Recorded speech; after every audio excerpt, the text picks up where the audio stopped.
The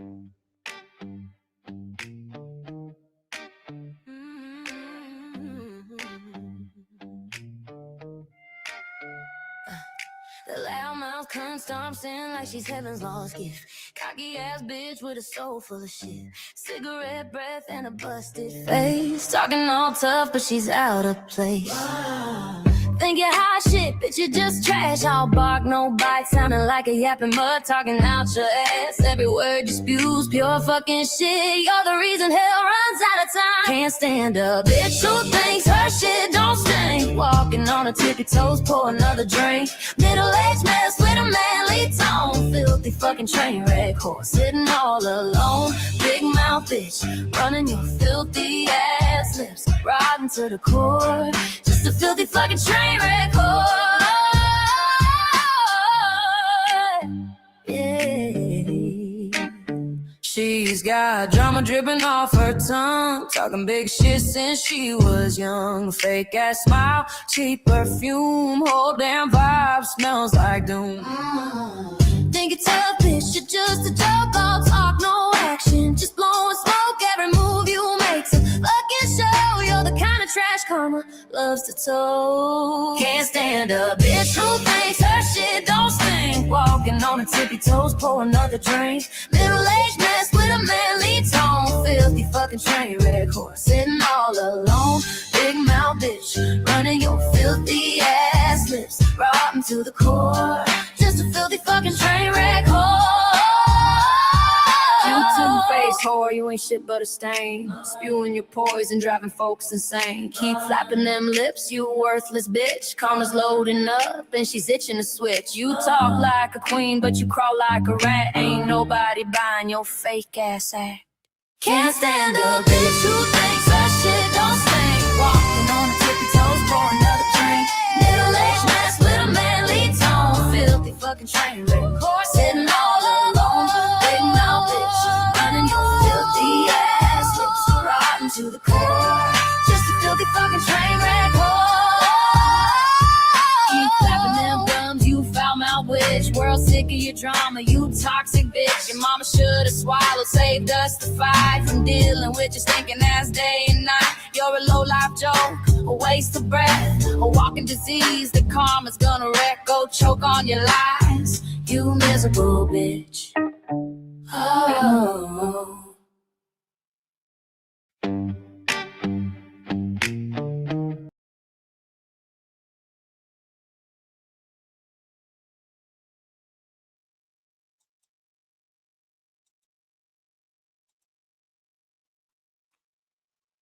Yeah. Here I am again, reluctant to even come online because I don't have the motivation. I just don't have the motivation. I don't have the desire. I just want to see the internet burn down to the ground. Maybe we could use the DMCA lawyer to do that so motherfuckers can't share other videos. Oh, are y'all whining and crying about that out there in fucking YouTube land? Sure seems like you are. There's a lot of you out there crying, right? Christopher Ruff. Yeah. Anywho, you guys, this isn't something that I'm not shocked at, that people are all upset. I know you guys are just your attention span. For those of you that come in and you leave, you come in and you leave. What is wrong with your attention spans? Are you guys mentally incapable of focusing for 5 minutes? Is that the general issue with most of you people, that you can't focus? And I'm not speaking to anybody in particular. I'm speaking to the general audience out here in YouTube land. Looking at the analytics, you say, damn, these guys got the attention spans of a fucking gnat. It's not because I'm boring. You guys watch fucking Jack Talcott. Oh my God, talk about fucking boring. Holy shit, you guys talk about boring. Oh boy. That's fucking Jack Talcott all goddamn day long, but you guys sit there. Shut the fuck up, you fat motherfucker. Why don't you go back into your own stream, have Cynthia fucking blow smoke up your fucking ass. You hiding the fucking videos, you big fat coward. Yeah, you big fat coward Orthodox guy. I'm not mad. I'm sick of fucking fake ass fucks like you. They're worried about, I bet you went and voted, didn't you? I bet you vote, don't you, Orthodox guy? I bet you vote. I bet you voted for Trump, didn't you? Oh, did you vote for Biden? Who'd you vote for? Kamala Harris? You still ass man? What is that even supposed to mean? You still fat as fuck, bro? I thought I was fucking fat, but holy shit, dude. When was the last time you seen your dick without looking in a mirror? The fuck, bro? Huh? When was the last time you seen your dick without looking into a mirror? That's what I'm curious about. That's what I'm curious about. Huh? When was the last time you seen your dick? You're doing a live stream, but you're over here fucking worrying about what I'm doing. Ain't that funny? Would you turn your live stream off, or are you still over here fucking worrying about what I'm doing? You got fucking dumb fuck Joe Cool over there. What's up, the fucking woosy, the skanky bitch? Apparently, you know, you guys are all fucking birds of a feather flock together kind of shit, right? Right. Exactly. You guys wouldn't know the fucking truth of a bitch in your little dick that was underneath that fucking tool shed you got there, buddy. I'm still ass mad. What does that mean? Still ass mad? What does that even mean, dude? You fucking retards in your internet lingo. Those are a fucking joke. Probably over there telling your audience, get that Apple Media is still ass mad. He's over there, he's having a meltdown. He's unhinged, right? I'm unhinged, right? Because I'm saying things that you don't fucking like. Not mad. I'm sick of fake, fat fucking YouTubers, dumb fucking retards like you, bro. That doesn't make me mad. That makes me honest and truthful. You're a fucking coward. You hide behind your fucking little, your paywalls. All you guys. Oh, there's the maturity level. Go ask Cynthia about your maturity level, because she wanted to make a point to all you losers where the real men aren't, because you're not a real man, bro. No matter what you think, you're not a real man. I know that. I know that from the words that come out of your fucking mouth. I know that from the words that come out of your fucking mouth and the words that come from your fingertips when you type it. You fucking fat motherfucker. When was the last time you seen your dick? Tell me, when was the last time you seen your dick, Orthodox guy? With your own fucking eyes. Stop fucking eating and get into a fucking gym. I'm not worried about your dick. You are a dick. All of you fucking assholes on the internet are dicks. That's why I don't associate with you, and I don't give two fucks about you. You're over here in my stream, bro. You're over here running your mouth in my stream. Am I over in your stream? Nope. I don't give a fuck about you. I don't give a fuck about all of you. You're all a bunch of fucking clowns. That is the bottom fucking line. Who's crying? You're over here crying to me. You're over here crying in my fucking live stream. And because I'm calling you out, telling you that I don't give a fuck about you, I think you're a fucking joke. You have nothing of value to offer the internet or anybody. What, you're just a gossip channel? Is that what you are? You're just a gossip channel? This is what you idiots do. You continuously say, oh, why you mad? Why you mad? Why you mad? Why you fat? Why you fat? Why you fat? Why you fat? You're the one over here running your fucking mouth crying about me. How are my tears rolling? You ain't got a hair on your fucking ass to confront me with a real fucking argument. You have no argument. The truth is that you're a fucking joke, dude. I know it. You even know it. But you won't admit it. That's the difference between me and you. I know that you're a joke, and you can't admit that you're a joke. Tell me, how many videos do you do? You do a video all day? Do you even have a fucking job, bro? Do you even have a fucking job? No, you don't like food. You love food. You live to eat. You live to eat. Most people eat to live. You're a fucking disgrace to fucking dude. Shut the fuck up and get out of my stream before I block you. Yeah, anytime you want to try and punch this line, you just come and fucking get you some, fat boy. So anyways, I'm going to talk about your fucking cunt friend, Cynthia. Fuck off. The fuck out of here, you bitch-ass pussy. You crybaby motherfucker. Threaten people all the time. You know what a real man does? He knuckles up. You know what a real pussy does? You come and knock on my door, and I'm going to shoot you with a 12-gauge shotgun. That's what a pussy does who can't fight. You talk a big game about fighting, but you want to threaten to fucking shoot people. You didn't have the courage to say that when I was in your stream. You had to run your dick-sucking mouth after I fucking leave your stream and go, well, since Bad Apple Media's not here, I can say what I really wanted to say. I'm not a cop caller. That's your boyfriend, Snafu Snaps. He's the cop caller. You can say anything you want to say to me. I won't call the fuck cops. Cops are more afraid of me than I am of them. Remember? It's in the police report. Matt. Oh, that's a new one. Is that a new one? Mad Apple Media. Overweight guy. That's the name of your channel. Overweight guy. It's not orthodox guy. It's the overweight guy. It's the obese guy. Yeah. That's how pathetic you are. You have no content. You're in a live stream of your own on your own fucking channel, but you're over here running your dick sucker in my fucking live stream. That's how lame your content is, that you need me to feed your fucking viewers. That's how pathetic you are. Show me how creative you are. What is your best video that you have that you're creative? I'm not creative.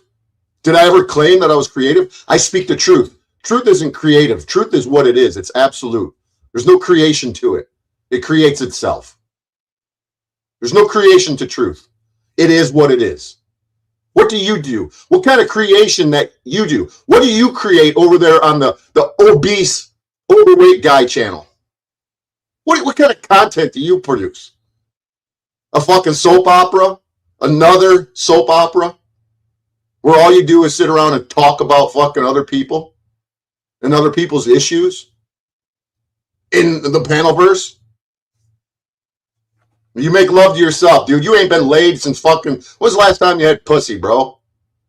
You make love. Get the fuck out of here. You're a fucking idiot. I don't give a fuck, bro. This is the difference between me and you. I don't give a fuck if nobody watches my shit. I don't base my truth off of whether... Because you know why? Because most people like you represent lies and phony-ass shit. And fakeness. Those people, like you, they don't like the truth because it hurts. It goes deep into your soul. And it's something that you can't fucking handle. You know, you can't handle the truth. You can't handle the truth, bro. None of you motherfuckers can handle the truth. None of you can handle the fucking truth. And that is even more truth. So get the fuck out of here, bro. Oh, yeah. That's if I was smart, I would have said that. Yep. If I was smart, I would have said that. If I was smart, I would have said that.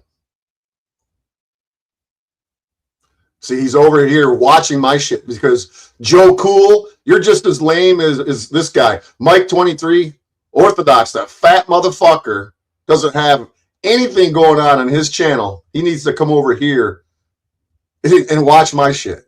That's how pathetic you guys are. And that fucking cunt right below you, what's up, Cynthia?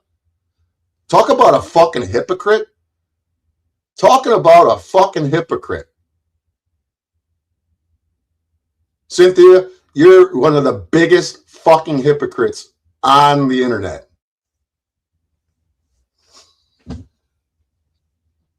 Fuck all you. You're all a bunch of fucking losers. You thrive on your lame ass fucking existence.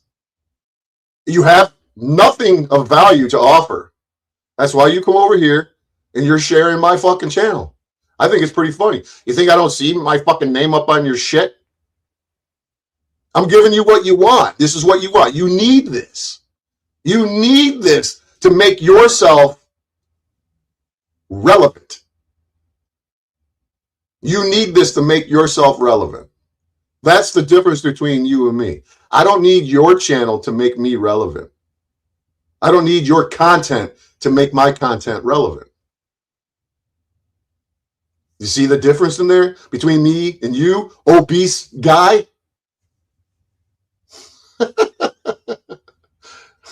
Yeah. Oh, you're a fucking joke. So if you guys want to know about the difference between here, since I'm being shared on your channel, if anybody wants to know exactly how to put yourself into the sovereign status, because there's no such thing as sovereign citizen, you dumb bitch, Wussy.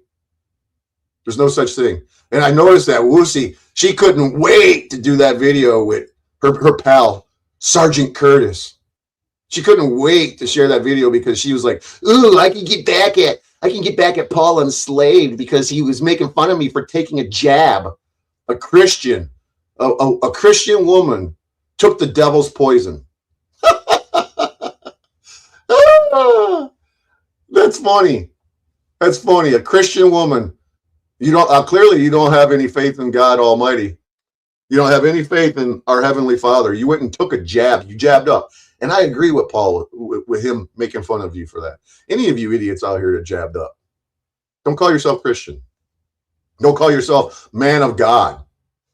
Do not call yourself a child of our Heavenly Father. Whatever you want to refer to, don't consider yourself anything but a minion of the devil himself. You accepted the devil's poison.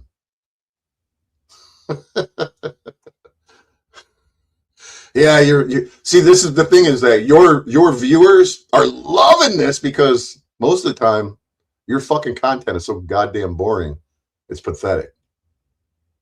People fall asleep. You content creators, you fall asleep during your own live streams.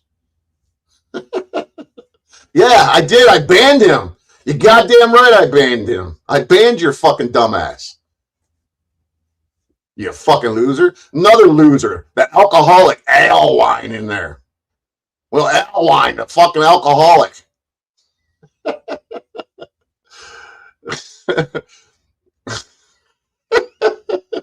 All your childish fucking comments in your... When I see your comments, all of you people in your comments that you address towards me, they're fucking childish, man. So I give you back what you give. None of you could have an adult conversation. You got Joe Cool over there. Why don't you have a conversation with Joe Cool, what he thinks about all the laws that are being passed? What does he think about it? Oh, was Joe Cool leave? Oh, poor Joe Cool. Did he leave? Yeah. Well, poor Joe Cool left. You don't want to hear it because he knows I'm right.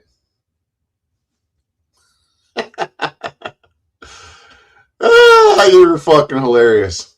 Cynthia, another one who spreads fucking lies. How many times have I explained to all of you people, you stalk my channel, your fucking boyfriend Snafu Snaps, your Oreo cupcake.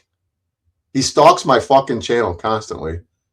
You think that he would say, hey, Cynthia, stop talking about Tariq being the guy with the credit card fraud situation because it ain't him.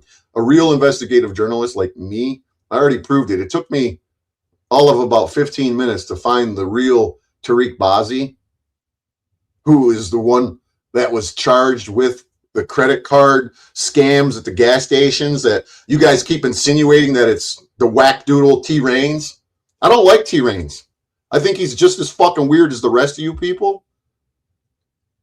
But I stand on the truth, and I would share the truth, even if I don't like him, and I can't stand that guy. I will at least share the truth that you guys are spreading lies about him. That's not him. The Tariq Bazzi that you like to insinuate is your pal Tariq on the internet, not the same guy. Stop talking shit. Just like when I told you, Cynthia, that I'm not guilty of putting anything in anybody's mailbox. That's more your retardation. You're believing the internet. You're a hypocrite, Cynthia. You're such a fucking hypocrite. You spread the lies while you talk about people spreading lies. That's funny. It's hilarious. It's fucking hilarious. It's fucking hilarious. It's very fucking hilarious. There you go. Hold on. Let me set something up here. Gotta set something up for you losers who think that you can come running your fucking dick suckers in my chat. I'll put an end to that real quick. How's this? Check this out. You guys whine and cry about it when I do this. Watch. Here we go. Let's check it out. Check it out. Let me give you something to deal with. There we go. There we go. Subscribers only. I'm going to give you 20 minutes. How's that? How's that? How's that? How's that? Yeah, your mama's gay, coward. Your mama's gay, coward. Bye, Muslim boy. Bye, Muslim boy.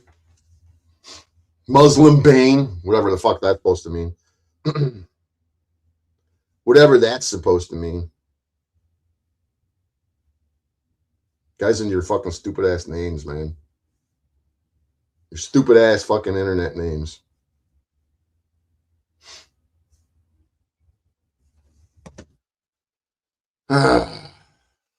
So, let me see. Can I explain flat Earth? What would you like me to explain about it? You can't go and do the research on your own 75%.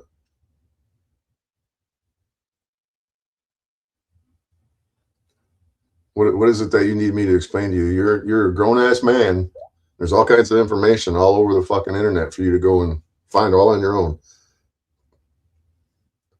I'm not here to bring you information that I'm already beyond. I'm past that.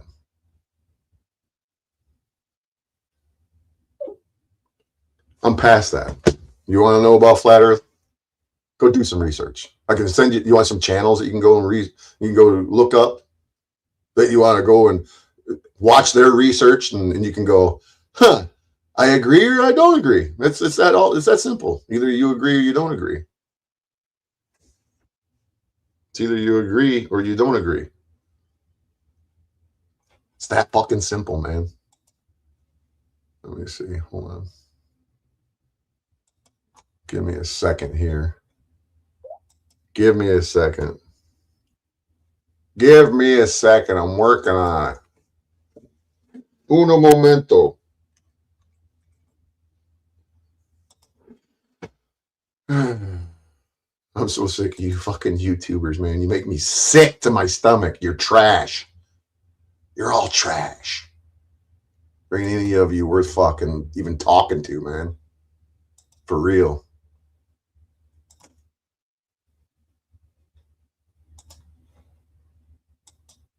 You fucking sorry ass YouTubers.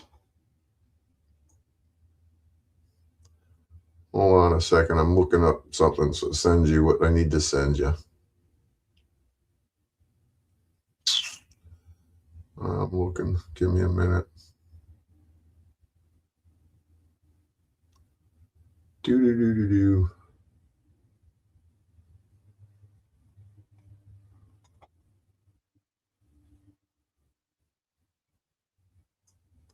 I'm looking it up. I'm looking up your email. Send me a quick email. Send me a quick email so I don't have to look in my shit for it.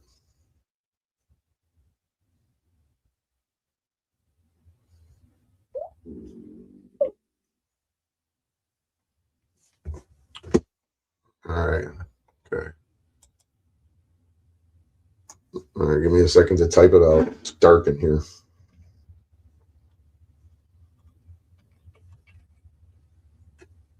There it is. I got it. I got it. There you go. There, I sent it to you. My message has been sent. All right, do what you got to do. So yeah, it's fucking hilarious that you guys are all. What's up, Tony? You guys are always in your chats and your live streams every day, all day. So every day, it's all day, every day. So every day, man.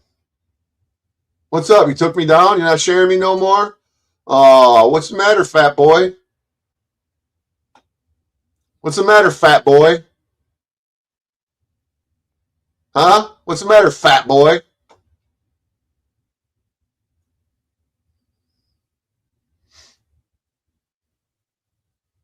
Yeah.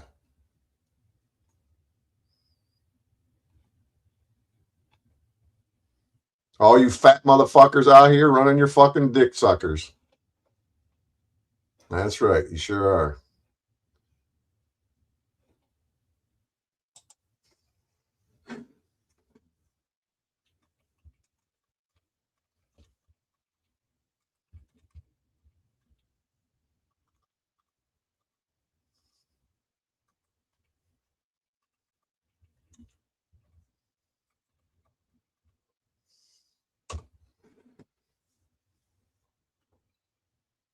Here, we'll see that. You guys don't know shit about shit. None of you motherfuckers know shit about shit. So actually, I was going to do a review of this fucking stupid broad today. Because she likes to run her mouth so much. I felt the urge to come up here and let her shit run out. She's such a fucking hypocrite. She found the opportunity. She's over here got all of her videos for last 8-9 days, or all this Christian shit that she's spewing like she's a Christian. But then she runs her fucking mouth. She did an entire video, a vengeful video, so she can make fun of Paul Unslaved and his techniques. I seen that video. It was shared with me before you did that video of Curtis, Sergeant Curtis, where the dude was pulled over. Most of these people that are out here doing what they're doing in the sovereign movement, as some of you love to call sovereign citizens, in the sovereign movement, they don't know what they're doing. They literally have no clue as to what they're doing. They have no idea how to interact. They have no idea of the overall. They got a general concept of what's going on because they watch guys like Paul Unslaved, and they don't really have the desire to learn, to have the knowledge that they really need to maneuver through this corporate system as a sovereign. People just don't have the desire to pay. If people can't pay attention in that capacity to where they need to get proper information to learn what's going on out here so they could not get arrested or have their window busted out and their family stranded on the side of the road, then why even bother? Why do you want to do things half-ass? Why would anybody want to do anything half-ass? Unless it's kind of all by design to discredit those of the people out here who know what they're doing and who don't have issues. I know plenty of people in the sovereign movement who run around with no registration on their vehicle. It's not because there's just no registration. It's because they removed their vehicle from the database of registrations for the state that it was currently registered in.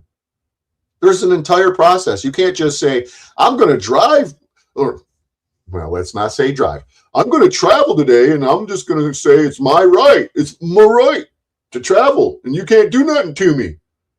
Well, if you have a driver's license that has not been not, I wouldn't say revoked, but if you didn't relinquish that contract, you didn't turn it over and say, look, here's my license.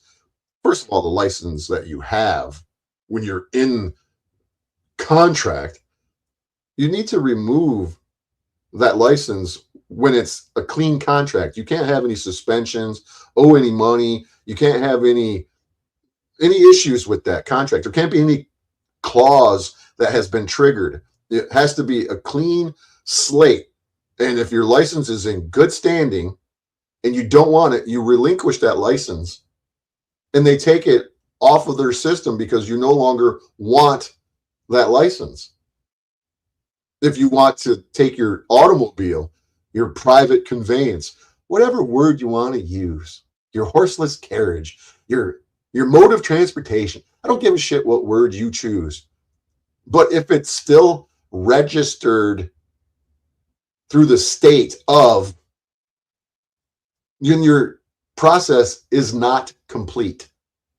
You are still within their jurisdiction. The vehicle, the automobile, the horseless carriage, your private conveyance, whatever the hell you want to call it, it is still in their jurisdiction. And that will automatically put you back into their jurisdiction. You have to complete the entire process and understand exactly what it is that you're dealing with. You can't just all willy-nilly wake up one morning and say, well, Paul enslaved, he drives around without a license or he travels. Because drive is a legal term. Traveling is not a legal term. Driving is legally defined is a commercial activity. It's something that people just refuse to comprehend.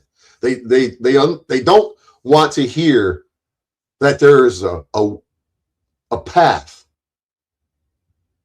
to do. You're not coming in here. Whoever you are, LC, all right, that's got to be you because you only want the link. so you're the only one with the link. I was thinking that it was somebody else. Well, hold on one second. All right, there you go. Are you there? Hey, can you hear me? I can hear you. Hey. Hold on one second. Hold on. Take this down. All right, I can hear you. There you What's happening? How are you? Hey, how are you? It's been such a long time. Well, yeah, it's been such a long time online. I talk to you every now and again on the telephone. Yeah. Well, But I saw you live and I came in here and the first person was Orthodox talking to you. And if he's still listening, well, a lot. I banned them because I got time for these idiots to do their fucking games and come over here and fucking Well, harass when me. you were on his channel that night that you called me, he Yep. I listened for maybe 30, I don't know, maybe a minute or two afterwards, but he said he didn't understand why, I called him names one particular time.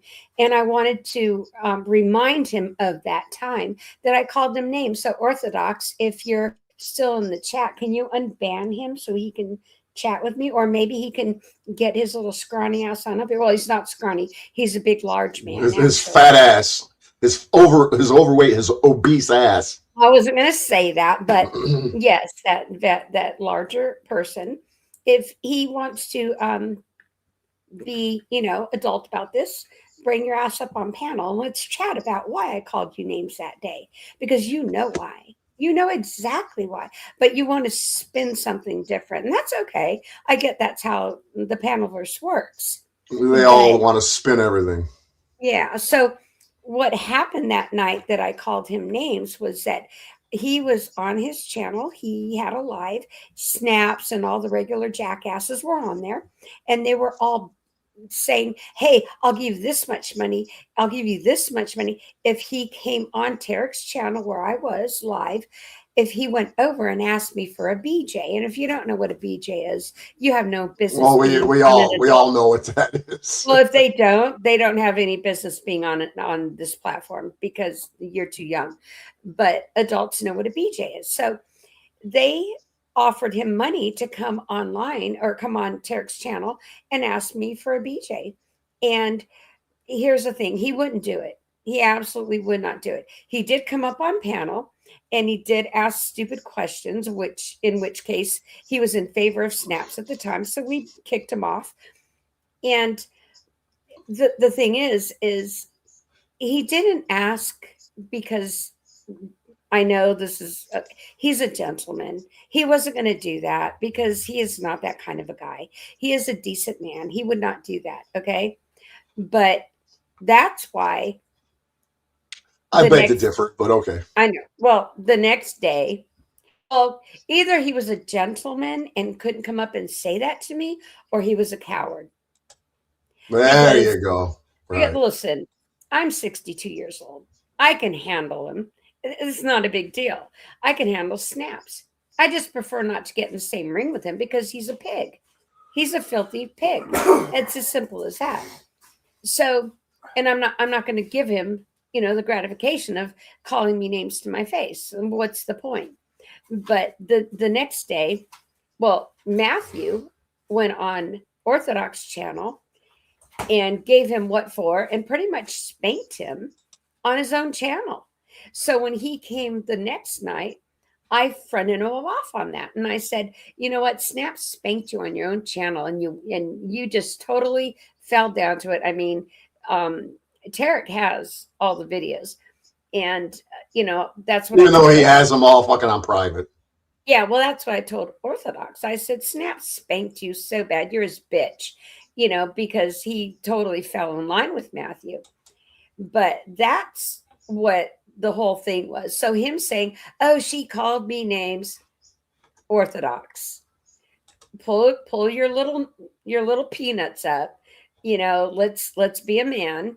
Okay. I'm a grown woman. You're a grown man. Pull your peanuts up and get up here and talk to me about it. Okay. Because that's exactly what happened. I did not just go off the handle, started calling you names. When you said she started calling me names, like, oh, you were so offended. No, sweetheart, that's not what happened. You were baited to come on and ask me for a BJ because Snaps was running around calling me BJs for Jesus. Okay. But you were man enough not to do it. You were a gentleman, and I do appreciate you for that. But had you come up and done it, I would have spanked you too. Just like Matthew did the next day. He totally owned you, spanked you. When you came up on Tarek's channel again, I fronted you off with that. And you didn't like that at all. But after that, when I saw you step away from Matthew because he went after one of your mods and you totally stood up for her, I totally changed my view on you. I, since then, have said nothing but good things about you. But then you have an open panel and you start talking shit about me again. So bring it. Because they flip flop, man. They flip flop like fucking depends on the day they change their underwear. It's all about those. Hi, Running with Scissors. Hi, Lynette. How you doing, girl? I miss you guys. But yeah, that's all it is. They just go back and forth because Orthodox needed money. So they're all like, all right, well, let's, go on here and, start a big, let's start razzing people up. And so Orthodox, I'm sure, made a few bucks that night when you were on there. And I appreciate you. Well, well, I defend the truth. It's not particularly anybody. And, I did, how much I dislike Tariq, right? Well, listen, if I was a lion, you know how much I dislike Tariq. Yes. And I will still defend him as long as it's the truth that I'm defending. And I saw you just do that. And if I was a lion bitch and a backstabber, you would have totally fronted me off with it. I know that. So when I talk to you, I try to be truthful as I can, honest as I can, because that's me. That is not them. These people do not run in the same circle that I do, which is why I stay offline, because these people, they're maggots. They're nothing that I would associate with in my personal life. In the real world. Yes. Exactly. And in talking with you and in reading emails back and forth from you and Shauna. Let's get into Shauna a little bit, shall we? Well, we can get into whatever you like. Okay. Let me preface this by saying, Cynthia, what's up, Cynthia? She has some issue with me, and I don't even know the woman other than me calling her a fat pig and stuff, because I think she's a fat pig and she's trash, and I'm going to say that. Should I not say mean things? Probably not, but I don't give two shits about these people. Listen, from what I understand, she's a gutter gulper. You know, she was her own little a stripper fucking bitch who worked, you know, whatever. There's a lot of information about her, but that's not relevant. I have heard people refer to her as maggot moss. So I'm just saying that's what I've heard. You know, that she's maggot moss, and that's why snaps like her. They have pet. I think I heard somebody mention that they had pet names for each other. No, I told you about that. I said the other night. I wasn't sure. No, I don't give a shit. You can say the other night when she was running her mouth about you and claiming her and Yolanda were running their mouths again just the other night, whether it was last night or day, I don't know. I've been trying to avoid these fucking scumbags, but it's really difficult. You know, when people send me messages and they say, hey, go watch this video that this person just did. And I'm like, you know, I really don't care. But I'm like, oh, let me go see. Because I said, if the bitch doesn't run her mouth about me, I'll leave her alone. But then I go and watch this video and she's fucking running her mouth about me. And she's running her mouth about the time that I was on the phone with you and you were driving down the road and you had Jeremy in the car. And I said, is that Jeremy in the background? You were like, yeah. And I said, can I talk to him? And you were reluctant to do it. And I said, look, I just want to hear him say what occurred when he received that video from Snafu Snaps. Yeah, he was playing. He had his headphones on. He was playing a game. Yeah. Well, this is something that Cynthia and Yolanda and the rest of these wackadoodles in the Panelverse want to act like I was given full access to your son, and I did this and that. But not one of these scumbags will ever denounce what Snafu Snaps did. They act as if they cannot believe it, that Snafu Snaps would never do that. They're so full of shit. I got the thumbnail that you gave me. The thumbnail is a picture of somebody calling you a backstabber. And who has the video? Why don't all of you people who think that I'm lying or Lena's lying or anybody else is lying about this video that he sent to Jeremy, saying, you know who your mommy and daddy ain't your real mom, or whatever he said, you know your mommy and daddy ain't your real mom and dad. That is so classic fucking Snafu Snaps. Why don't you people tell him to turn his motherfucking camera around and share his fucking video catalog that he's got all on private, and you'll see the fucking video. But he won't do it, and you guys won't ask him to share it because you don't want the truth to be known. You want to just be able to push your fucking narrative and claim that he's just a poor little victim. Everybody defends Snafu fucking Snaps. You know, another thing is, and I'm on a rant for a moment. Not one of these motherfuckers ever said, Snafu Snaps, why are you trying to fucking prosecute Bad Apple Media? Why are you using the government that you're so against to prosecute Bad Apple Media? Because he said he was going to come and kick your ass for stalking and harassing him like he does to everybody. Nobody gives two fucks. Nobody gives two fucks about what Snafu Snaps does. And then they say that Tariq is paranoid, schizophrenic, or whatever, because he's saying that you guys are part of some program, some agenda, some who knows what it is. There's something's going on with these fucking people. They're part of some wild ass fucking hidden agenda through some government controlled shit, or they're all just a bunch of fucking weirdos that makes them look like they're part of some fucking government program. I digress. Well, like I told you, that email, Beth admitted it was real. She admitted it on Tarek's channel. She said it was real, or her channel, I forget, but Tarek has it. She it's fucking real, all right. It was real. And she said, oh, it was a joke. Oh, really? No. Let me hold that thought. Who in their right mind would formulate a joke, bogus, whatever you want to call it, a joke, a bogus, a trick, a ploy? Who would fucking do that to try to make it look like you're part of something that you vehemently fucking swear that you're not a part of? Well, who in their right mind would do something like that? Here's the thing. She said it was a joke to some friends. I'm not her friend. I've never given her my email. I never emailed her. So how does she have my email? And I think that Matthew told her it was okay to email me. He didn't know we were going to have a falling out within the next couple of days, which is what happened. And she emailed it to me because she didn't know. And then after, she was like, oh shit. But I got the email. We know that they're all convoluted with each other. And we know, they're all fucking thick as thieves in that poor bed.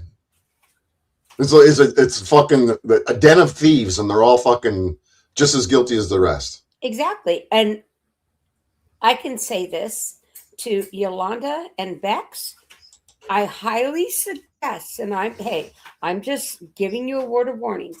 I highly suggest you keep mine and my son's names out of your chats.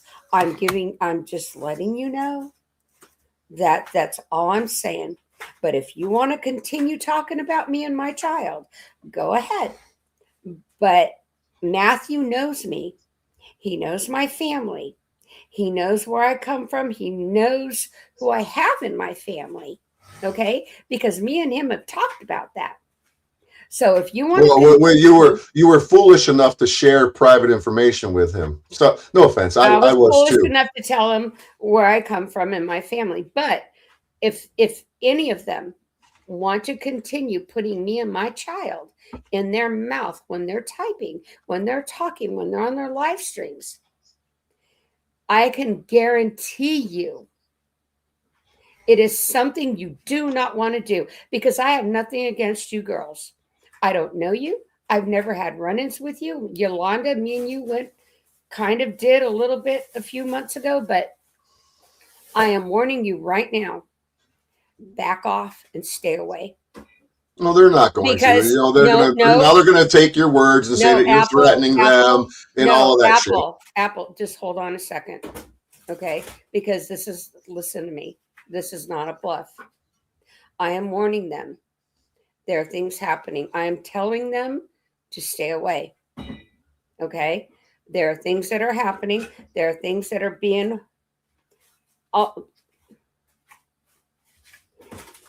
They can do what they want. If they feel that they need to do that, then that's fine. But I am telling them, because I have nothing against them. I don't know those women, but I'm telling them this is not something they want to be involved in. Well, this is what they do. This is their MO. Yes, but those two girls specifically, Yolanda and Bex. Well, they were running their mouths about you the other day, as they always do. I want to stay in their lane from now on and back off. I know they were. I know everything they said. I know everything. I know everything that they've done. But I'm telling them to back off and step away. Matthew might think he's free and clear, but there are things going on. He knows my family. And what he has done to my son, what he has done to my child, everything that's been involved with therapy, psychiatry, everything that is going on right now is gone deeper than anybody knows. And all I'm saying is they need to back away, because they are not involved in this. Only Matthew is. They're not smart enough to back away. Matthew and Planet X. Those are the two right now. So if everybody needs to step back and walk away, I'm warning them. That's all I'm doing. So let's move on to something else, because I don't want to stay on that subject. So let's get back to Orthodox and Orthodox bullshit. Orthodox, get your little ass on up here. I unblocked his fat ass. I went into my shit and I unblocked his fat ass. And if he doesn't have the courage to come up here and have a conversation, because he can't backstage me. This is what they all do. None of them will come into my shit. Only every now and again I'll get somebody to come in here, but they won't come in here because they can't backstage me. They'll only allow me to come into their shit, and they'll backstage me. This is common. Well, that's what they love to do. They're trying to rage bait me so he can say that I'm angry, and this is what they constantly fucking do. This is what they're here on the internet to do. They're not on here to have an actual conversation. They're not in here to have any intelligent dialogue back and forth. In any engagement, they want to do is talk shit about people left and right. I probably got Joe bitch ass cool in the fucking chat here watching, and he ain't got a hair on his ass to fucking come in here and say nothing. He knows that I've had issues with other First Amendment guys. It's not just the panel verse that I got an issue with. It's like 5 genres here on the internet where I've called them out so many times. I'm the most hated guy on the internet, which is, I'm okay with that. I don't give a shit. I know that I'm not going anywhere on the internet here on YouTube. My channel's never going to grow. Is that news to me? No, it's not news to me. This is a government-controlled platform, and I am anti-government. I will call out the government and their little fucking shill agents and their fucking bullshit that they fucking play. And you think YouTube is going to allow me to be here? Okay, No, fuck no, they're not going to allow me to be here. Hold on a second, okay? Because before me and you started understanding each other, I was in fear of you. I didn't know you. And why were you in fear of me? Because Matthew and Shauna made me scared to death of you. I thought you were the devil incarnate, okay? I wouldn't even say your name on my channel. And then were you afraid I was going to come put letters in your mailboxes? I was afraid to death of you. I was more than that. I thought, hold on. We know who else is now so deathly afraid of me that I'm a dangerous, unhinged, out of control, emotional. Shauna Connor, so afraid of you. With her lies. Matthew Todd Smith had me so afraid. Sims. Matthew. Did I say Smith? Sims. Yeah, you said Smith. Snafu snaps, the painted jackass that thinks he's a zebra. They had me so afraid of you. Okay. And then that's because they didn't want you to learn the truth about who they are. That's why they wanted you to avoid me. The first time you went on Tarek's channel, me and you kind of went at it a little bit, and then you went on, talked to Lindsay for a few hours. And then the next few times, me and you went back and forth for a few months until we even talked on the phone, and even then it was kind of wishy-washy because you were yelling. Contentious. You were yelling. I was yelling. I was telling you not to cuss. You were saying, fuck that. And we were going back and forth. Then finally, I had issues with my phone. I got a new phone number. And the only one that had it was Tarek. But I really wanted to talk to you. I don't know why my spirit was telling me, talk to him, because I really didn't want to give you my phone number, Bad Apple, or I didn't. But, and even me and Tarek talked, and he was like, you know what? Do what you feel is right. Tarek never said, don't give it to you. He just said, if you feel like you shouldn't give it to him, don't. Because he was the only one that had it. And I said, well, I have to think about it. So I thought about it for a few days. And my spirit kept telling me, give it to him, call him. I kept getting an urge to call you. So I called you one day and I said, hi. And you're like, hi. I said, this is Lena, LCJC. And you're like, well, hi. And I said, I have a new phone number and this is it. And I wanted to talk to you. And you were like, oh, okay. All of a sudden, your demeanor was completely different than I've ever heard. I don't know if you realized at the moment that she didn't have to give me your number, but yet she's calling me. So we spent, I don't know how much time on the phone, but we talked like normal people with no conflict, and we just talked.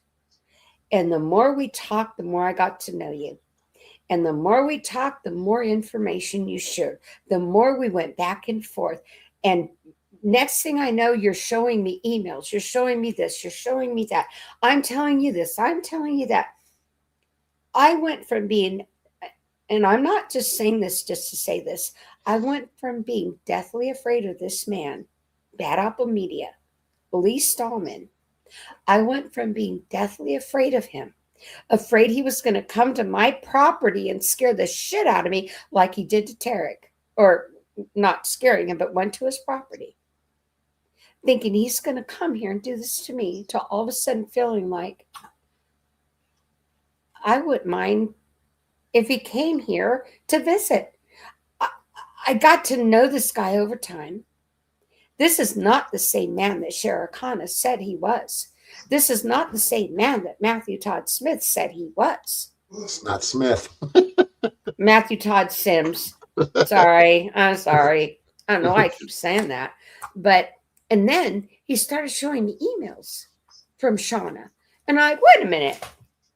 Well, That it was doesn't private sound like messages. That private doesn't messages. sound like the girl that's Yeah. afraid of him. That sounds like somebody that's Well- attacking him. Well, she painted the picture that I was doing terrible things to her. And you I weren't. haven't done anything to her. She's the one that's doing it to me. Just like Snafu Snaps. They're the evil ones. I'm just a guy defending myself. I'm one guy defending myself against a bunch of scumbags on the internet. After And I got still I don't know how many of them are still running their fucking mouth about me. once we talked and we started to get a normal rapport, then information started to get going back and forth. What they told me, the truth of what he had in emails, everything. We started going back and forth, and I said, "Wait a minute, I didn't know she emailed you that." And he started sharing things, and all of a sudden, the truth came out.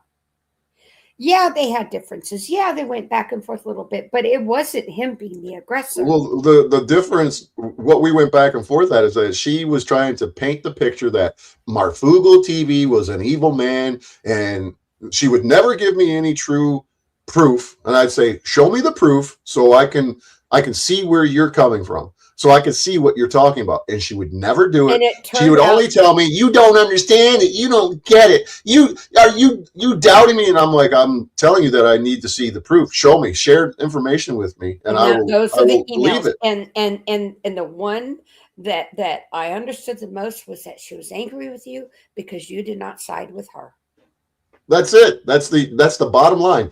Same thing with Snafu Snaps. I stopped playing his game, just like you did.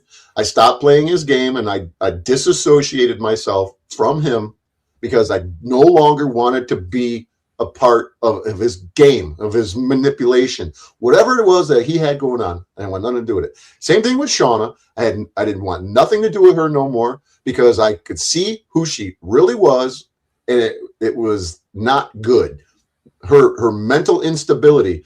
Everybody calls me unstable, whatever they call me. You are more I don't care. stable than any of those jackasses. Well, I know that. So it doesn't, their words mean nothing to me. Their accusations, their bullshit means nothing to me because I know who I am, and I know that I'm not anything that they claim that I am. And everything that they say about me is a reflection of who they are. That's the mirror effect. Right. And that's why and I didn't just decide to believe you. You showed me so much proof. There was so much behind everything. And the way Matthew acts, I mean everything and everything, the way Shauna was acting. She's so afraid of you. Oh my God, I can't. She's still afraid of me this day, according to. But then she goes whatever. on Tarek's channel and she's like, she won't go on my channel. She won't talk. I did over 40 videos. Never once did she come on panel. Never once did she say anything. But Tarek does the live. All of a sudden she goes up. All of a sudden she's there talking about you. Wait a minute. I thought you were deathly afraid of this man. Clearly not. If you're going to come out in the open, then she comes out in the open instead of staying incognito like she's supposedly been. I'm like, wait a minute. What's wrong with this picture? She stays incognito all these years. And then she all of a sudden shows up.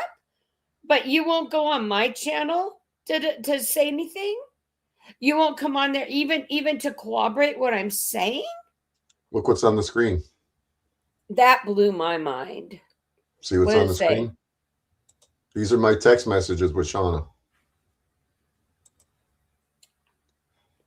This is what I shared with you. I shared all of my text messages. Not one thing in there, not one text message.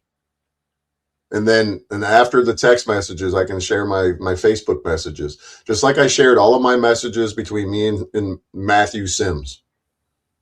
There was nothing in these messages between me and Shauna that made her side of the story.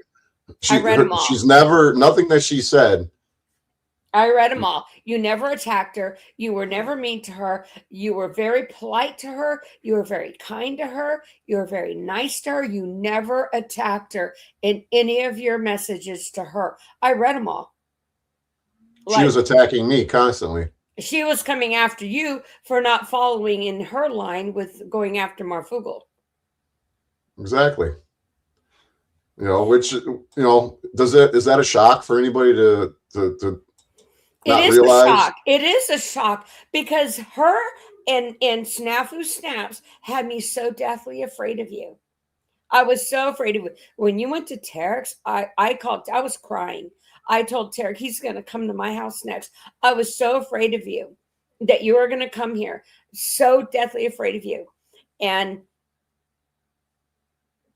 when I called you that day, knowing I was giving you my new phone number, and me and you talked and you shared this stuff with me, and I got to know you on a personal level, I started thinking, wait a minute. Who is what they call good evil and evil good? Yep. That's the funny part is that and I was going to point that out. And I've talked to you so many times since. And let me tell you something, out of everybody on the internet that we are, all these people on the Panelverse, out of everybody, you have shown the most empathy and sympathy and care about what he did to my child. You know what I'm going through with him, and I haven't even told you what's been going on lately, but you are the only one, you and Tarek. I have to put Tarek in there because Tarek has been my backbone. That man has helped me so much. And things that I've needed financially, that man has been there. There was a point where I needed some help financially because it just got too overwhelming for me. And he stepped up to the plate. So I know that you have your issues with Tarek, but let me tell you something. He is quite a person, okay? But you two are the only two people that emotionally have stepped up and cared about a child that was damaged by what Matthew did, by what Snafu Snaps did. You guys stood up. You were men, and you didn't tolerate his bullshit. All these other people on the Panelverse, like Flo State, I need proof. I want to see the video. Who the hell do you think you are, Flo State? That you are entitled to any video. Who the hell are you? I need a video to get proof. Who the hell are you that I give a damn that you have proof? Who the hell are you, Cynthia, that you need proof? I don't give a damn about any of you. I never went on any of your panels. I never bitched on your panels about Matthew. You are entitled to nothing. You either believe me or you don't, and I know you do. But I don't give a shit if you get there on your channels and say, well, I don't know what to believe. I believe Matthew. Flo State, you're sending him $80 and you want me to believe you all aren't part of something? After you banned him for calling you a pedo for 2 years? And he threatened to kill him. You know that Snafu Snaps took down the videos that I already have screenshot of him threatening to kill Flo State. Yeah, he thinks he's gonna hide it all. That's what he does. Just like he hid the video of what he sent to Jeremy, and nobody will call him out and say, "Turn your camera around and show us." I'm turning my camera around right here. This is content on my channel that nobody can see. This is me standing here with Mighty Mouse in Virginia when I went to a Street Beefs event, and I was supposed to hook up with this dude, and we were going to work together, collaborate. And then I got there and I found out, well, I got his real name, and I found out Chris Yarborough here, this tatted up fucking piece of shit, wasn't in prison for burglary. He was in prison for sex trafficking a 13-year-old girl and her mother out of a hotel. And then when I exposed that to the people of Street Beefs, they exiled him. But did I work? You know, did I try to build my channel off of what I did, where I exposed this guy for who he really was? No, I just went on to do what I did. I don't expose people for who they really are unless they continuously fuck with me. This Chris Yarborough fuck standing right here, He didn't fuck with me. He didn't come after me. He didn't talk shit about me. So I left him alone. You could have exploited me and my son from here to high heaven about everything that's gone on. And I've told you a lot of private things, and you've done none of that. The only thing you did was you were trying to tell Flow State and whoever else was on that panel that day what happened. Because the day that Flow State was saying, I want to see videos, I was at the hospital with my son. I couldn't go on the live panel. I was able to watch snippets of it as I'm going in and out of his room, as I'm talking to doctors and stuff. So I couldn't watch the whole thing, but you were trying to tell them what was going on. And Flow State, because I ended up watching the whole thing later, and Flow State sitting there, I want proof and all. And what he didn't know was I was in the hospital dealing with this stuff. And you're trying to tell them what was going on and saying, that she's not lying, this is true and stuff. It was just. Well, this is what they do is they I don't want to play their games. Emotional. I'm trying to play their games. They want to accuse others of being the rotten pieces of shit that they associate with. This is the problem, is that they think that they have the right to know this. Oh, wait a minute. Hold on. Stop. You think I'm evil now? Oh, well, I wish you well. That's Shauna? That's Shauna. Oh, I don't remember reading that.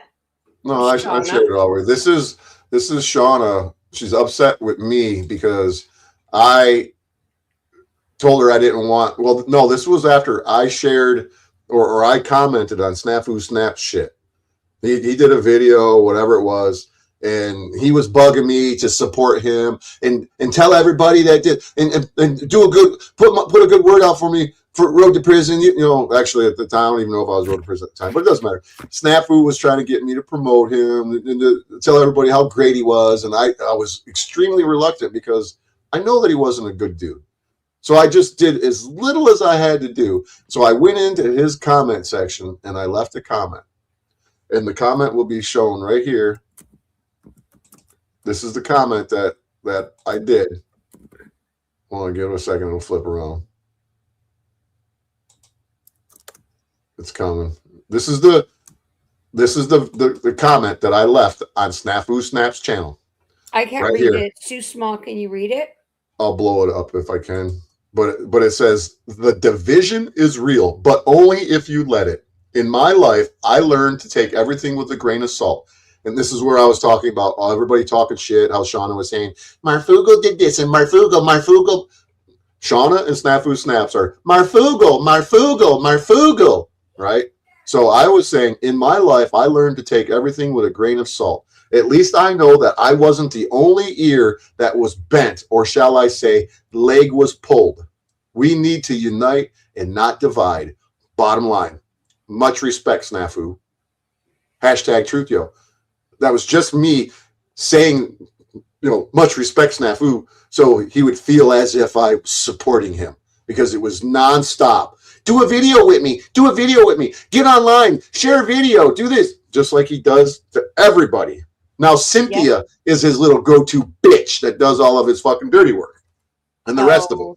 So after that video, or this comment right here, that's when this thing popped up.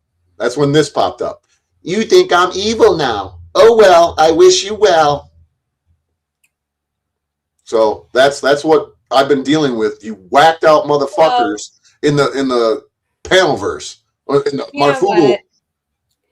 Cynthia's just twisted embryo. It goes back from birth.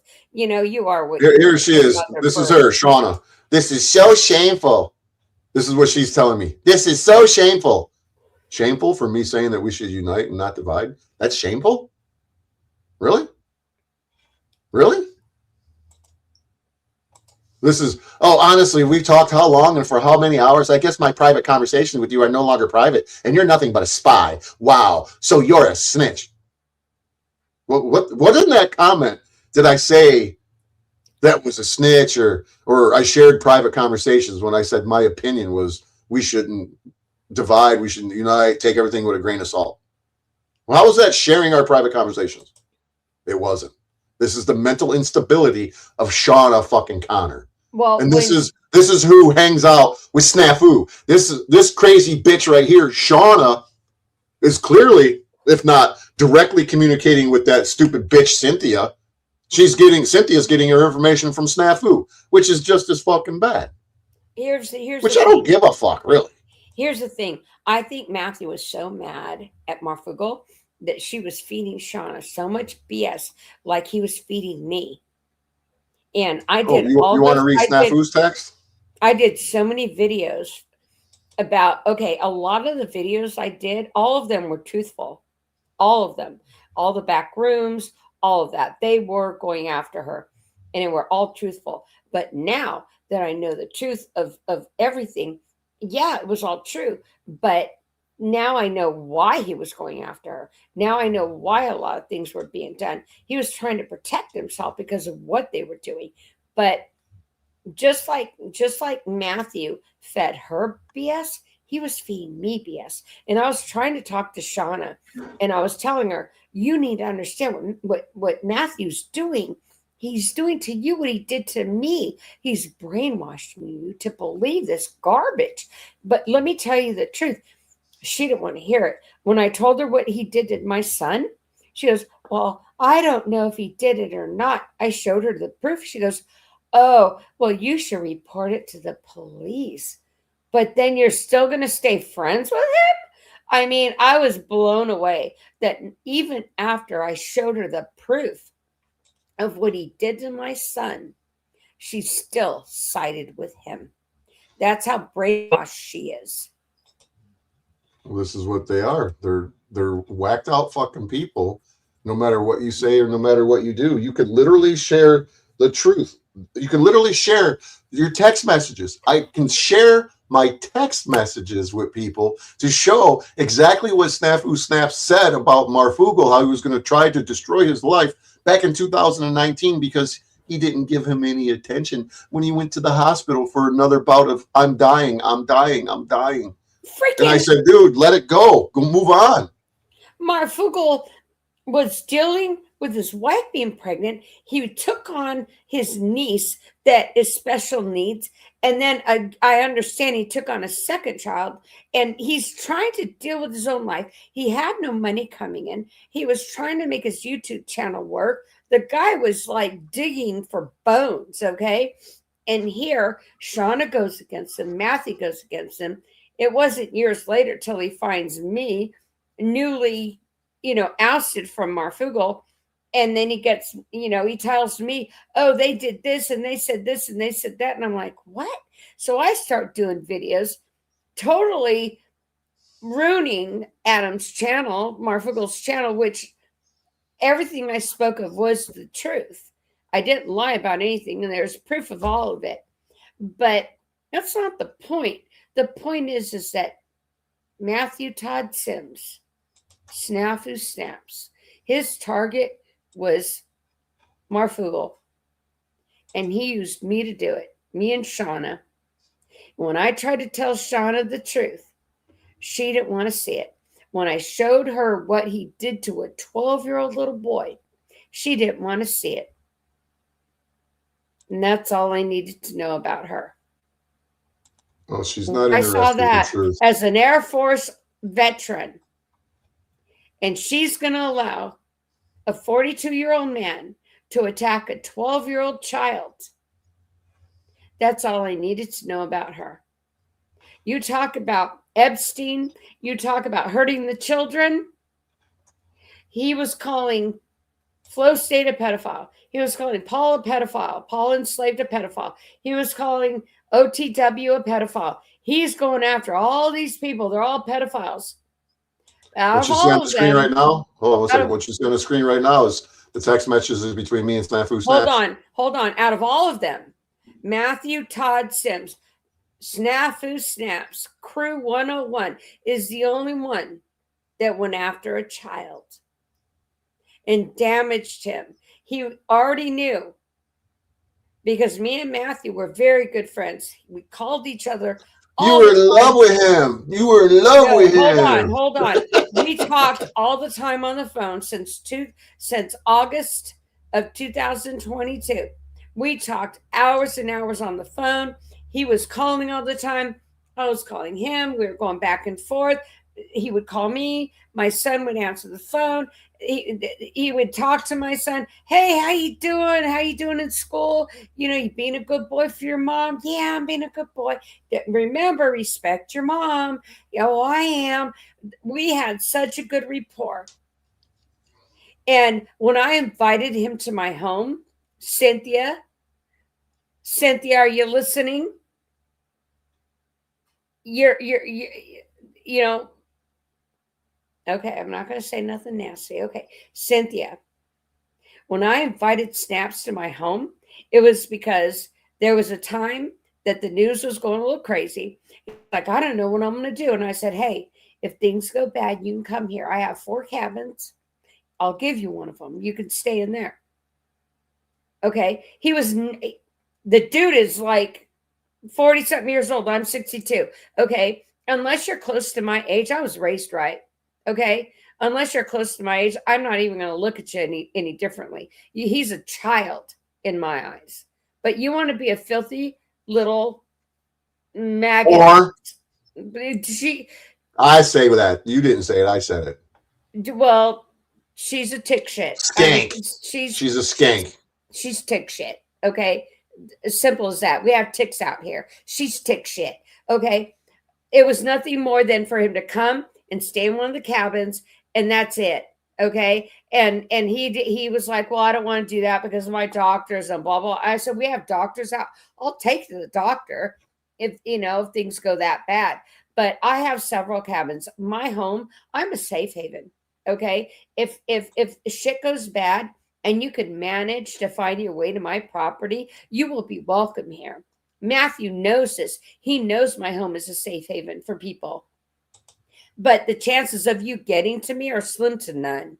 If you do not leave before, when shit goes down, you're going to be stuck where you're at. Okay.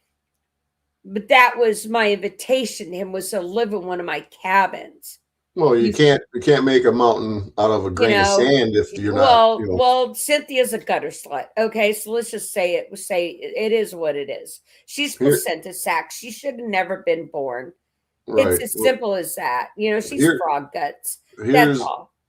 Here's Snafu Snaps telling me in September of 2019, hey buddy, this is what he does. He wants to manipulate and get you to, want to be interested in what he knows, Hey buddy, I got something you should probably see. As you know, I have a team of peeps who do intel collection and found something Shauna been telling people with your name on it. Just thought you should see it. I know you don't like drama, but also I don't hide shit. I'll send what we found out, but this chick is full of it. And then here's so what? It's a fucking message. Face it fearless message, whatever. I don't care. So then he says, trust me, this chick is the dangerous one. Oh, Shauna was the dangerous one at one point, right? Oh, everybody's dangerous. Ain't that funny? He says that. I was disgusted when I found out. But his sorry ass. I was disgusted when I found out this. She lies, twists things into her own perverted truths, but now using your name, just wanted you to know that's what he does.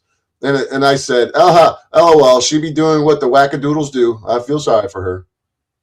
And then he wants to continue. She hates, uses my name, Adam's name, Dex's name, etc. But now apparently you made her list, right?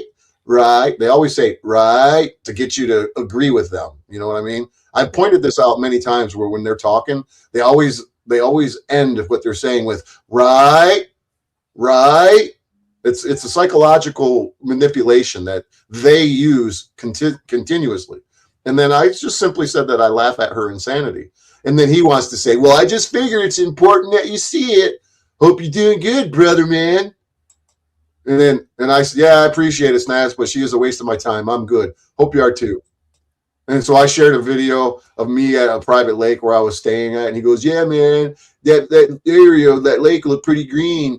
I said, yeah, it's my private lake, blah, blah. So then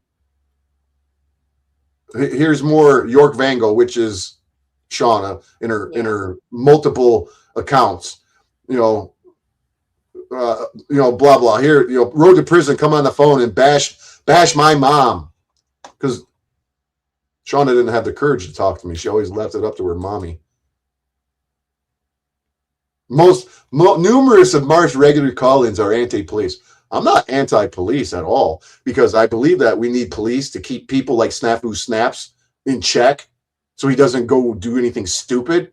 I'm anti-corruption. That's what I am against. It's got nothing to do with police. I have friends that are police officers, but I don't agree with the fucking corruption. And I don't agree with the abuse. I don't agree with the corporatocracy. Yeah. And now he wants to share, now they talking about you a lot in videos as well. And I'm like, whatever. Here's a video that he sent to me, or a picture with his shaved head, whatever. And so this is earlier in our communications. So then I'm not going to bore everybody with this, but I've shared this. That picture looks like the one where he's going after Red Pill and his wife. Right. And then this is somebody named Barry Lunas. Why am I in the middle of this? I was giving friendly advice. I also care for, you can't give friendly advice that goes against what anti-fucking Marfugal followers don't like. That face it fearless bitch, Shauna, she doesn't like anybody who supports Marfugal. Her and Snafu Snaps are two peas in the fucking pot. Two peas. And so, no, you're not allowed to care about both. He's absolutely right. Am I not allowed to care about both? No, you're not. You got to pick a side. And then there's Shauna. Absolutely, the reason why I want to expose Marfugal News is to help people. My mom and I, along with others, have received various threats. Shauna has not received any threats from me whatsoever. She continues to tell this lie to the weak-minded individuals like Cynthia and whoever else, and then Snafu Snaps, the little bitch-ass fucking troublemaking piece of shit that he is. He always likes to fucking say, but clearly this has been going on since 2019. I just shared his drama where I'm like, dude, I don't care. She's making videos about you. Yeah, good for her. Oh, she's saying stuff about you. I say, yeah, well, that's what wackadoodles do. And this is what he does. He continuously fucking does this. Here's a text message, or excuse me, a Twitter message from Shauna that says, Dex and Lexi with Dex showed up on J-Stone 78 using the same songs they claim were picked randomly the night before 6, whatever. Road to prison calls me twice. Blocked. Road to prison calls my mom. It's because she blocked me. Same reason why I went to fucking Tariq's house, because you want to block me and have the opportunity to fucking confront you to your fucking face. That's what I'm going to do, because I ain't scared of any of you goddamn motherfuckers on the internet. You guys are all scared of me. Irrationally, but you're scared of me. Kind of right, Lena? Irrational? But it's all good. Road to prison calls my mom and refuses to tell her how he gets her number. Her mom has called me before. What do you think? I got some secret fucking way to get telephone numbers? Road to prison talks to my mom, getting more irritated every call. She is polite to him the whole time. No, she's dismissing the reality of what your retarded ass is doing, Shauna.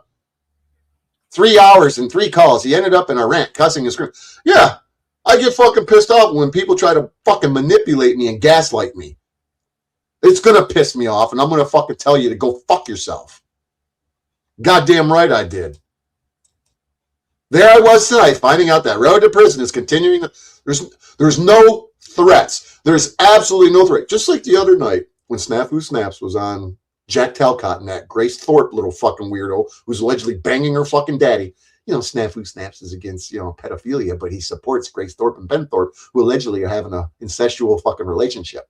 He likes to mock Mad Mystic. But, this is the kind of two-faced bullshit that Snafu Snaps does. And all of you assholes like Cynthia and Yolanda and Jack and Dusty and every one of you fucking retards out here support Snafu fucktard Snaps.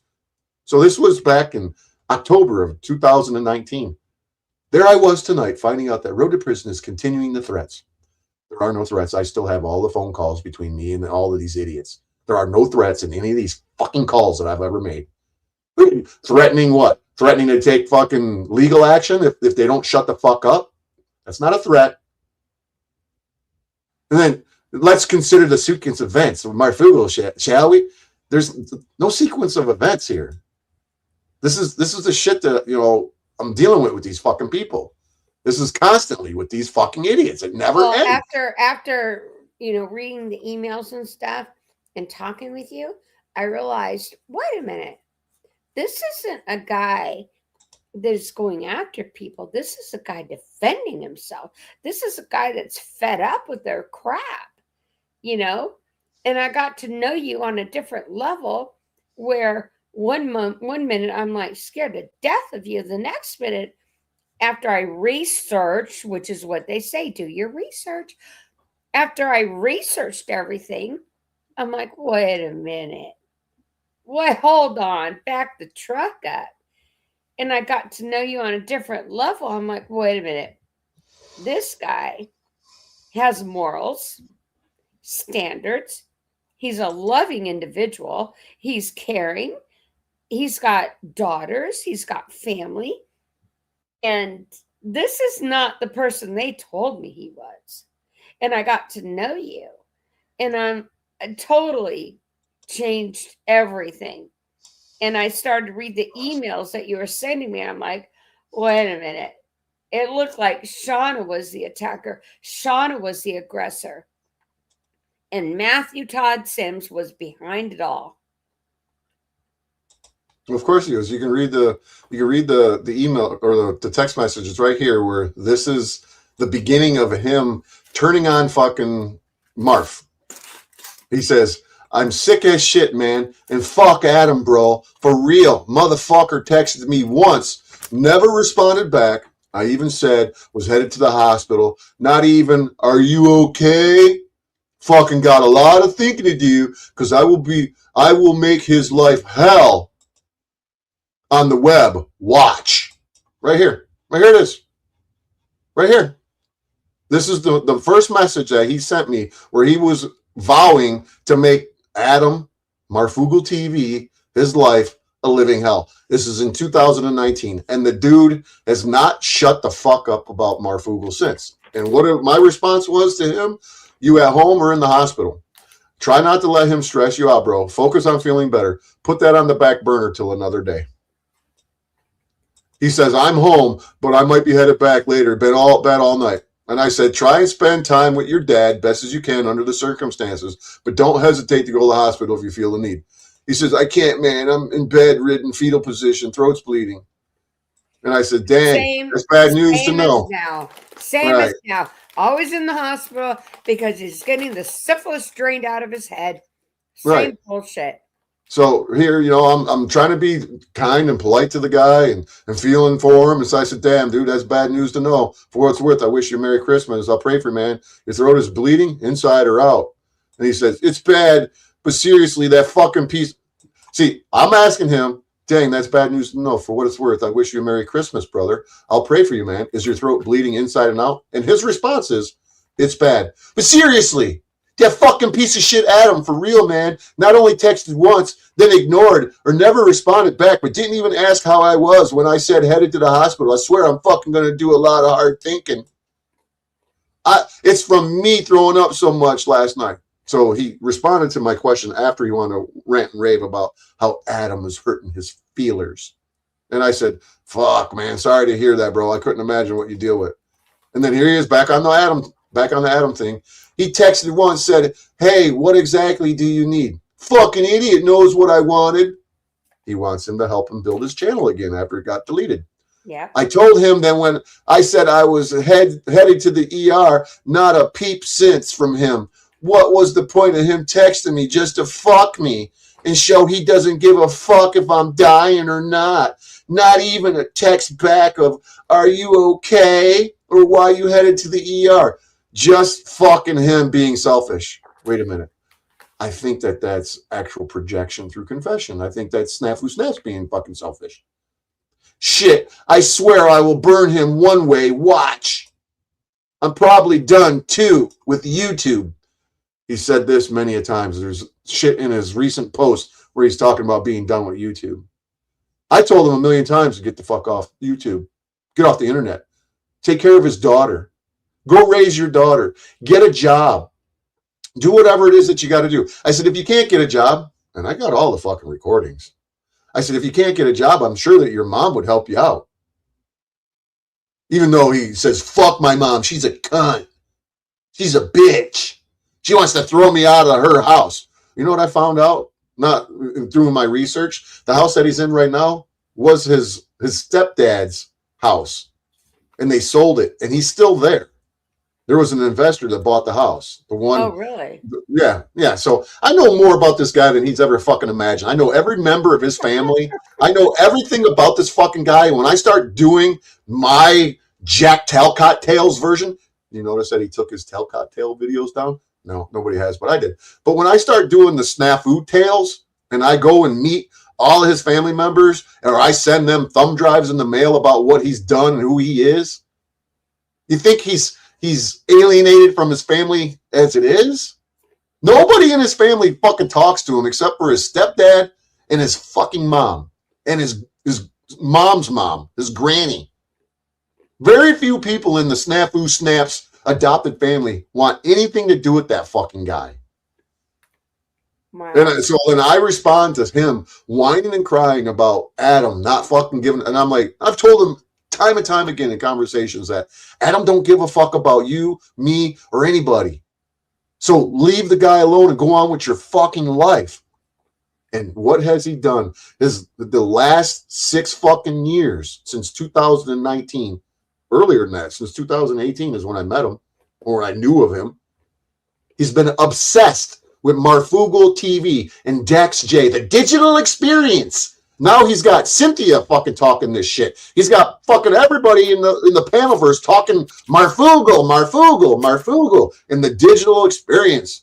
Everybody that he manipulates and convinces to bid his fucking evil fucking doings is talking the same shit that he talks. They sound like two peas in a pod. He's trying to get Cynthia to talk about Marfugal.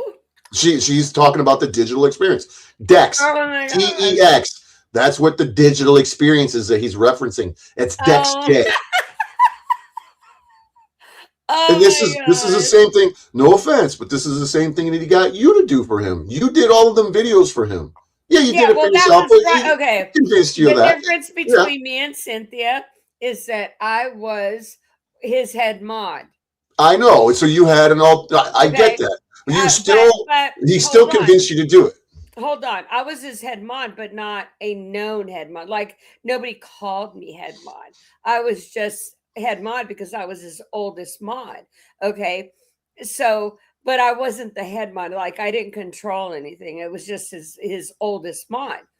And I was involved in all the backroom stuff. I knew everything that went on and all that. Okay, the big difference between Cynthia just went live. And Cynthia, yeah. Cynthia trying to talk about Marfugal. Are you fucking kidding me right now? That is hilarious. Because she's trying to talk about Dex. Well, she's just repeating what fucking Snafu Snaps fucking does.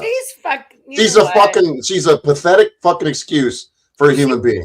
She's pollution pussy, okay? That's all she is. She's a pathetic excuse for a fucking human being. That's all she is. She knows nothing about Marfugal. She has nowhere to talk. She's going to be copying what Snafu Snaps tells her to say. She's going to do whatever her big daddy Snafu Snaps tells her to do. Yeah, exactly. So he's nothing but a goddamn pedophile. He's a predator. He's a child predator. He's a child predator that goes after 12. He's a human predator. Boys. I got his fucking criminal record from Colorado, and he was subject to a personal protection order from somebody that he was in a relationship with that he violated 4 times, and he went to jail over it. I have the fucking record, and when I find out exactly who that PPO was against, you can goddamn guarantee if the person is still alive, I'm going to have a communication. I'm going to talk to that person, and they're going to tell me just like Chemo did. So here's more of this text where I'm trying to explain to him that Marfugal isn't worth it. I said when he's going, I'll be right back. Go ahead. All right. So I said to anybody who's paying attention and listening to this, I said, Adam's just not going to do anything. Adam's head, I said, his head is swelled up so big, his neck is going to break. If you ask me, not sure if it's because he's not a good person or he's just in his own little world. You can't let it eat you alive, brother. But you can't talk sense into this fucking guy. So here he is. It's not the fact he burned me. Fact is, Adam is probably the most selfish piece of shit out there, while the whole, quote, family cares. He sure as hell don't. What person in their right fucking mind is going to base their entire life off of fucking another YouTuber supporting or showing that they care? Nobody gives a fuck about one person to the other on the internet. And this guy, Matthew Sims, aka Snafu Snaps, has been obsessed with Marfugal TV for how long now? 6 fucking years. You guys can go on over and watch Cynthia talk about her war and her bombs and all the dumb shit. And then I respond to Snafu Snaps about Adam. I say, cut his ass loose and be done with him. Let it be known. You're not asking for much, but it's too much for him apparently. So leave it go. Let it alone. Let it go. Yeah, well, if you talk to Dex or Lexi, which Lexi is Michelle, Dex, Michael Stratton, and Michelle Stratton, whatever you want to call him. Lexi is his wife. Let them know people are pissed. No, Snafu Snaps is pissed, and he always wants to include everybody else to make it look like there's a network of people behind him. You know, the Go Strike Team Go. If they call you, I'm sure if I live through this shit, I'll be letting them know myself. You guys always see that he's always talking about how he's going to die. He's on his deathbed. He's in hospice. They want to put him on palliative care. He sounds like Wolverine Transparency, who's been on palliative care for the last 5 years that I've known him. And I tell him, yeah, if I do, I'll let them know. Please relax your mind. You don't need to stress. It won't make anything better. No need for thanks, homie. I wish I was there. Something I could do to help your situation better. Like I said, I'd rather be dead than dealing with being so sick, man. This blows. And so my response is, he says, life nowadays truly sucks. And I said, you're breaking my heart, man. I hate knowing you're sick and you can't get any answers and would prefer death at this point. So any of you who know Snafu Snaps, you would know that he actually went to fucking a mental institution because he's told you guys time and time again that he ate handfuls of pills. Matthew Sims is a mentally disturbed individual. You can see that he has deep psychological abandonment issues. Some guy on the internet doesn't respond to him when he tells him he's going to the hospital, and he vows to make his life a living hell. Well, you guys support this guy? Just wait, Cynthia. You just wait. You've experienced it a little here and a little there. You've experienced it. But you've only experienced a fraction of the fucking evilness that Snafu Snaps is about. I think that I'm the only one on the internet that could actually tell you guys exactly how evil this fucking man is. He literally stalked me for 3 fucking years. He's still stalking me. He's here right now and you guys don't know it. That fucking piece of shit, Matthew Sims, is in this fucking chat right goddamn now watching this. And hey, what's up, Snafu Snaps, you fucking piece of shit? So 3 fucking years this guy fucking stalks me, harassing me, calling me names, whatever. Call me fucking names, say whatever you want to say. Doesn't mean nothing to me because I know it's not true. It's because your fucking mental instability, your unhinged behavior, and your unstableness and your lack of controlling your emotions, that's not me. Then people might go, oh, you're on here now. Well, trust me, I'm very well in control of my emotions. This is me speaking the truth, and the truth hurts. Nobody likes the truth. There's no more of a hated man than he who speaks the truth. So Matthew Sims stalked me for 3 fucking years. And then when he couldn't get into my chat box no more, he couldn't come into my chat and run his fucking mouth to me. What does he do? He calls my cell phone. He calls my cell phone because he's had my number since 2019. I gave the guy my number because I'm not part of this, bullshit agenda on the internet where I hide my information. I don't give a fuck about any of you. You know who I am. You come and fuck with me and mine, and I'll stick my foot up your motherfucking ass. I'm not scared like you fucking people are. And that's what I did originally in 2019, is that I proved to Squiggy, who's Iggy MB5679, who was fucking running his mouth about me. You want to bring your bullshit from the internet into the real life. I can bring the real life to you. Same thing I did to Tariq. I can bring the real life to you. You motherfuckers think it's okay and it's cool for Snafu Snaps to do the shit that he does? You guys support this piece of fucking shit. You support this piece of fucking shit. Yep, they do. And I'm the only one who stood up to this motherfucker and put an end to him fucking with me. And defended a 12-year-old little boy that he attacked. Well, all of them are sitting there. Well, I don't know if it's true. After he's attacked all of them. They have selective memory. They have selective mentalities where they only select partial truth, what they want to. Because, again, it takes me back to even Tariq, because Tariq wasn't saying this until I was saying it. A lot of people jump on my bandwagon. No offense, Tariq. If you're probably watching. Tariq did defend. I unblocked him. I unblocked him. Tariq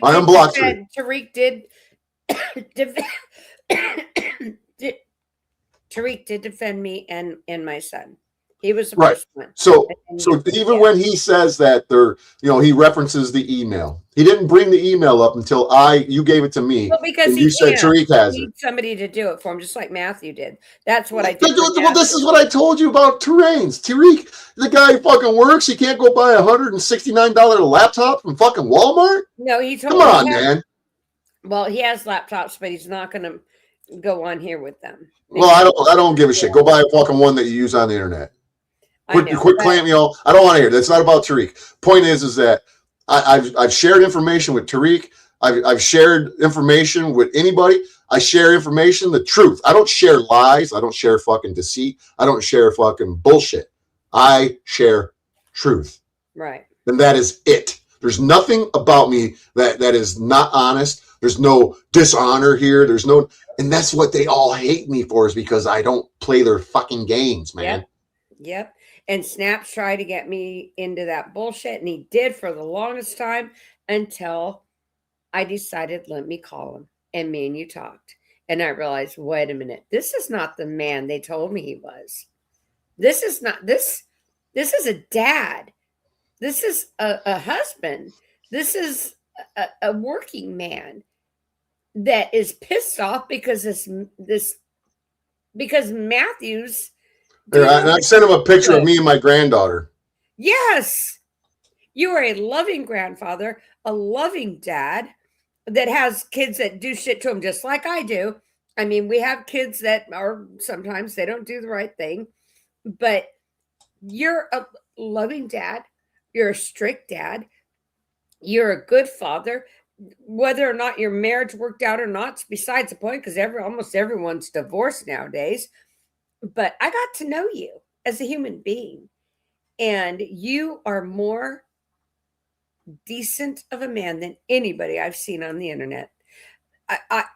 There are so many people on the Panelverse I thought were different, but then hearing them and stuff, I'm like, these people are freaking freaks. Freaks is a polite word. It's a very polite word. I had a lot of respect for Flow State. So much respect for him. I liked his channel. I never said anything bad against the guy. I really thought he was an upstanding guy. But after me and Snaps had the fallout, and especially in the last few months, I started to see somebody different that I did. I totally flipped me around. And wait a minute. Here's another one. Him and Matthew are friends? I'm like, whoa, wait a minute. Here's another one. West Virginia about get some snafu, hellfire, and wrath. Well, West Virginia is another psyop. Well, they're all part of it. He was saying that him and West Virginia were two peas in a pod. They were working behind the scenes. I proved that she and him, she was the fucking mole that everybody was looking for. Yes. I found it. I found that she was the fucking mole. She called me. She talked so much crap about what's that? Oh God, what's her name? I talked so much about her. What's the one girl she hung? I can't think of it now because I try to get my head out of all this garbage. Anyway, CJ Blaze. CJ Blaze. She talks her and CJ Blaze are such good friends. CJ Blaze is on her channel now as a mod. She talks so much shit about CJ Blaze. She told me the truth about everything. West Virginia Prepared Mind told me about everything. She is the reason I believe Matthew. She corroborated everything Matthew said. And then I find out she's nothing but a backstabbing little liar. They all are. That's what, I've come to the realization that every one of these motherfuckers are either playing the game together or they're so mentally diseased that they will allow somebody to treat them like shit and then be pals with them again the next day. I can't do that. So there's only two explanations for it. Either you're part of the fucking bullshit or you're mentally disturbed to the point where you're allowing the bullshit. They get paid. Well, whether they're getting paid or they're free, I think the Snap Snaps got out of prison early because with his criminal record, he should have gotten a lot more time in prison than he did for the arson conviction that he has. Well, he does. And you want to know the funny thing is that he likes to talk about Rat Blood and his charges of having an explosive device. Matthew Sims, Snafu Snaps, literally blew up a fucking hotel room and went to prison for arson. And put a pregnant girl in the hospital. What? Am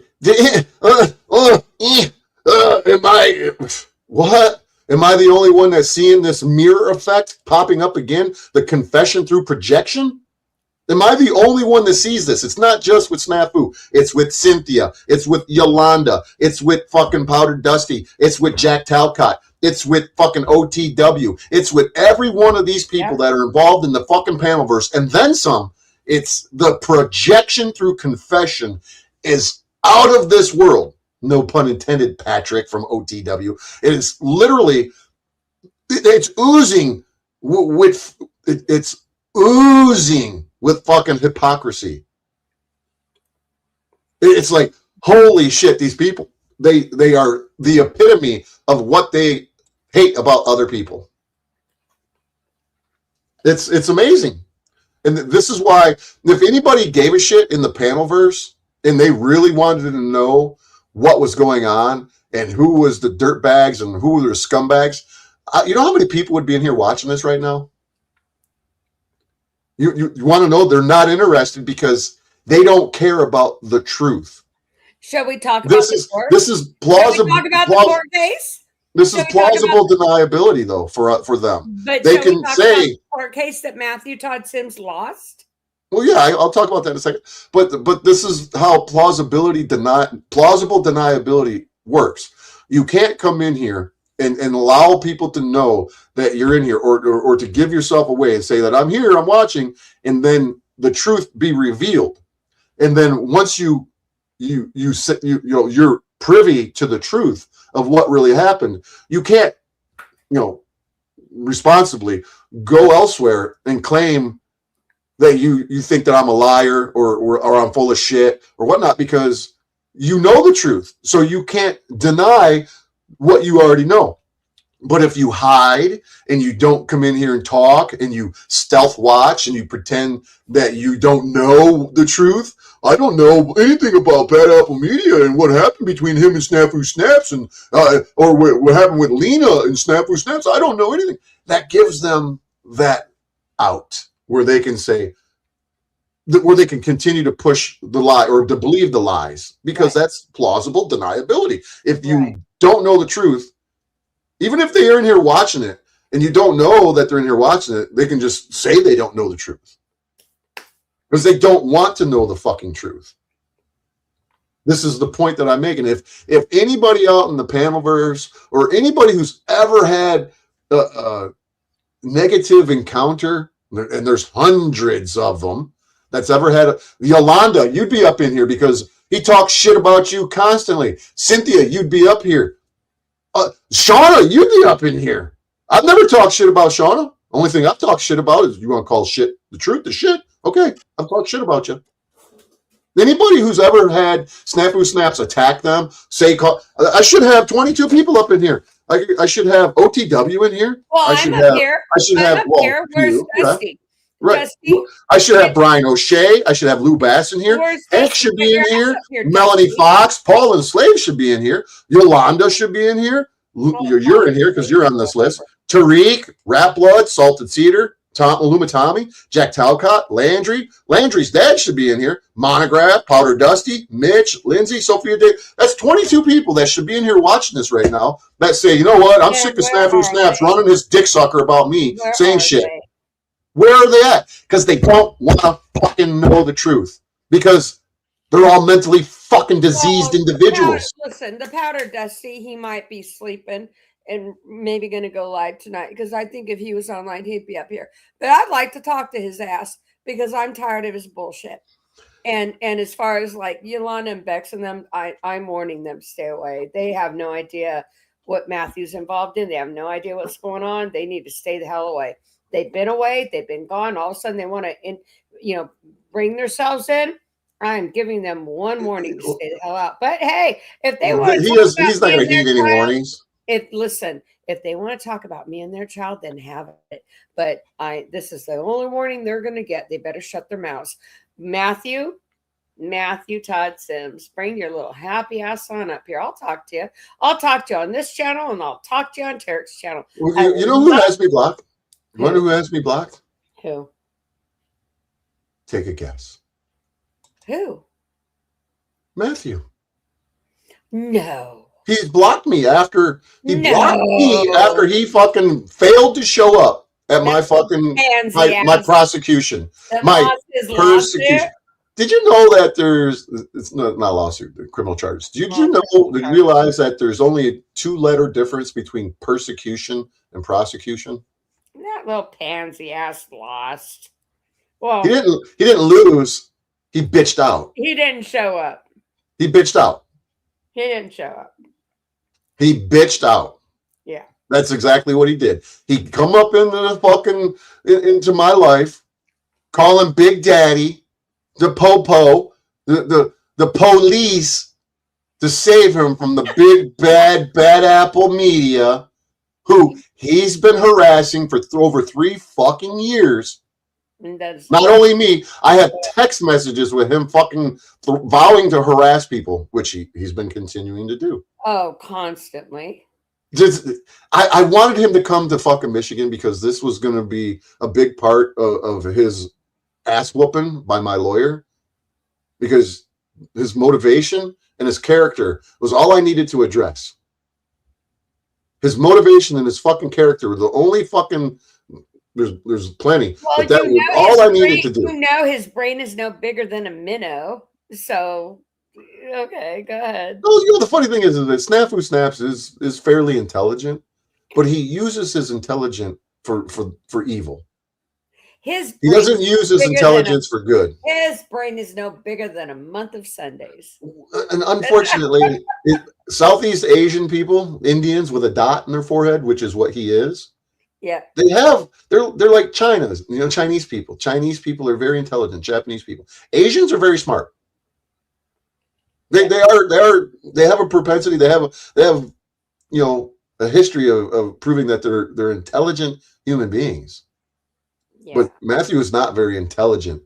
He doesn't know how to operate. He doesn't know how to put his intelligence to good use. So, but. Like, for example, you got Running with Scissors in here. Yeah. Do you realize that, you know, I've been friends with her for a long time. She knew that Snafu Snaps was harassing me in my live streams, and she was still supporting him. You know, and I didn't say to her, "You better pick a side," you know, which is what they do all the time. I knew she was supporting him, you know, in a way that She was coming on my videos, and all of a sudden she disappeared.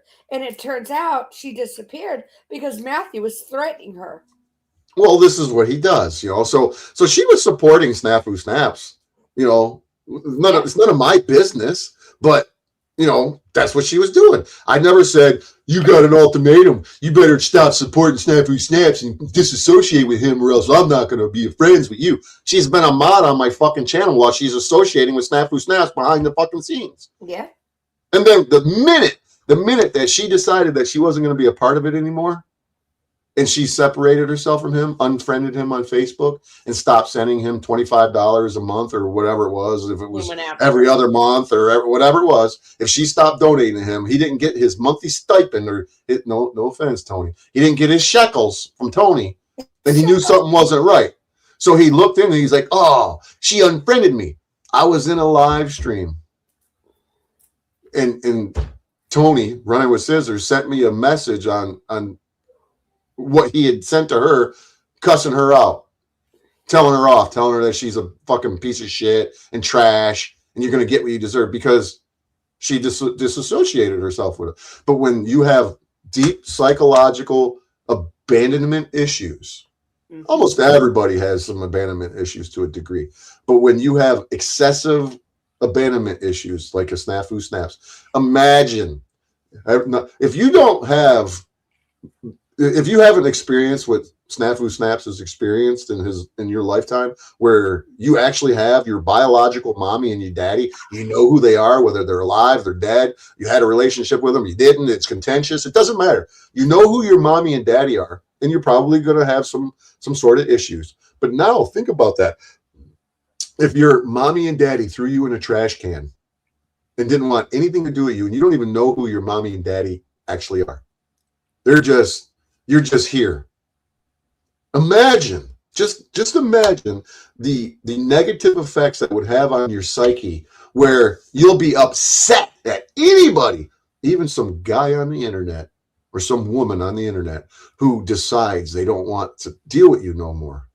And it's not just the internet, because this behavior has been going on in his life since at minimum 2007, when he got the personal protection order placed against him from somebody in his real life, and he violated that. He couldn't even follow the judge's orders. Yeah. Everybody wants to make fun of me because, you know, Snafu Snap shares our court hearings and our videos, and after the hearing was over, I said, "Fuck face, no tether." This scumbag's trying to get a fucking tether put back on me, and that tether was not going back on me, no matter what he said, no matter what I said. That tether wasn't going back on me. And he's in the fucking Zoom meetings begging and pleading for the fucking prosecutor to fucking, and the judge to put a tether on me. This is the kind of piece of shit that this motherfucker is. And what you see here in this screen right now, you see what I'm holding up on the screen? Yeah. That is a tether that I had on my leg in 2019 because of that cunt Shauna fucking Sierra Connor calling the police, calling the FBI, calling my job, doing all the shit that she's done then, that she's still doing to this fucking day. Lying to the police, telling people that I put fucking flyers or whatever it is that I put in mailboxes. Or if me right here, my right hand is raised to the air right now. If I put letters and traveled when I was there to fight my PPO, or if it was at another time, I don't even know when it was. But if there was at any point in time in my fucking existence that I went and I put anything in mailboxes to make Shauna Connor look bad in her neighborhood, I would say, I fucking did it. And what are you going to do about it? Fuck you. That's what I would say right here and right now. But I'm not saying that because I didn't do it. I wouldn't waste my time and energy and effort or my money. I'm sitting here right now saying it's not true. But the picture that you see on the screen right now is what I sent to Snafu Snaps when I cut my tether off when I was in Missouri, because I was sick of this fucking tether being on my leg. I called the judge in the judge's clerk, and I said, yeah, I want this tether off. My lawyer, court-appointed lawyer, is a piece of shit. I want this tether off, and if it doesn't come off, I'm going to cut this motherfucker off. And the judge said, yeah, Planet X Watch is probably watching too. Fuck you, you cunt. So anyways, I fucking sent Snafu Snaps a picture of this, and you can see his response at the top of it. Goes, oh, shit. So I cut this fucking thing off with the judge's permission. They emailed me an order to remove the tether. And I cut that motherfucker off on live fucking video. I could share the video right fucking now if I pulled it up. And unfortunately, I tried to deceive my audience and act like I did it just because I wanted to do it and there wasn't a court order. But then I left the video up, and then I was like, I can't do that because I'm too honest and I don't want to deceive anybody. So I took the video down. But when I do something and I say something, and I don't lie. I don't lie about anything. So dealing with these people that I've been dealing with since fucking 2000, and I regret ever meeting or encountering Marfugal TV. And that'll take me back to a video where Browns Boy came in here a little bit ago, which I don't need Browns Boy to tell it, but he kind of confirmed it where, it's not just him. I could pull up 100 videos where they say the same thing, where YouTube is here. Not the way that people think it is that they can literally send videos to me into my feed that they know that I'll be interested in watching. Oh, yeah. They could send me somebody like Adam from Marfugal TV to my phone, and he could talk about the things that he's talking about, and I'll be like, ooh, what's this? Yep. And I'll watch it. And then I'll subscribe, and they're like, oh, we got them. And then they'll keep sending me shit. And then they can manipulate me and gaslight me and do the things that they do to me. I mean, play games, psychological warfare with me. Yep. And get me to do the things that I did. So in all reality, you can call it paranoid schizophrenia all the fuck you want. But when I recognize the patterns and I see and I know what I've known, I believe that Marfugal was put into my life to shut me the fuck up. Yes. Yes. And I haven't shut the fuck up since. Well, okay. Now that so when I found Marfugal, I was just waking up. That's exactly what, now that I'm where I'm at today, that's exactly why he was put in my life to shut me up. Then fast forward to Snafu Snaps. He was put in my life to guide me in a certain direction. Right. And to steer you. Yes. And since I've woken up gang stalking. Yeah, to get me into the panelverse, get me into the filth, the lying, the cussing at everybody, the yelling at everybody, to get me back into that world, which I'm not a part of that. I don't talk to people that way. I don't cuss at people like that. I don't get in the realm of backstabbing and backbiting. I'm past all of that. But they wanted me to get back into that because I pulled myself out.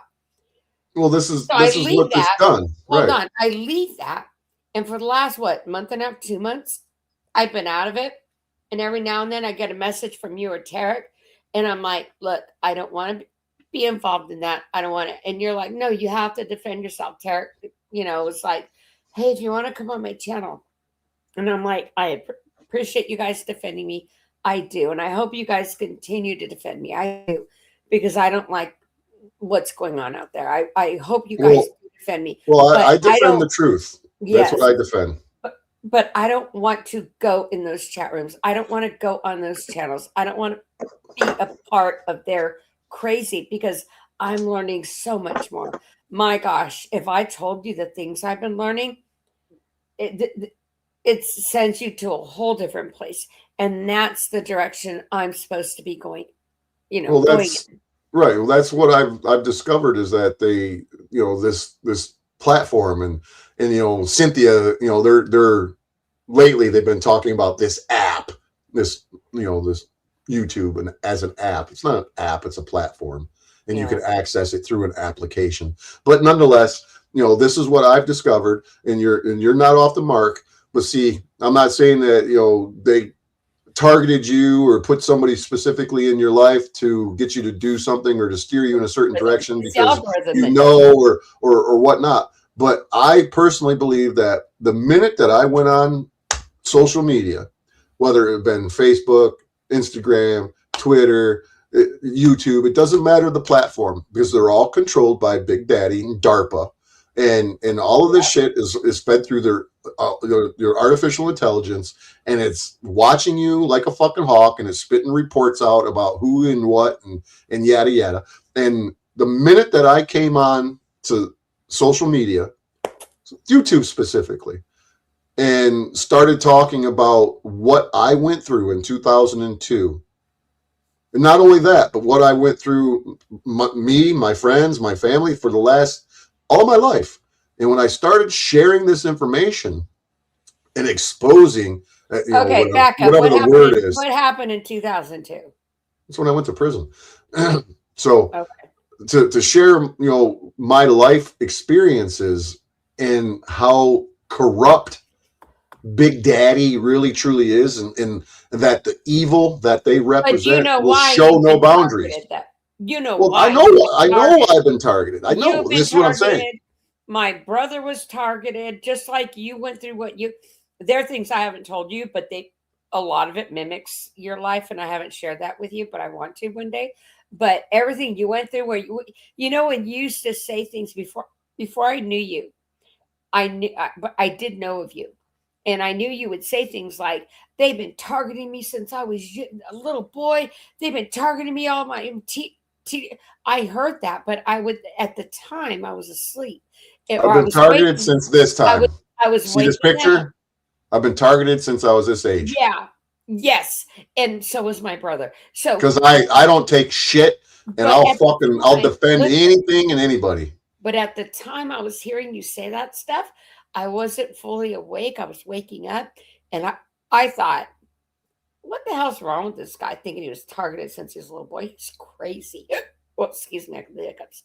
But now that I'm way more awake and I see what my brother's gone through, you're not a guy that's just saying this stuff. They target you when you're a child because they can see your light, because they can see you, and they know who you are. They know who you belong to, and they target you to make your life a living hell. Well, they've done a good job of it. They really have. So you're not making this stuff up. This whole world is so spiritual. People have no idea.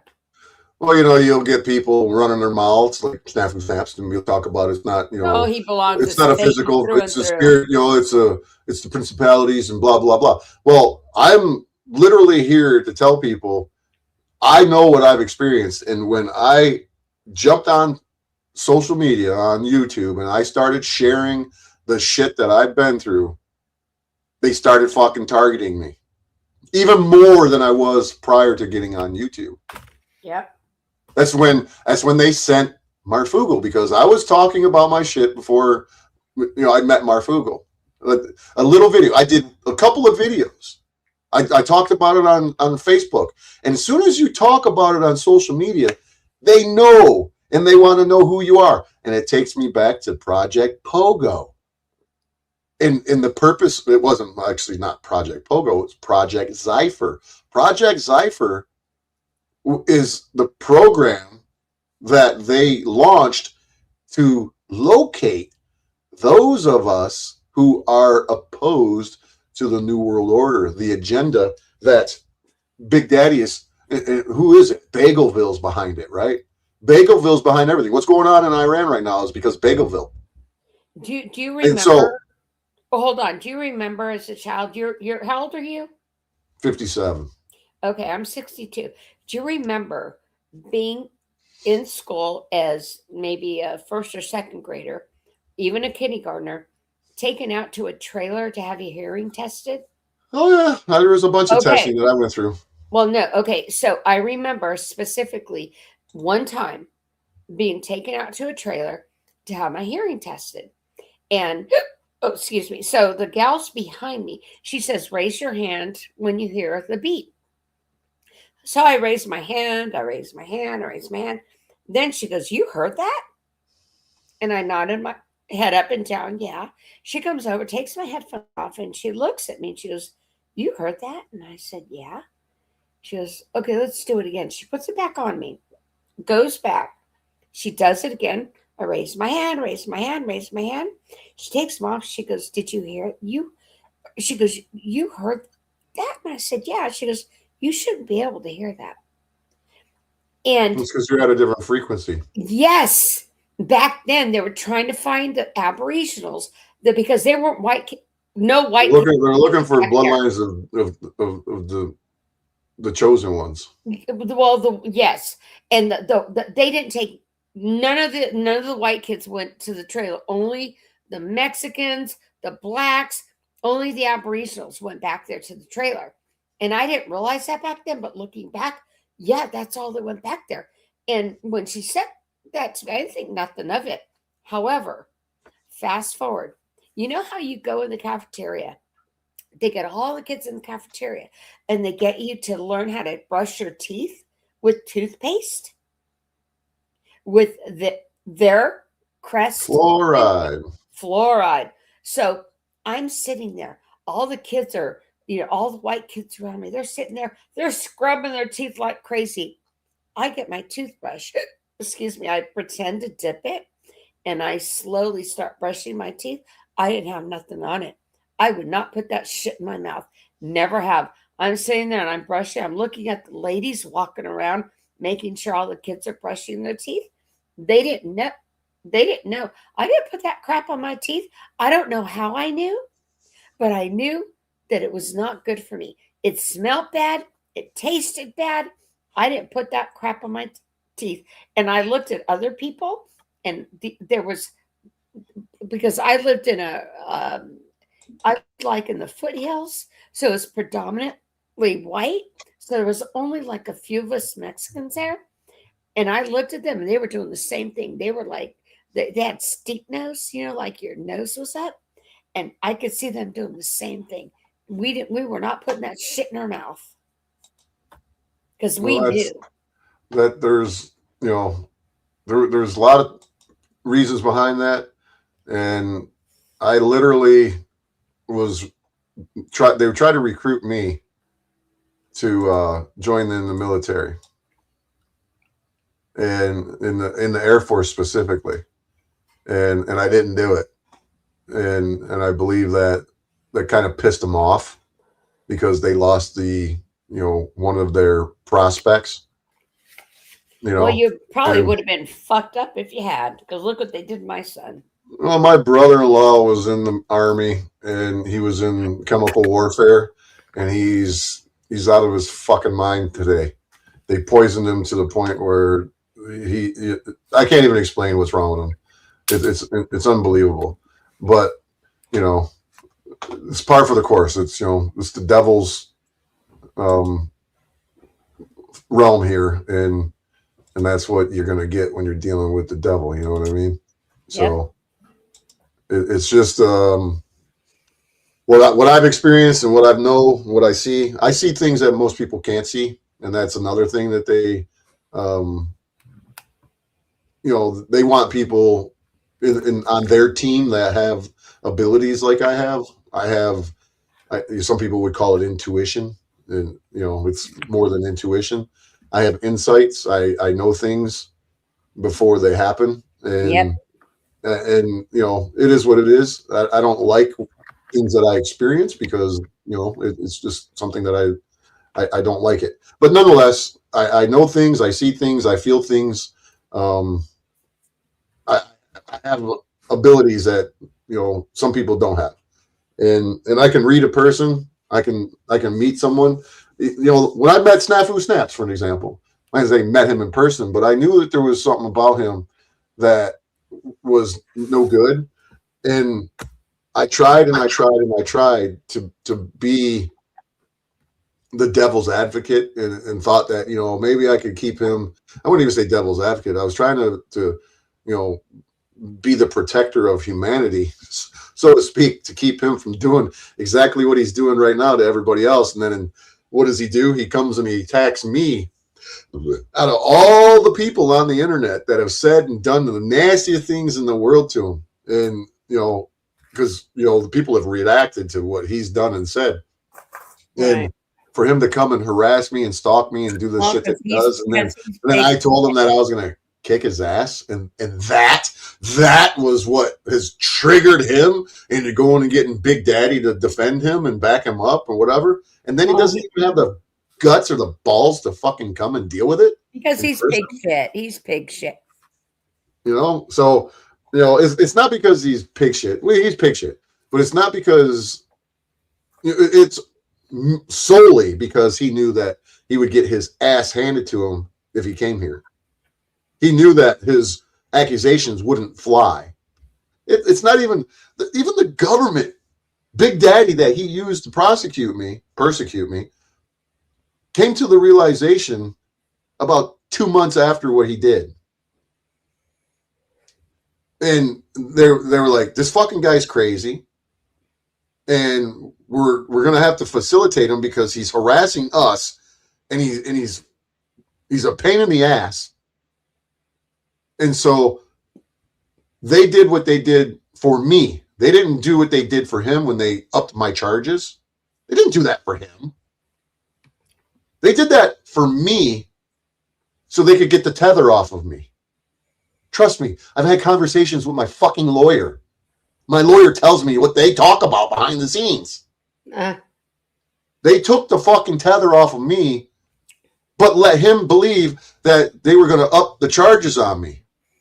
So they went through the motions and said, "Oh yeah, we're going to up these charges," when he was supposed to come to have a bench trial and stand in front of the judge and tell the judge how he was in fear of me and whatever.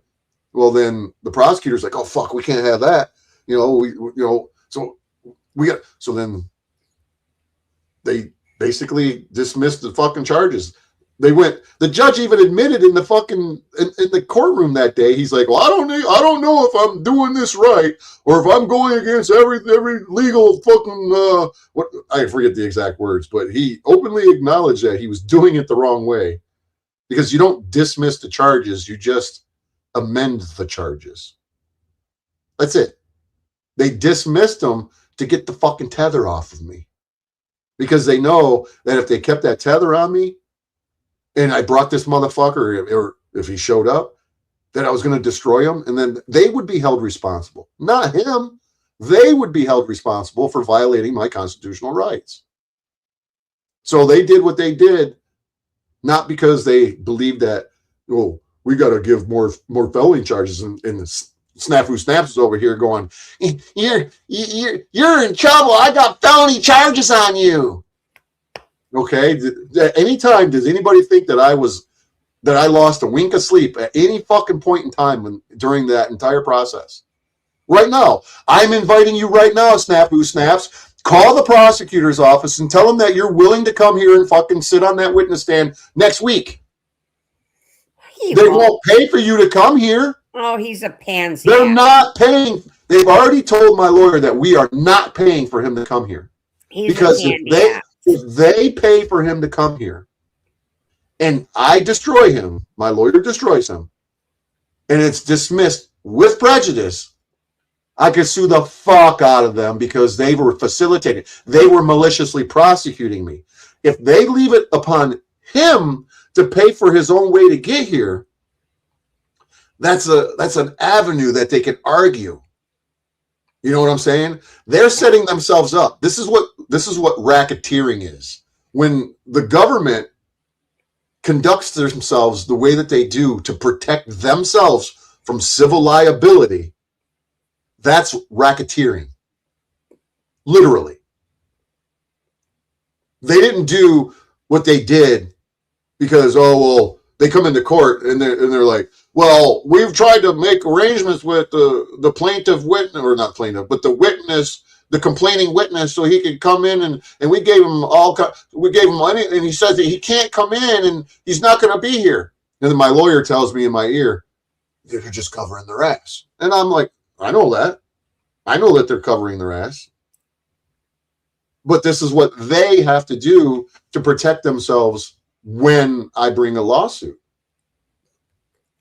So everything that occurred during these bogus ass fucking hearings and this malicious prosecution, they didn't ban me from talking about this the day that I said, hey, fuckface, no tether.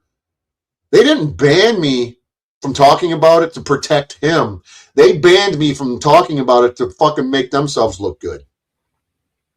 Because they don't want me telling everybody what fucking retards they are for believing this dumb fucking bullshit that this guy's spewing. No matter what anybody thinks out here in the panelverse, they don't know their ass from a hole in the ground. They don't know the law. First of all, what I said by telling him that I was going to kick his ass, that's free speech. That's not against the fucking law, period. It may appear to be against the law, the man-made statutes. There was no harm, no injury, no loss. We can go into the Paul enslaved categories now. There was no loss, no injury, and no harm caused by me. Oh, we got that video. The only one that suffered, yeah, I know. The only one who suffered loss, harm, or injury was me. Me. I suffered loss, injury, and harm. Nobody else did. Snafu Snaps, show me on the doll right here, Snafu Snaps. Where did I hurt you? Show me in your pocketbook how you had a harm, financial harm. Show me your injuries. Show me what losses you had, Snafu Snaps. There weren't any. There aren't any. None of these people have a fucking clue as how the law works out here in the panelverse. Do they care? No, they don't care. That's why there's nobody here watching me. It's not because I'm boring. It's not because I'm a ranting and raving lunatic. It's because they don't want the fucking truth. They can't have plausible deniability if they come in here and they listen. And they're like, oh my God, Snafu Snaps did that? No, nobody will ever go out and say, Snafu Snaps, why did you do that? Why did you go through the whole fucking process of having Bad Apple Media prosecuted, and then fail to show up? What kind of coward are you? He wants to use he can travel from fucking Arizona to Texas to go and get fucking tattoos and then go back to Arizona. He can travel from Arizona to Florida to go and fucking try and stick his dick in J-Stone. He had the same, what was he going to, things were different then. Well, I just showed messages where he was claiming that he was dying and that his health is so bad in 2019, but he still traveled. Oh, He still was traveling. Nothing to do with his fat ass. Have you seen Jay Stone?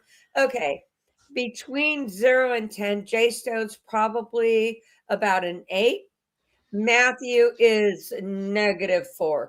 Okay, there's no way in hell. And when I say Jay Stone's an 8, I would say at my youngest, most beautiful self, even though I would say I was about a 7. But if you look at you would have to look at my young photos, okay? I do not over exaggerate myself. I'll say, to be honest, about a 7 because I had a soft body. I wasn't built. I didn't have abs. I didn't have muscles. I was just a pretty young girl. Jay Stone is a very beautiful girl. I would say at her height, probably about an 8. Okay, Matthew is a -4. He had no chance in hell of having that woman. Okay, no chance in hell. He tried, he lost, and he couldn't deal with it. He still whines and cries about her to this day. He's a whine and cry. Calls her Jezebel, fucking talks about she's a heretic, she's this, that. Matthew, get your ass up here and confront me, you little pussy. Get up here and talk to me. He won't. Cheap little He won't. He ain't gonna come up. He ain't gonna come up here. That can be bought for $1. He's a $2 whore. That's all he is. He's nothing more than a $2 steak. That's it. He won't come up here. Cut the fat off the cow, and that's all he's worth is the fat. He will not come up here. He'll run and hide. He'll do whatever he's got to do. He'll still run around the internet talking about how there's legal stuff behind it. There's nothing legal behind it. I guarantee if Snafu Snaps was to call the fucking prosecutor's office tomorrow morning and tell them, well, I want to come there, they're going to say, well, how are you getting here? The only way that they'll deal with him is if he brings his ass to Michigan. They're not paying for him to do it. They're not paying for him. Come the end of May, it'll be a year since he pulled that shit. Where's the paperwork, Matthew? Where's the paperwork? You said you're suing me. He's going to sue you for slander. There's nothing. There's not a damn thing.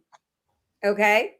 All I can do is give the paperwork to the feds or to the FBI, give it to the police department, and it's a crime, a state against him. Whether they prosecute or not, it's up to them. It has nothing to do with me. Well, he's got, despite whether you or anybody else does anything to him. But he's got me to deal with. I can tell you, they're not sitting on their thumbs, though. Well, he's got me to deal with. They're not sitting on their thumbs, and neither is my family. Neither are our very close friends of mine. Matthew knows who those friends are. Nobody's sitting on their thumbs. So when I tell Yolanda and Bex to step the back up and walk away, they better fucking listen to me and walk the hell away. It has nothing to do with them. They are no part of this. Only Matthew. Oh, they're part of it. They can't stop sucking Snafu Snaps little fucking syphilis stick. Matthew, Planet X, and Rachel. They're the three targets right now. They better shut the fuck up. Yolanda and Bex better step the fuck back and shut their mouth. They'll be sucking Snafu Snaps little syphilis dick tomorrow. Well, talking all kinds of smack about you, talking smack about me. When I tell you there are three targets, I'm telling them to shut the fuck up and step back. That's all I'm saying, because they're okay. So let's move on. It's, it is what it is. This entire video, I had my plan was to come on here and talk about the right to travel. Yeah. Because people like Paul Enslaved, he has the ability, the gift of gab, which you don't need to have the gift of gab on the level of Paul Enslaved to maneuver through the shit. The only reason that cop let him go that day was because he was impressed by the way he spoke. He wanted to know more about it. He let him go because he didn't want to argue. And you can clearly, I saw that video with Paul, and the cop just let him go. He didn't let him go because he was right. That's not why the cop let him go. Cop let him go because he did have a strong argument, and the cop probably agreed with him. Didn't mean it was legal. He just agreed with him in his own self and let him go, because there's no way in hell. Okay, the federal had jurisdiction over all of it. They gave it to the state. Each state has the right to decide what's going on in their own state. So if you're driving through their state, and they want you to have tax and license, you better have not tax and if they want you to have license and registration, you better have it.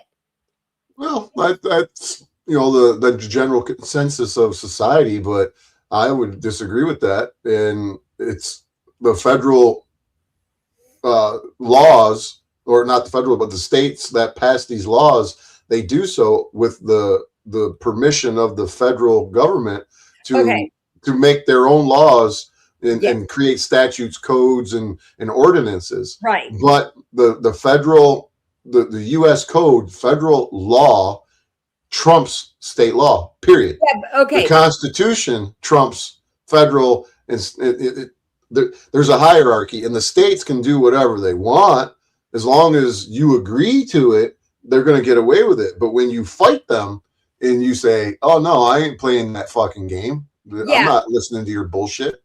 This is you have the ability to say, "Go fuck yourself. I'm not participating in that." Okay. Now okay, I did a lot of research on this, and what I understand is that was what was going on.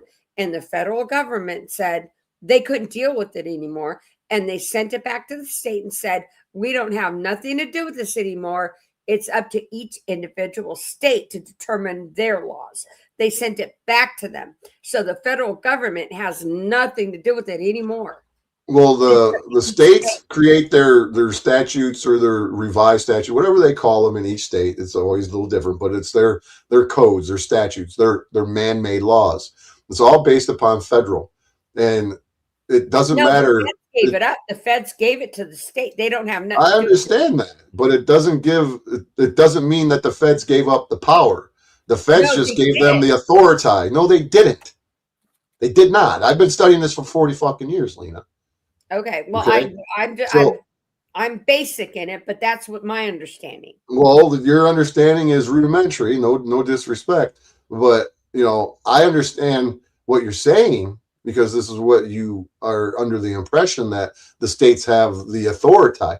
Yeah, they do have the authority when you accept it. You don't have to accept it.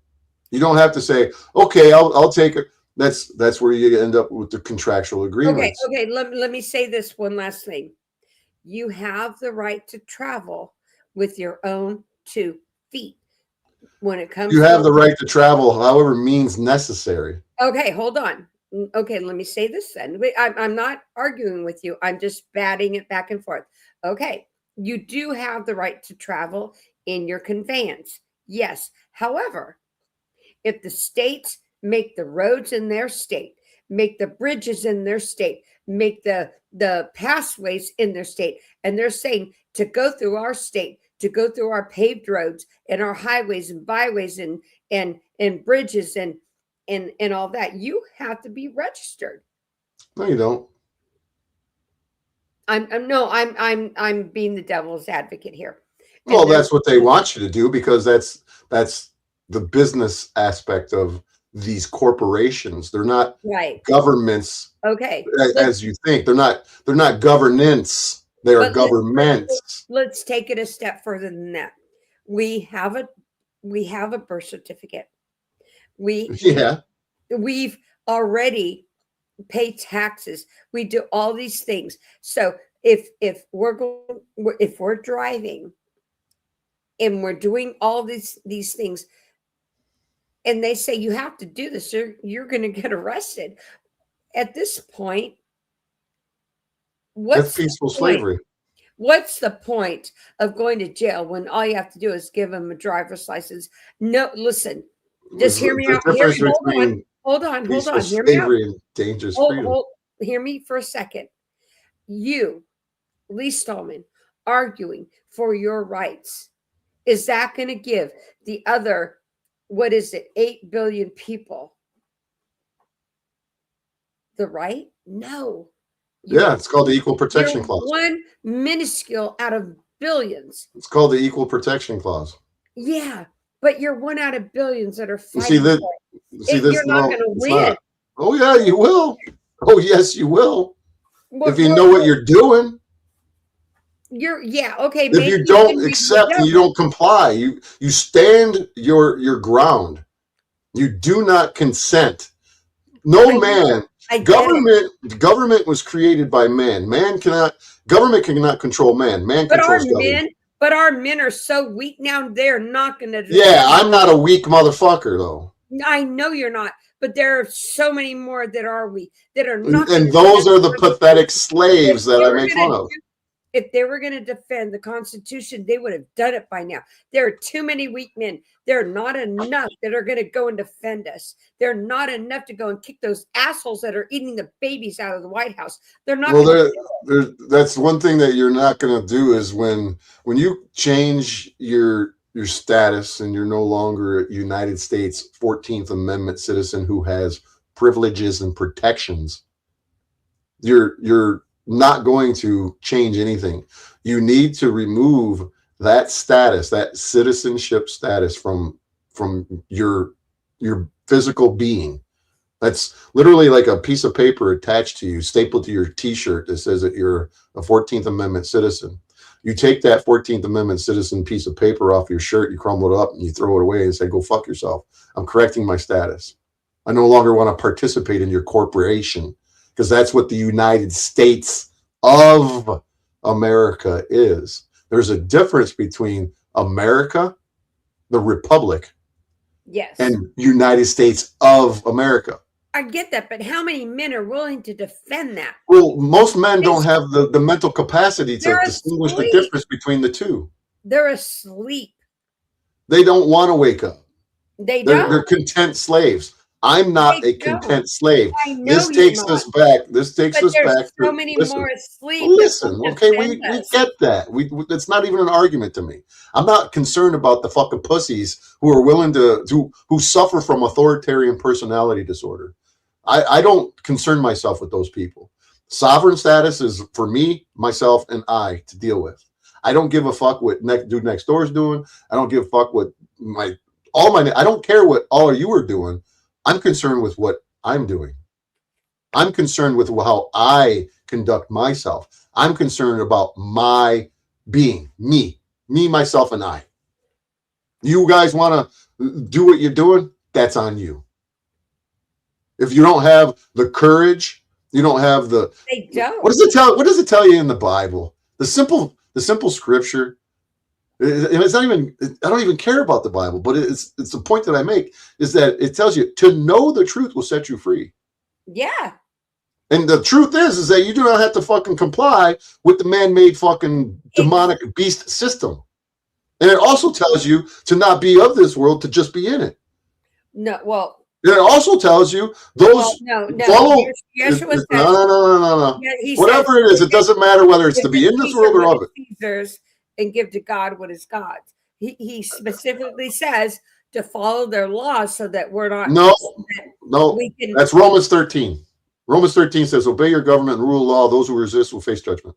And most people, even family members of mine, I got family members that are big time Bible thumpers who claim that they're huge Christians and they know the Bible inside and out. You can know the Bible inside and out, but if you don't know discernment, well, to call yourself a Christian right there, you follow a different God.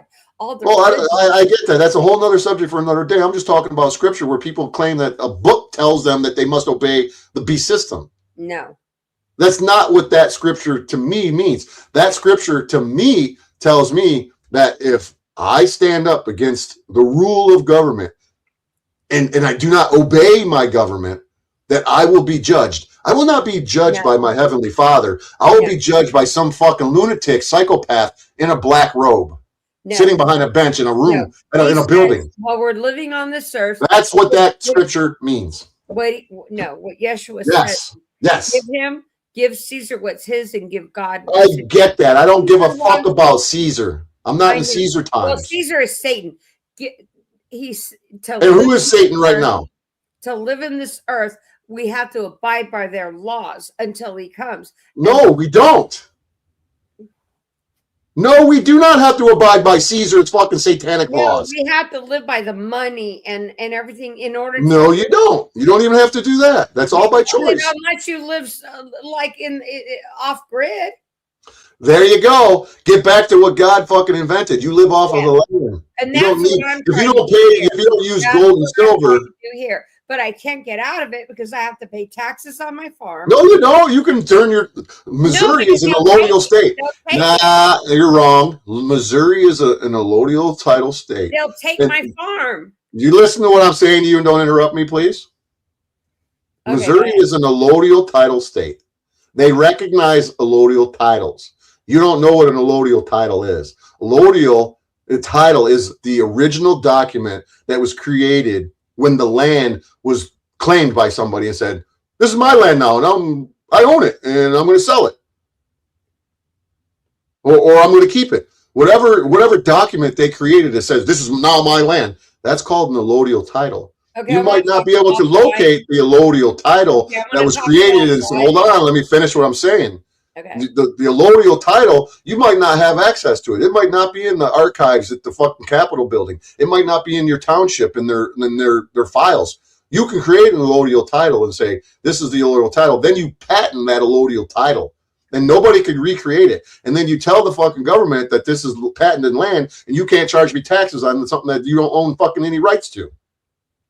There is a way to do it. I know of people who have sovereign land. That's what is called sovereign land. There are people in this country. You remember hearing about the individuals in New York, the Muslims that have that compound that I forget where the hell it's at, but it's been widely known. It was this place where a bunch of Muslims live, and they're practicing, guerrilla warfare training and this, that, and I heard everything. about that. Okay, well, that's sovereign land. That's why the cops don't go on it.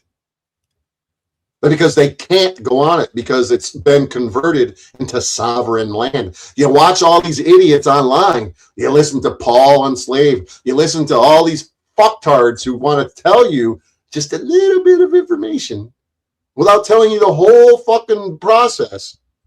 You're going to get fucking hemmed up every time. You're going to get your window broken out. And this is just people who are, it's my right to travel. When they don't know exactly how to go about their right to travel, they're going to get their asses handed to them, and they're going to end up in the jurisdiction of the corporation. When you know what you're doing and you understand the words, the English language that's been perverted and it's used into legalese, the definition between driving and traveling are two complete and distinguishable differences. Definitions, excuse me. Driving is a commercial activity. Travel is a natural right. Driving is a corporate term. Traveling is a God-given term. A word that God says, you travel this earth. I created it for my children as well. Man comes along and created the beast system and says, you can't travel. That's driving.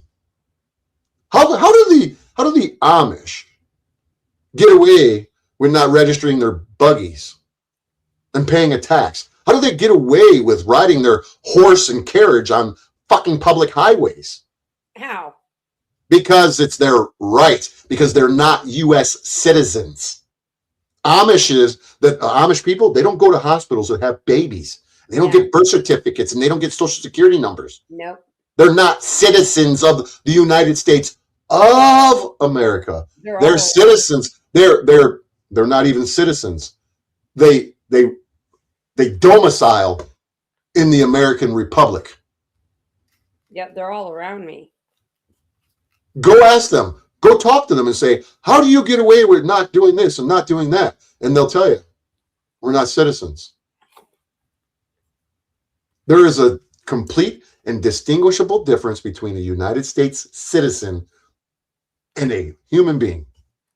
Nowhere in legal law definitions, legal dictionaries, will you ever find the word man or woman.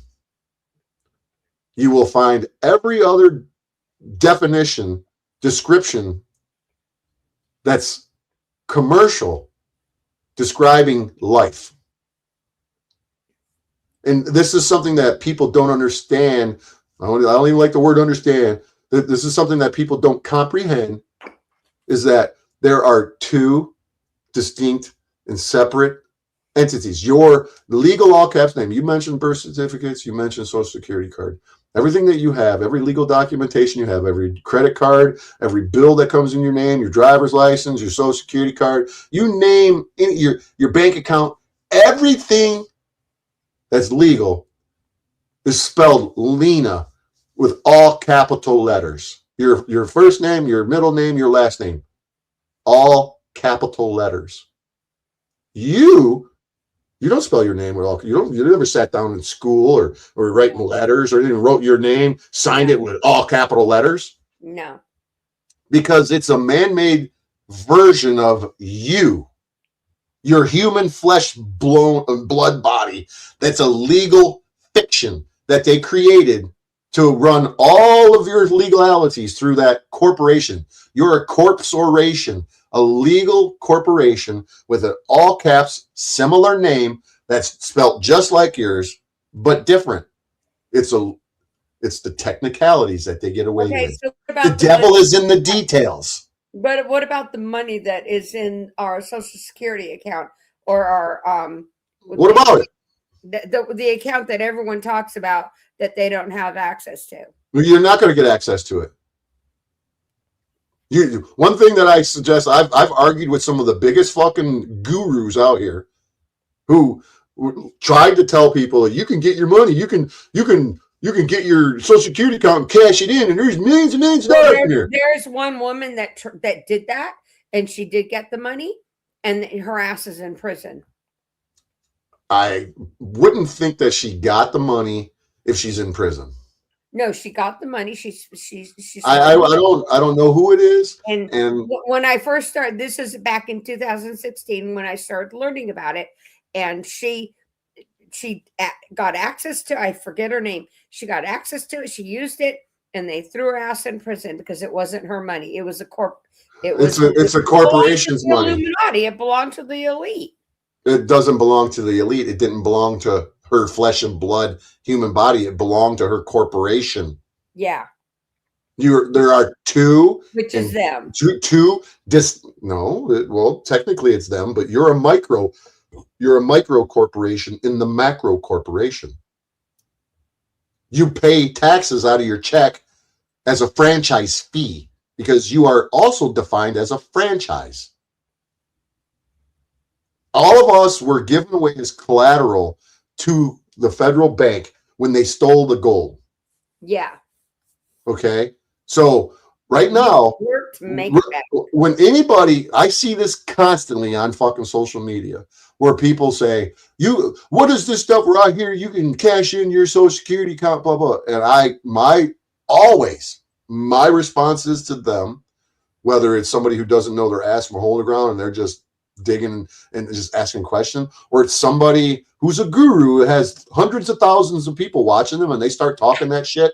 I tell them, you're a fucking idiot and you're going to get a bunch of people hemmed up. And what are you? Are you somebody who's trying to provide mis and disinformation to discredit the sovereign status that we can all enjoy individually? Or are you so fucking stupid that you think that you're going to fight Big Daddy and take some money that doesn't even really exist? Yep. Money doesn't exist. They're promissory notes. It's all fake. Unless they're going to give you a truckload of gold, it's nothing. So what are you actually fighting for? Nothing. Oh my God. Okay. So everyone is sitting here fighting about, oh my God, they're going to put us on a social credit score. What the hell's the difference? You're on a credit score now. You already have, back in 1933, or it might have been 32. I think it's 33. House Joint Resolution 192. After they took all the gold, the president at the time, whatever, said that since they took the ability to pay for things with gold and silver, which is in the Constitution, then we're collateral. Then that Social Security account is your Susticate V Trust account. That means that you are the beneficiary. You're the benefactor of the corporation, and everything that you want and need should be prepaid. And that's what House Joint Resolution 192 said, is that all bills will be prepaid. All debts will be prepaid because money doesn't exist anymore. Gold, valuables doesn't exist. People think because they type on a computer and look at their bank account, I have $3,872. That's the bank's money. My bills. No, it's a number on a goddamn computer. But it's the bank's money. That's what they use as leverage to the loan. It's points, it's credit, whatever you want to call it, and they get to spend that.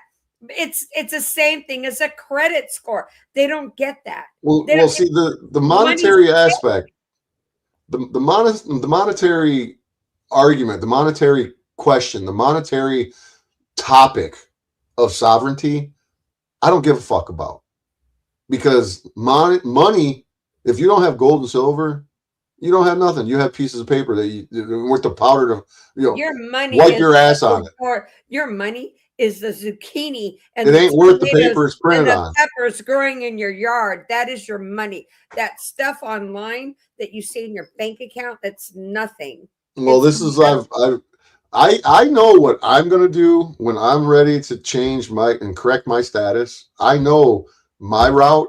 And when I'm driving down the road, here's a video that I was planning on showing everybody.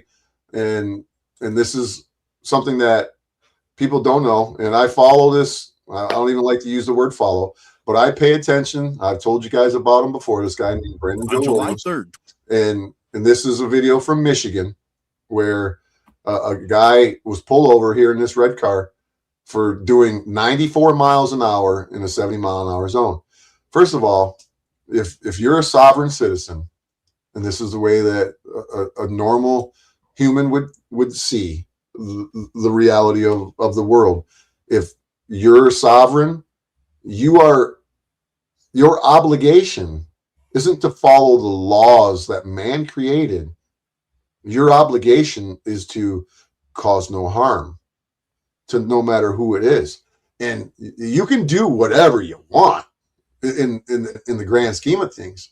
But if you create a victim when you're doing 94 miles an hour and you hit somebody and you cause an injury, then you're liable. Would that be a crime? You know, it's a questionable situation. That's a fine line. So how you prevent from being, you know, the attention of the state troopers is you don't go 94 fucking miles an hour in a 70 zone. You drive normal like a human being, and you have moral convictions, you have moral turpitude, and you just behave proper. Do you want, is it a world that you want where everybody's driving around and going as fast as they want on these roads and zipping in and out of traffic and acting like idiots because they're sovereigns? No. That's not, if you have that mentality that you can become sovereign and you're not subject to the man-made statutes and codes and ordinances because you have rights and you're no longer a subject to the statutes because you're no longer a 14th Amendment citizen, for you to think like that, you're doing it the wrong way. If we had a society with everybody who knew how to behave and you didn't steal, you didn't commit crimes, you didn't harm anybody, what do we need law enforcement for? But that'd be a perfect utopian, you know, world, like maybe like in the millennial reign of Christ that's already occurred, right? Where everybody's loving and peaceful and whatnot. We're not there. We're in Satan's little season where the fucking devil's running rampant in the world. Okay, so people have a lack of moral conviction, and they think that they can behave and do whatever they want, whether they're citizens or they're not. So if somebody who is a citizen thinks that they can go out and rape and steal, what are they going to do if they think they can behave however they want because they're not subject to man-made laws now? Well, they're going to be a heathen. It takes, you have to be a good person on the inside. You have to been raised properly. You have to have fear of God, and you have to have empathy and sympathy. You have to have all of the things that most people don't fucking have anymore to be a good human being. You have to have a good fear of God, love him, but that's what worship means, to love him, but you have to have a good fear of him.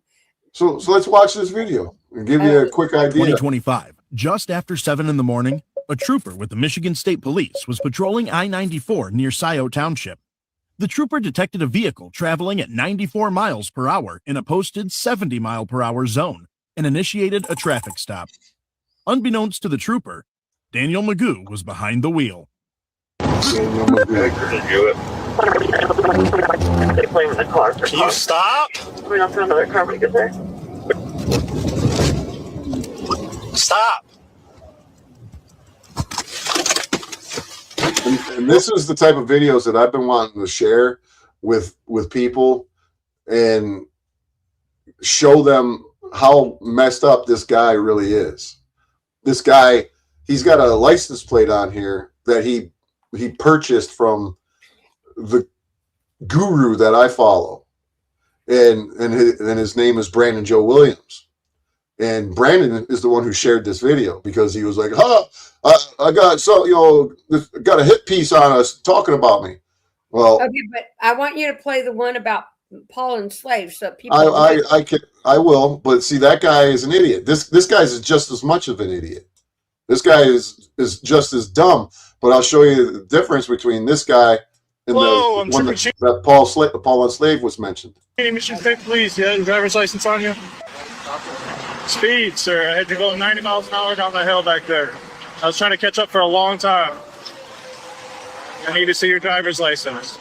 90 miles per hour? How did you clock that? My radar, sir. I need your driver's license. Your radar at? My radar is mounted in my vehicle. Where is your driver's license? I'm not traveling in a Connecticut capacity. You don't have to be. Did you see the plate? I don't know what that plate is. He said, "Did you see the plate? I'm not a commercial vehicle." Well, clearly he's not a commercial vehicle. But the At plate. the time of the stop, Daniel's vehicle displayed this license plate. This is the Amnesty Coalition. This is what I showed you guys before about Brandon Joe Williams. This is a license plate that, or I wouldn't call it a license plate. This is a flag. This is considered a flag, like a fabric flag on a pole. This is a flag. And this is what he has. And to me, you can do whatever you want, but you're it's annoying to hear these guys talk. Further investigation identified it as originating from an organization called the Amnesty Coalition. Additional research indicates the group presents itself as a self-declared micronation, promoting an unconventional interpretation of U.S. sovereignty through symbolic nation building and personalized legal ideology. Public materials associated with the group identify its primary figurehead as King Pickle This is Brennan Joe Williams here. Excellency, who operates under the Rumble username One Stupid Based on the branding, repeated pickle-themed references, and the group's designation of supporters as Pickletarians, the organization appears to function primarily as a political, promotional, or satirical movement. It's not political at all. Rather than any recognized entity. It doesn't matter to me when you're speeding. It's a traffic violation. I haven't read this. It's a violation, right? Yes, sir. Okay. So, violation for commercial capacity. No, it does not matter what capacity you're in. So he literally argues. I don't want to sit here because this is like a half-hour video, it seems like. Let me see. I don't want to be here all night. But this, at the end of this, they ended up here. I'll keep letting you watch it. It's just they're arguing about commercial blah blah blah blah. We're pretty much already there. So since the time of the stop, 2 Chelsea police officers, a Washtenaw County Sheriff's deputy, and 3 total state troopers have arrived on scene. After roughly 30 minutes of pleading with Daniel, calling supervisors, and getting absolutely nowhere, the initiating trooper had had enough. Yes, they probably will. you have 19 lawsuits. What's going on? I do have 1983 lawsuits. Okay. Are they criminal? And I'm going to look up this guy's fucking lawsuits too. I'm saying Okay. I'm not worried about that because I'm acting within the law right now. You are not acting within the law. I am giving you one more chance to step out of the car on your own. well, you're not going to get your help. You don't. He wants a counselor even though he's claiming he's sovereign. Kind of oxymoronic. You don't get one right now. I have. You don't get one right now. You'll get one. You'll get one before you see a judge. Right now. Yes, you will get one before you see a judge. You have a right to remain silent if that's what you would like before talking until you have talked to a lawyer. I have a right to a You're not getting me that. No, not right now. So I can quiet my right. Step out of the car. That was your last chance. Hey, hold on. That's the second window I gotta fix, man. All right. Put your phone down. I'm gonna tell someone else. That's the second window that I got to fix. Step out of the car. Turn and face your vehicle. He said I could keep my phone recorded. No, put your phone down. I'm gonna be arrested right now. I'm gonna leave it recording. I'm just gonna sit here. You had way too many chances to step out of that car. You have a chance to give me a lawyer and he won't. You can get a lawyer before you see a judge. We gave you 100 chances. I did not illegally search you. You're under arrest. It's been illegal. None of this has been illegal. You will. The only illegal part is you not listening to us. You will be in federal court. Okay, that's fine. All of this is on camera. You've been escalating this whole time. Okay. I can hang out with him like Sovereign? Yeah. Allegedly. Yeah, I think that's what it is. He never said it specifically, but That's what he was saying. Never said it. He was quoting all the stuff. yeah, he's quoting all the stuff. And I've never seen that play before. Yeah, no, that's the sovereign plate. There's a handful of them that look like that. You know, it would have ended the same way if it was just the sheriff's out here, right? No, Because you still did not identify yourself. You still would have been pulled out of the vehicle. I'm not gonna talk to you no more. I tried. I'll see you in court. You guys are trying to generate revenue, and I was just happy to be the target. Good morning. The guy, you know, he's not wrong, but at the same time, he's an idiot. He approached this in a complete and total ignorant manner. You know, he's not dealing with it the way that I personally would deal with it, but that's on him. So are you watching this, Lena? Yeah. Okay. So at the end of this video, he may look like an idiot here. You don't know that's what you're doing. That's what you're doing. Whatever, but Okay. we'll And Learn something new every day. it's just gonna cost. All right, get the. We're pumping these systems with you officers and troopers, and I just want you to do the best in your career. Daniel was charged with 4th-degree fleeing and eluding law enforcement, resisting and obstructing, refusal to obey a traffic order, operating a motor vehicle without securities, operating an unregistered vehicle, and driving while license suspended, revoked, or denied. During the court proceedings, Daniel maintained the court had no jurisdiction over him and initially attempted to represent himself. Ultimately, he sat through a preliminary exam where the state presented enough evidence to bind the case over to circuit court. So he made it through the district court level where they gave him a preliminary examination, and the district court judge found that there was probable cause to do what they did, and they bound it over to circuit court. And due to his lack of cooperation, he was remanded into custody, and his bond was set at $50,000. so they took him into custody at the district court hearing, put him in county jail, and gave him a bond of 50 grand for, I don't know what. There's no victim here. There's no loss, there's no injury, and there's no harm. So I'm not saying that I agree with how he handled this, but until there was loss, injury, or harm, he committed no crime. According to a source familiar with the matter, Daniel ultimately recognized that his sovereign citizen arguments were not improving his legal position. After discussions with the prosecution regarding the case and his sobriety, the prosecution entered a nolle prosequi. As of the date of this writing, the charges will not be pursued. A nolo prosequi is that they decided to not prosecute him. They went through all of this, and then they cut him loose and didn't charge him. Daniel reverts to his old ways. The prosecution has the option to move forward with charges. So you see there how he actually beat the case? Yeah. You know, whether he had proper registration or an actual license that was suspended or whatever, I don't know. I could look into the guy and I could get the case on it. I know there's some people that do win, but then how do they win and so many hundreds of people don't? Because they take plea bargains, or they go into court and they try to argue with a judge, and a judge isn't going to deal with it. You know, I know how I would deal with it. I would never go to court and stand in front of a judge. I would try to work iron out the issues with the prosecutor themselves and say, look, I have no case. Let's face it, when you get we can talk as much as we want, but when you get in front of the judge, it's scary, Lee. It is. It's scary for the average person, but it's not scary for someone like me. It's very intimidating to most of us. Well, I'm not going to disagree with that, but when you're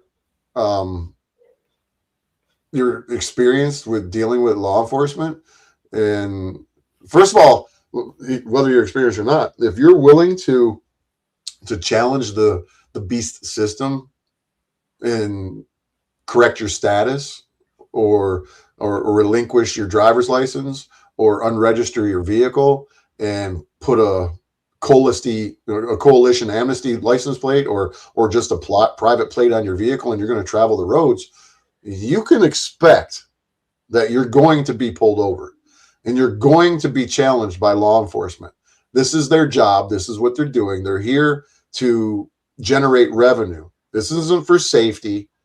It's not. First of all, the Supreme Court has ruled multiple times that law enforcement aren't here to protect and serve the people. and keep them safe. It's their duty, and only duty is to protect themselves from harm from the citizens. And that's why law enforcement vehicles have, throughout the entire country, have removed protect and to serve off of the vehicles, because the Supreme Court has already gave them the green light to not worry about you and I. That's why we live in a police state now, is because they have the green light. But let me see where that other video was at that you know about. Where is it? So the difference between this guy is that he stood on his ground. You know, there's a lot of people that you don't have, not you, but people in general don't have any knowledge of, who have actually beat these cases outside of court. And where is it at? Here it is. Sergeant Curtis is the guy. And I was going to share Cynthia's version of this, but I don't even want to give that skank any credit or anything. So if the audio isn't able, you can't hear this audio, anybody, let me know. He's trying. Because sometimes StreamYard doesn't bring the audio over when I share it. So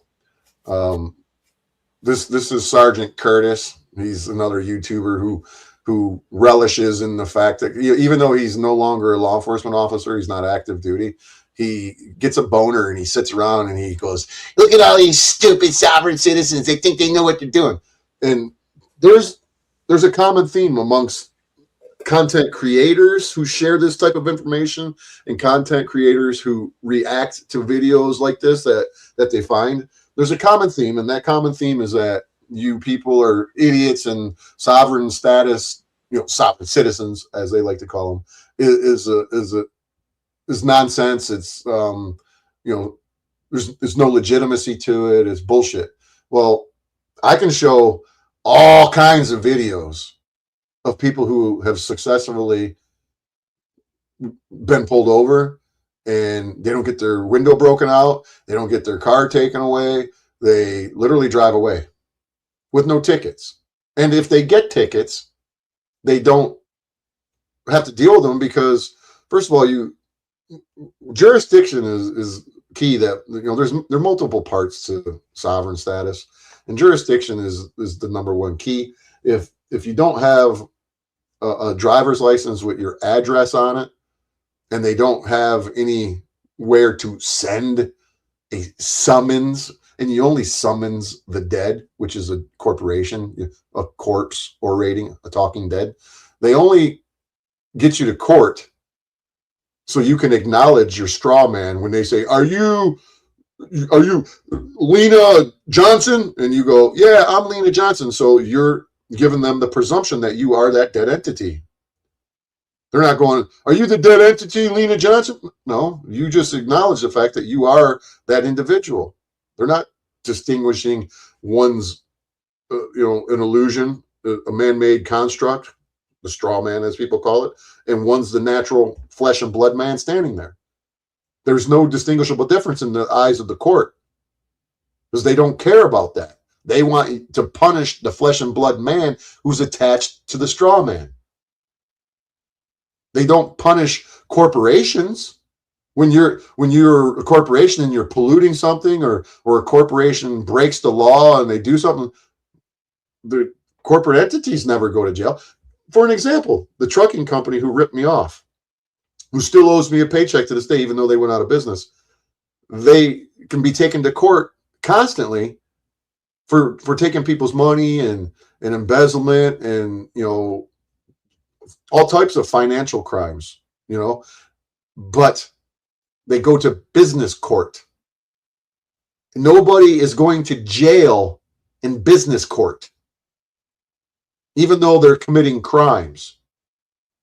So the difference between a business, which is, Walmart, has anybody at Walmart ever fucking went to jail for any crime that's ever occurred in Walmart? No. So this is the difference between the natural flesh and blood living man and your corpse oration that's associated with you. And you agree that that's me. Yeah, that's me. All right, well, then you're going to accept the punishment for that. So this video is Sergeant Curtis, and this is the wife of the guy who was pulled out of the vehicle. The window was broken, whatnot. Let's get to the point where he's saying the same things that guy was just saying there on the side of the road in Michigan. Talking looks like it's done. Pop right. 223 on LE3. It's going to happen. These guys have done this before. So if you don't want to step out of the vehicle, we will remove you from the vehicle. We would like to not do that, but if we have to, we will. I'm not threatening you. I'm explaining what's going on. At this point, your tires have deflation devices on them. So if you want to drive away, your tires are going to go flat as well. See, the most intelligent thing that anybody in this situation can do who claims that they're sovereign is get yourself the passport. The passport doesn't have any address attached to it. You get out of the vehicle, you go and have a conversation with them, you deal with it like a man, you have a conversation, you explain your situation, what you were standing for, do whatever it is that you got to do. But being non-combative, he's being non-combative, he's not being violent, but he's not addressing it. He's not dealing with the issue. He's just sitting in his car going, I don't have to do it. You can't tell me what to do. That's childish. Yeah. That's not moral responsibility. Get out, deal with this. First of all, roll your window down and he wouldn't be ordering you out of the car. Have a conversation. And you say, here's my passport. They want identification. Here's my identification. And you don't need to have a driver's license or a registered vehicle in your name to have automobile insurance. Anybody who knows, they go out and buy a vehicle. You don't own it yet. You don't have it registered yet, but you call your insurance carrier and go, hey guys, I need to put insurance on this vehicle. Okay, what's the VIN number? So you give them the VIN number and you got insurance. This is nothing unusual. This is everywhere in this country. You can get insurance without having it registered. You don't need a vehicle to be registered to carry insurance on it. Yeah, they don't ask for registration when you get insurance. Of course they don't, because they don't care about that. So anybody, whether you have a license, you have no license, whether the vehicle is insured, or not insured, but whether there's any registration for it, you don't need all that. Carry some insurance. I want protection just because I want to be sovereign and I don't want to have to deal with man-made laws and whatnot. I still want to be financially protected if I hurt, or damage somebody's property or have my vehicle fixed. Who cares? Carry insurance. As long as there's insurance, fucking carry insurance. Yeah, if you can do it, put insurance on your shit. That's irresponsible to not. All right. And being a morally responsible person is you put insurance on your vehicle. Step out of the vehicle. This is your last opportunity before we take you out of the vehicle. Last opportunity, man. They're ready for the next step in this, so the talking looks like it's done. Pop right. 223 on LE3 or Delta 11. I just told you that. And she's sitting here with a baby in her lap. Yeah. Well, I don't disagree with her right to do it, but broken glass and all that, you would think that they would cover the baby's head so it doesn't get any shards or whatnot. You are out of it. He's got a knife on him. No. It's here. Here. What are you doing? We told you you're under arrest. For what? All of this could have been avoided if you would have just got out and communicated with them. They probably would have gave you tickets for no insurance and no registration and no license and sent you on your way and hoped that you showed up for court. Instead, you got your window busted out, your old lady and your kids are going to be sitting on the side of the road and they're going to take your vehicle and then you're going to fucking have an issue. You're going to have to go to jail. You're going to have to try and bond out. Why would you want to do that? Wouldn't you try to prevent that beforehand? Anybody with any common sense, any intelligence, you would try to, speak about this situation before you let it get to this point. My paperwork. I told you to step out of the vehicle. I asked for your documentation. I gave you my documentation. No, I asked for Well, there's really not much more to share about this video other than the difference between what this guy dealt with. He got his window broken out, and there's no update that says that he got his case dismissed or nothing. There is no update. He literally got fucking sent to jail, and he probably was convicted. I could probably, FOIA this date up here, January 13th, 2022, 1315 in the county, and I could get the information on it, and I could find out if he was charged and convicted. I could do all that. But I already know what happened to this guy. He's an idiot. And in this video, he does mention fucking Paul enslaved. And I'll even show you that part because, you know, Cynthia's little vagina was soaking wet when he mentioned Paul enslaved. And she was like, ew, I can put down Paul enslaved because he was making fun of me and saying that I was taking the poison things and this is my way to get back at Paul enslaved. And There's nothing you can do, maybe 1,000?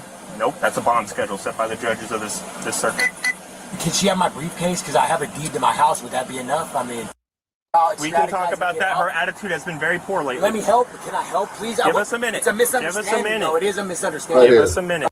Even worse. We will facilitate a way for your wife and kids to get to Bunnell, which is the nearest town this way. Please help me out. in Pinellas County. Man, I was not even trying to do anything fucked up. I swear, I thought I really. We literally just watched the video, man. What video?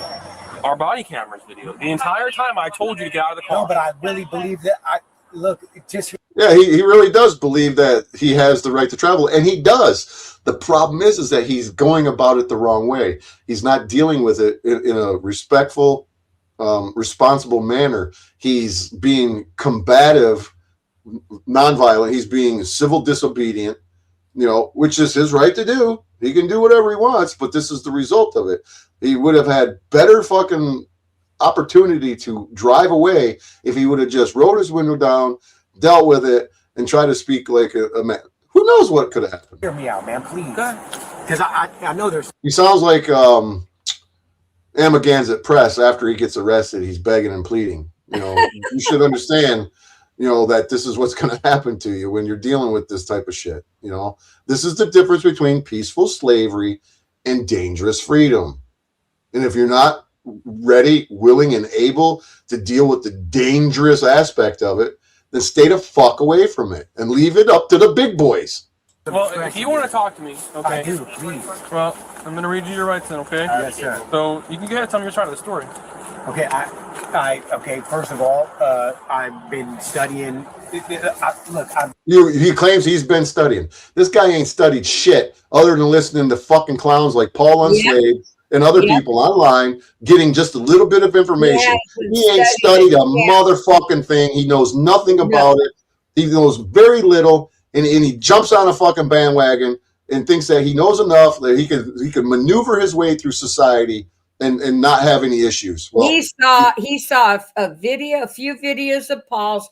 Paul talks really well, and he thought he can do the same thing.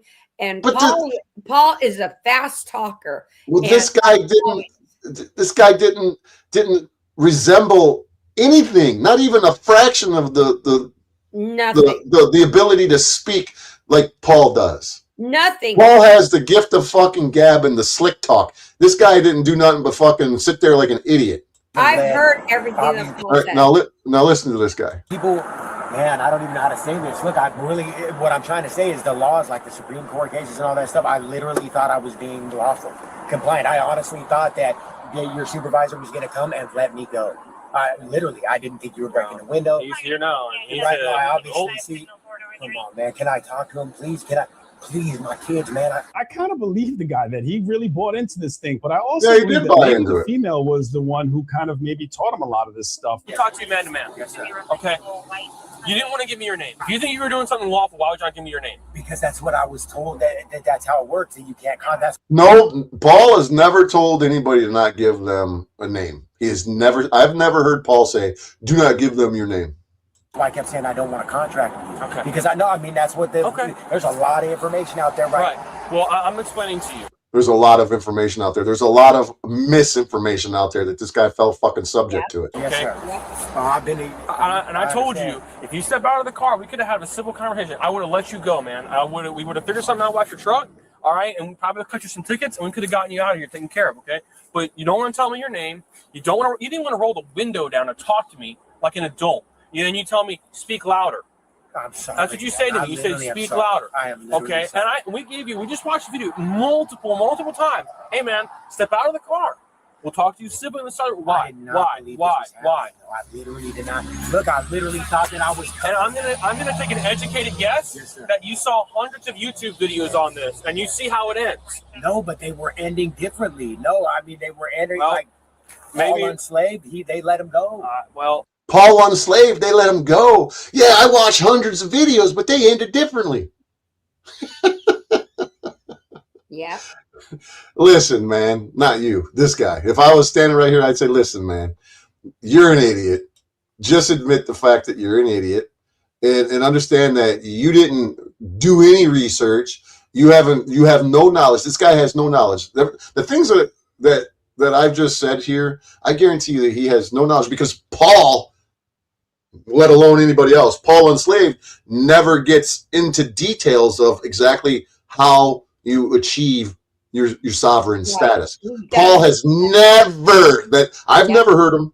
I've never heard Paul fucking share the process. I've never heard him explain how it's done. I've never heard him go into details whatsoever.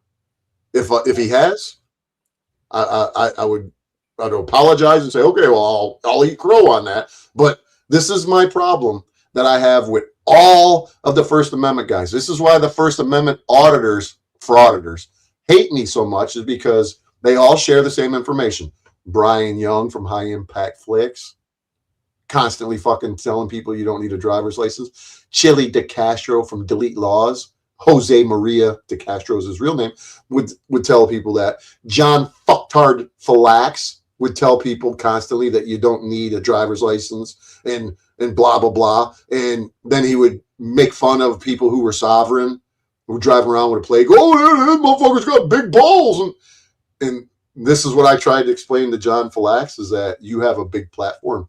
You could make, content, or create some content and teach people, or share information, whether it's teaching, sharing, whatever. The difference between a United States citizen and a sovereign, a state national. And what he does is he fucking attacks me and tells me that I'm a fucking retard, I'm a psychopath, I'm all these things that he really is. He's projecting it onto me. But this is what I want to turn my channel into, is sharing this. But I don't believe that I'll get anywhere, because I'll be shadow banned, and I might as well talk to the fucking wall. So. Well, I think Paul gets away with it, because I've seen him on videos with cops where he gets away with it, not because he's right, but because he's a fast talker. He gets the officers to like him, and they let him go. They don't let him go because he's right. I think they let him go because they just don't want to deal with it. Well, see, Paul doesn't even, I don't disagree with you, but see, Paul doesn't share, he doesn't get into details with the cops. He just talks about, it's God did this, my natural right. He's got it all down. That's not just Paul. Paul's not the only one that's got his speech, his lingo down, his script, I would call it. Snafu Snaps has got his script down too, man. He's, like I said before, like when I was dealing with Snafu, I thought I was dealing with a retarded individual who was brain dead. And then years later, when I encounter him with what he did to me recently, and I hear him online, I'm like, holy fuck, who is this guy? How did this guy go from being what I consider to be a mentally challenged retard to somebody who's slick talking, who's got that script down, and he's just spitting it. And no matter what you say to him, no matter how you present shit, he will flip it, turn that script, and he's right on fucking his path. Same thing with Paul. I can tell you, when I was a correctional officer when I was young, and I had this one inmate that I told him very, very, very little. We were talking, and I told him he knew very little about me. Let me tell you something. The guy flipped and turned everything, made it sound like we had this hours of conversation, when in fact it was like literally a minute of a conversation. He flipped it and turned it, made it sound like we had this big old conversation. I was floored. When I talked It's to the my manipulation factor. yeah, when I talked to my sergeant and I told him no, he asked me this and this, and I said this and this. My sergeant just You're a looked at robot. me, and we were both like floored that this inmate was able to drag all of that info out of a few sentences that I said. You know, these people, they can talk like nobody's business, and those are the ones you have to be weary of. Well, it's pretty impressive at the same time. Where I go, yeah, it's pretty impressive, but you're not fooling me none. You're manipulating, and I can see exactly what these guys are fucking doing. Well, put the video back up, finish it, because he says it again. He says Paul's name again, and then the point is, listen to his wife. What his wife says to her kids. She's talking to her kids, saying, "You see, this is what they do." Her son doesn't know shit from Shinola, and she's talking to her child. And it's like, that's child abuse, the way she's speaking to him. It's crazy. It's like, oh my God. Well, I can't believe that people actually think that they're going to convince law enforcement officers who are, you know, pretty much essentially they're robotic individuals, and they don't have any. They're psychopaths. They don't have the ability to think for themselves because they're focused on certain things. Maybe they got different deputies, Maybe but so. probably not, because I mean we don't play that game, man. At the end of the day, dude, everybody out here pays their registration. Everybody out here pays their insurance. Everybody out here pays for a driver's license generally. Yes, sir. Okay, everyone knows what you have to do. Right. If there was some magic ticket that I could print out and I don't have to register my cars, believe you me, pal, I would. There is a magic ticket. There is one. That's the funny. It's not magic. It's possible. And I'm going to show everybody out here, whether I do it online or I just do it without any recognition. I'm going to change and correct my status, and I'm going to unregister my vehicles. I'm not going to have a license plate, and I'm going to travel the country, and whatever happens, happens. Wouldn't have them right now. We'll do what we can to help out your is this your wife? Yes, my wife. We'll do what we can. Now, there's 3 cards in your wallet that have her name on it. Yep. You want her to have those? Yes, please. All right. And my briefcase, please. That's all our money. And my deed to my house is in there. Okay, well, she can have whatever's comes on the truck. I mean, and my keys, the key to the truck also has the key to our other car. If you have another vehicle that's insured by registered, why didn't you drive it? Because we thought, honestly, because I thought we were lawful. And it's He just said, if you have another vehicle that's licensed and insured and registered, then why are you driving this? This guy doesn't understand, this individual, this man here. He doesn't understand that if you have a vehicle that's registered and it's got insurance and you cannot get outside their jurisdiction. They're going to pull you in. You have to literally divorce your entire body, everything. You have to divorce the government. That's what it is. It's a legal separation. Yeah, and if you listen, the wife says the truck is mine. It's registered to me. It's my truck. They have registration on it and everything, but he was driving, and it's not under his name. You can't take the plate off of a vehicle that is literally stupid. registered under the state of, whether it's Florida or Michigan or California. If it's registered in the database of the state, what doesn't matter if it's registered under the state fucking department, you are in their jurisdiction, and you are not gonna fucking weasel your way out of anything. You'll be lucky if you do. And there's no such thing as a sovereign citizen. You're just sovereign. Sovereign citizen is an oxymoron. You can't course be it is. both. You're either sovereign or you're a citizen. You cannot be both. And that's where they screw up.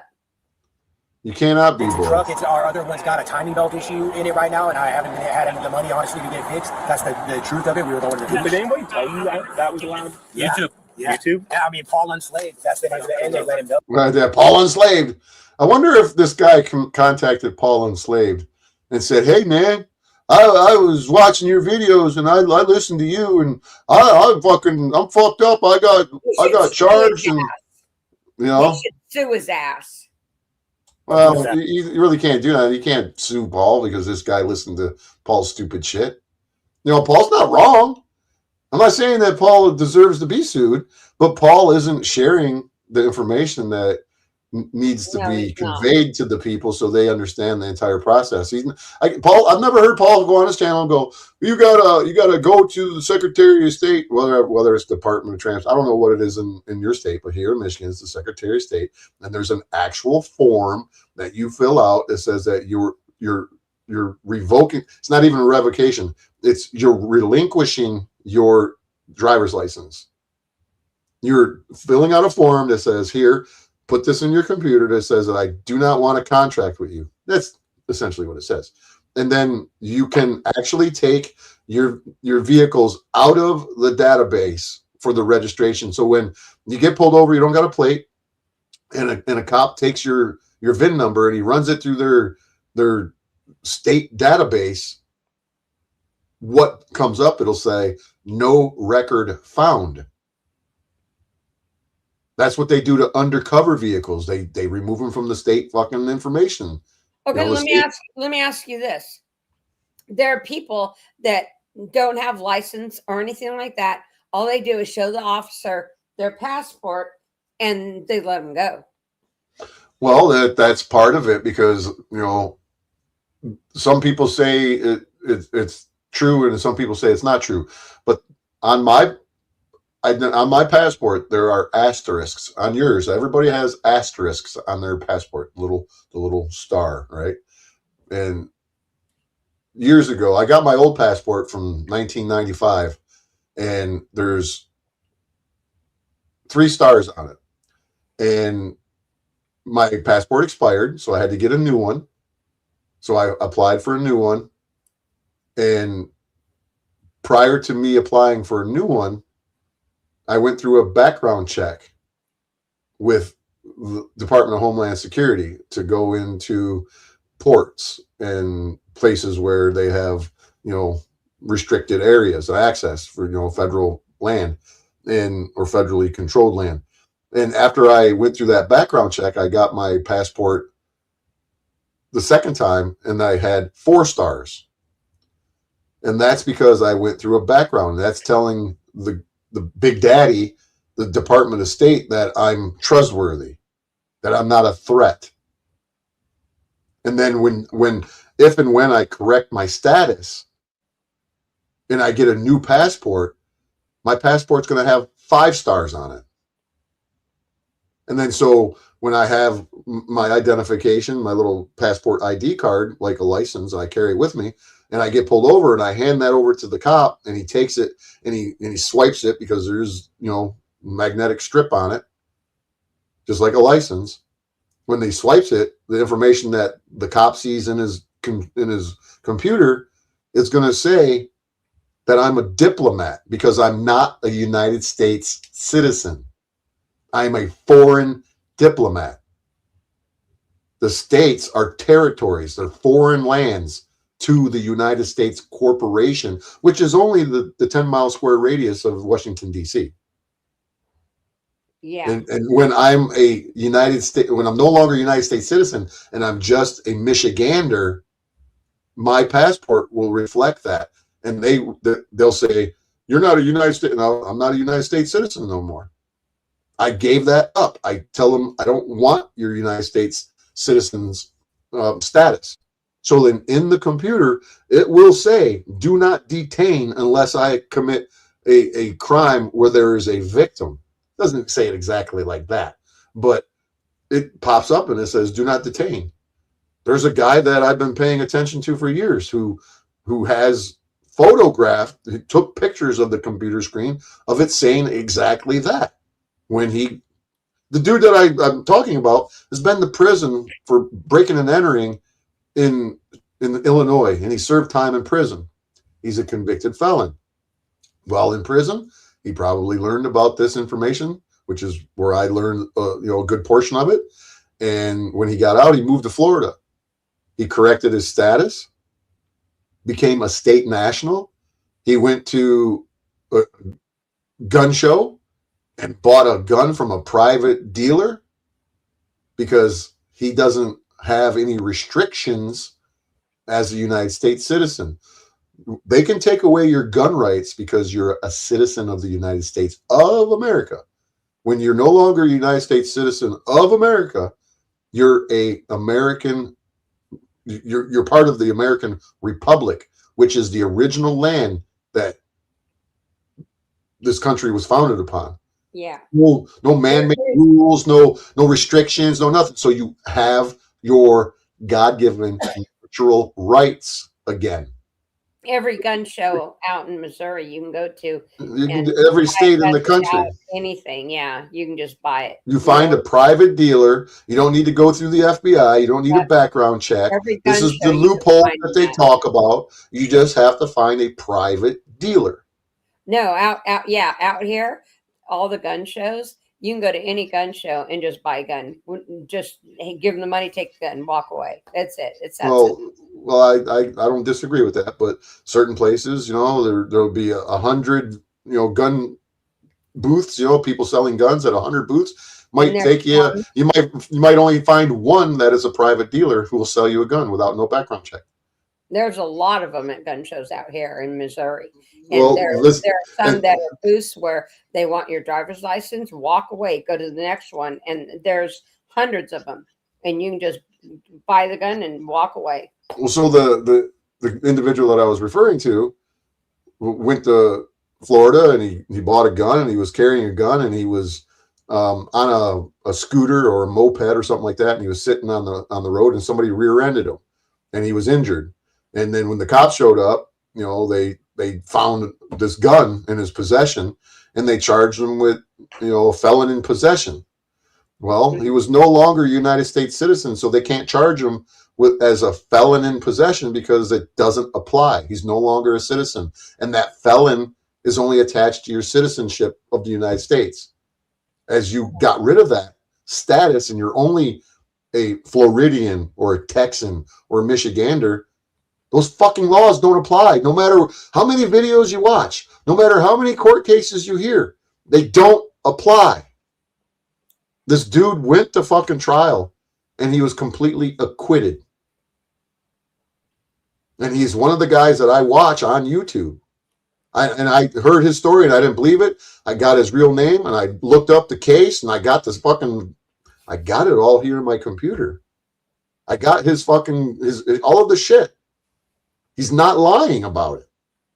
Wow. He's got videos of him being pulled over with no registration, no license, no nothing, carrying a gun. He gets, they pull him out, they search his vehicle, they find a gun, they take his gun, he gets his shit back. Wow. Because he's not a fucking United States citizen. There are two and complete distinguished differences between a United States citizen and a national. There is everybody can argue that all they fucking want. This Curtis, fucking Sergeant Curtis, donut operator, anybody on the internet can fucking say that you sovereign citizens are fucking retards. No, you're a fucking retard. So either you're just oblivious and you don't want to know the real truth, or you're a misinformation or a disinformation agent working on behalf of the government who owns fucking YouTube. Half of these people that do this shit, I swear up and down that they're doing it to discredit it, because what this does, this video right here, along with a bunch of other videos that the cops fucking share, somebody sitting in here watching this video says, Paul von Slater, I follow Paul von Slater, I believe everything he says. And then they watch this video and they go, oh, fuck. I was going to do this shit. I'm so glad that I didn't do this because I don't want to be in trouble. And I don't want my window broken out. I don't want to do it. I don't want to have to go through this. So then they say, fuck that. I'm not even going to bother trying to be a state citizen. Try. Yeah. Well, that's what it does. It deters anybody who's on the fence. Anybody who thinks that they can get away with it or whatever, I don't want to say get away with it. Anyone who thinks that they're going to try this way of life and become a sovereign, this type of video right here will stop them in their fucking tracks.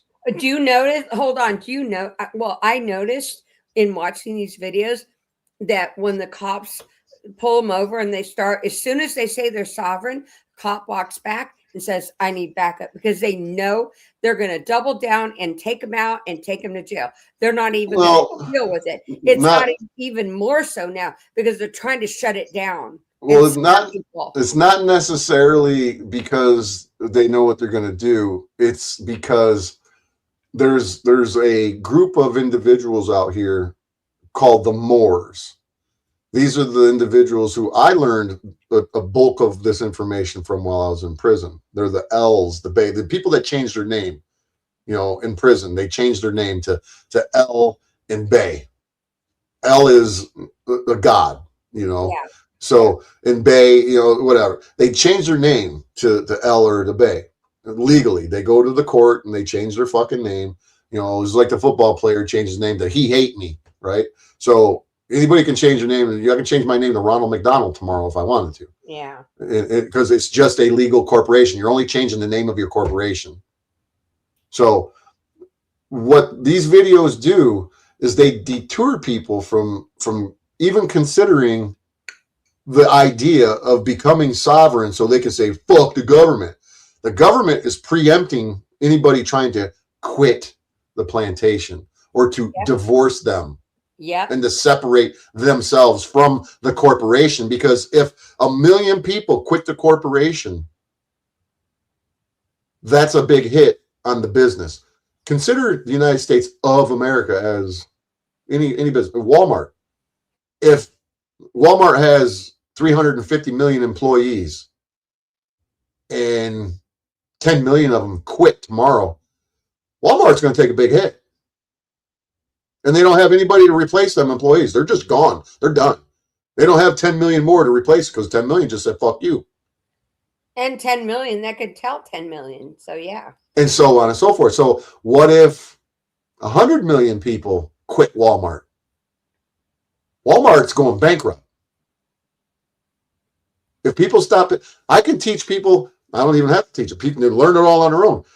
I could share the information with people where if they are a W-2 employee and once they correct their status, they're no longer a United States citizen. The only ones who are obligated to pay federal taxes off of your wages are United States citizens. That's when many people have heard it their entire lives. Oh, these goddamn foreigners come in here and they live with, 10, 20 people in the house and they don't have to pay taxes for 7 years. And then they got all the money in the world. They drive in Cadillacs. And people have said this a million times.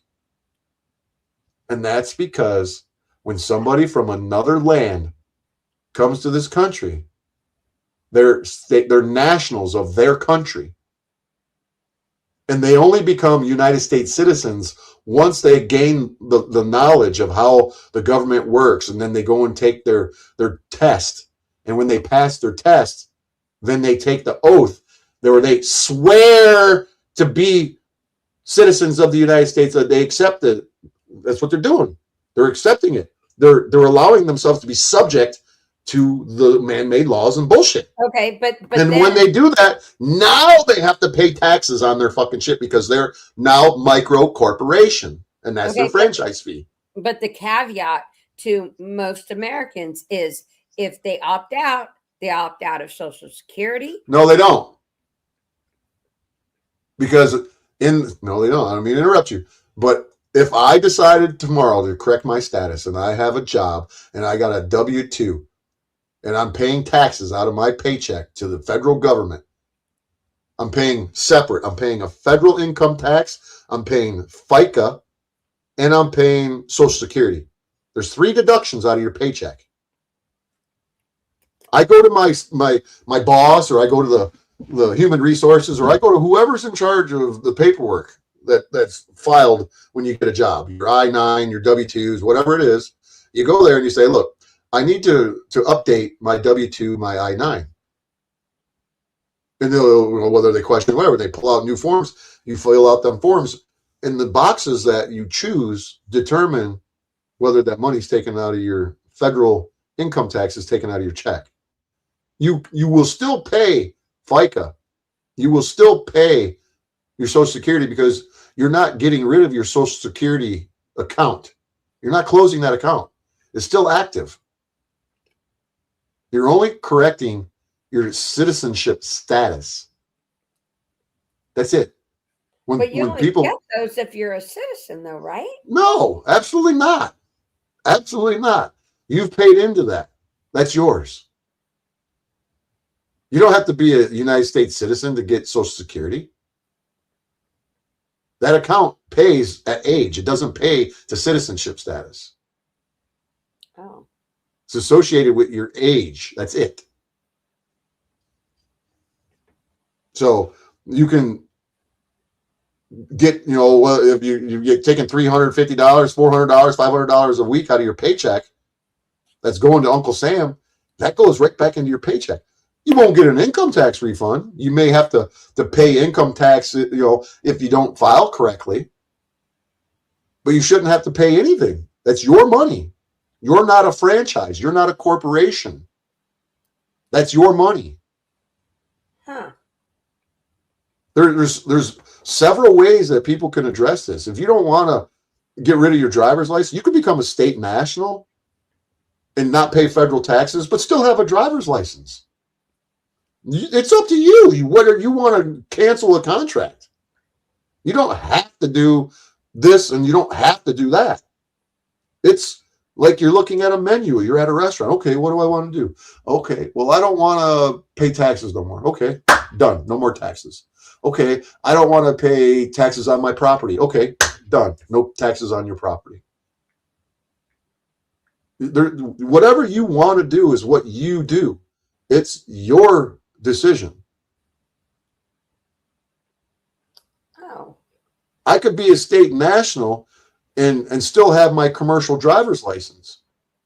But I could drive around in my vehicle, in my private conveyance, in my pickup truck, with no plates, no register. I could remove it from the database and not put a license plate on it.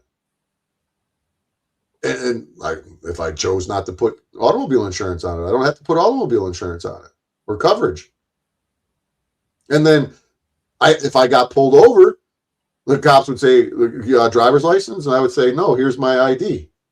Here's my passport. And then they would run my passport and they would go through the databases that they have. And the cop would say, well, you have a commercial driver's license in Michigan.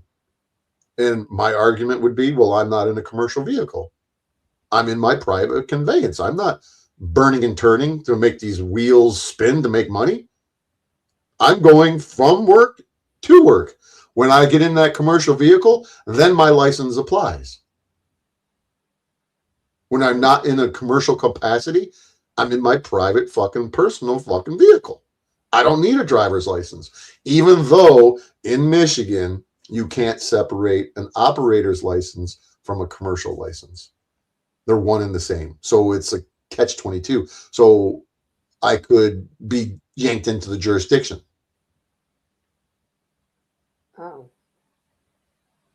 So this is why I haven't corrected my status, because I need my license to drive. So there's really no point in correcting my status if I don't plan on going the whole route. Okay. You see what I'm saying?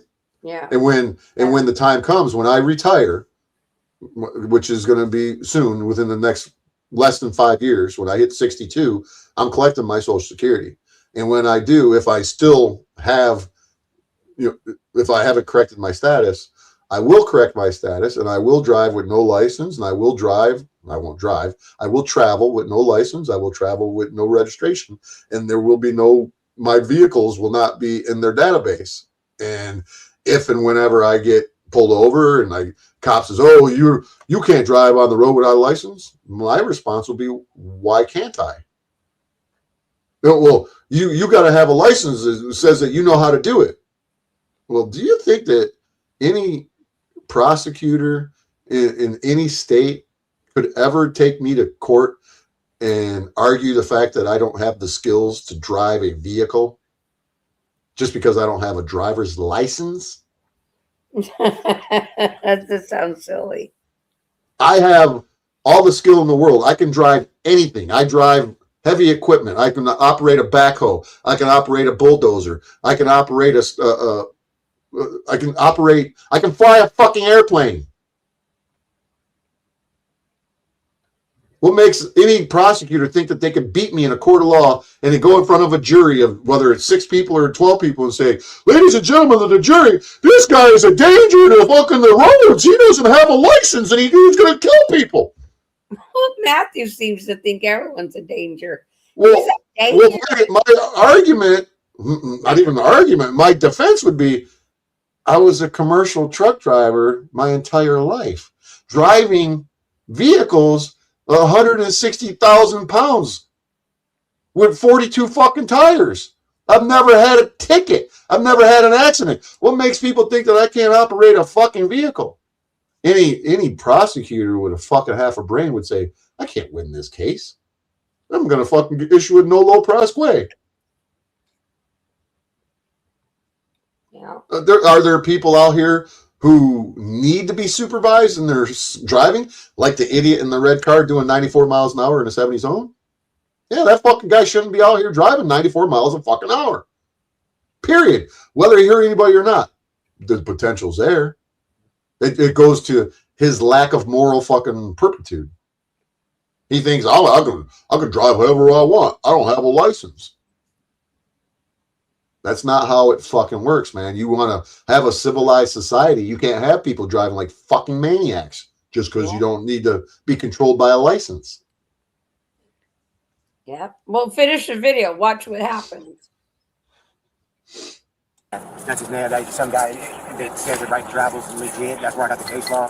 If you look up Paul and Slade, they'll come right up. And they let him go. Is there any chance at all that, you can get chalk it up that I fucking believe some idiots? They fucking, I'll never make a mistake like this again. Straight up either way, whether you let me go or not. Please, my children, man. Well, we're gonna help. We're gonna figure out where we can get them to make sure that they are safe, okay, and that they have resources they can contact, okay. So he is going to. What's up, Mal? He will have a bond. Now, what he's telling me is that you guys have like $1,000 in cash in the car or something like that, or you have access to a decent amount of money, okay. What I'm saying is, if you would like, I like my coffee like I like my hose. Okay, play this part slow. Okay, where you can contact the bail bondsman. This guy is trying to I'm be just trying nice to help to out her. as much as I can. And watch what a bitch that's- is. It's weird. Some of your officers just have like really smug looks on their faces. Hold on, hit pause. You're all right. He's all right. But you and Officer Grady Hit got pause. a whole different aura about you. Well, you know what? I think you know what.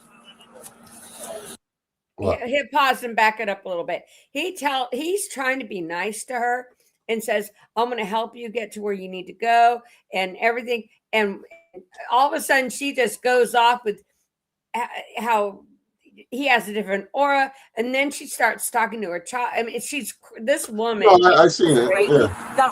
I seen it. I didn't see it right now, but I seen it A earlier. whole different aura about you. Well, you know what? I think you know what. I'm trying to be good. What we're just trying to do is that okay? Yeah, that's good. Yeah. All right, I'm not gonna help with that. I'm gonna take him right now. Now he walked away. We have an aura about us. I don't. They take things too personal. You're out here dealing with this shit, and you know that people aren't happy. And then when they say you got an aura about you, he goes, "You just say they're gonna give an aura about me." Well, it's not an aura. It is a literal attitude. Then these cops, I've seen it a million fucking times. Is that cops in general? It's a blue line gang, and they all fucking protect each other as much as they possibly can. But he was trying to be nice to her, and he was like, it was more condescending, you know. No, back it up. He says, I'll take you anywhere you need to go. Oh, I know. I heard that part. I heard And it. she totally flipped the bitch on him. She's like, fuck you. I don't need your help. I get where she's coming at. And I see both sides here, but I'm more on the side of the individual because these clowns take an oath to the Constitution and they don't even understand that the Constitution has been compromised. And here's something that most people don't understand. Well, that's the whole point, is that they've sold us all out for their pension. Yep. Their contractual agreements through their unions. And the unions negotiate with the municipality to get the budget. The budgets have been increased exponentially, and a great big portion of every budget in these unions that receive these budgets take a large portion and put it into their pension funds. And so the municipalities have provisions in these contracts that say, if we're going to give you, $100 million when the fucking pension or the contract shouldn't be $100 million, whether it should be 80 or 90, that extra money that they're given is going to these pension funds. So the municipalities are demanding a return on their investment.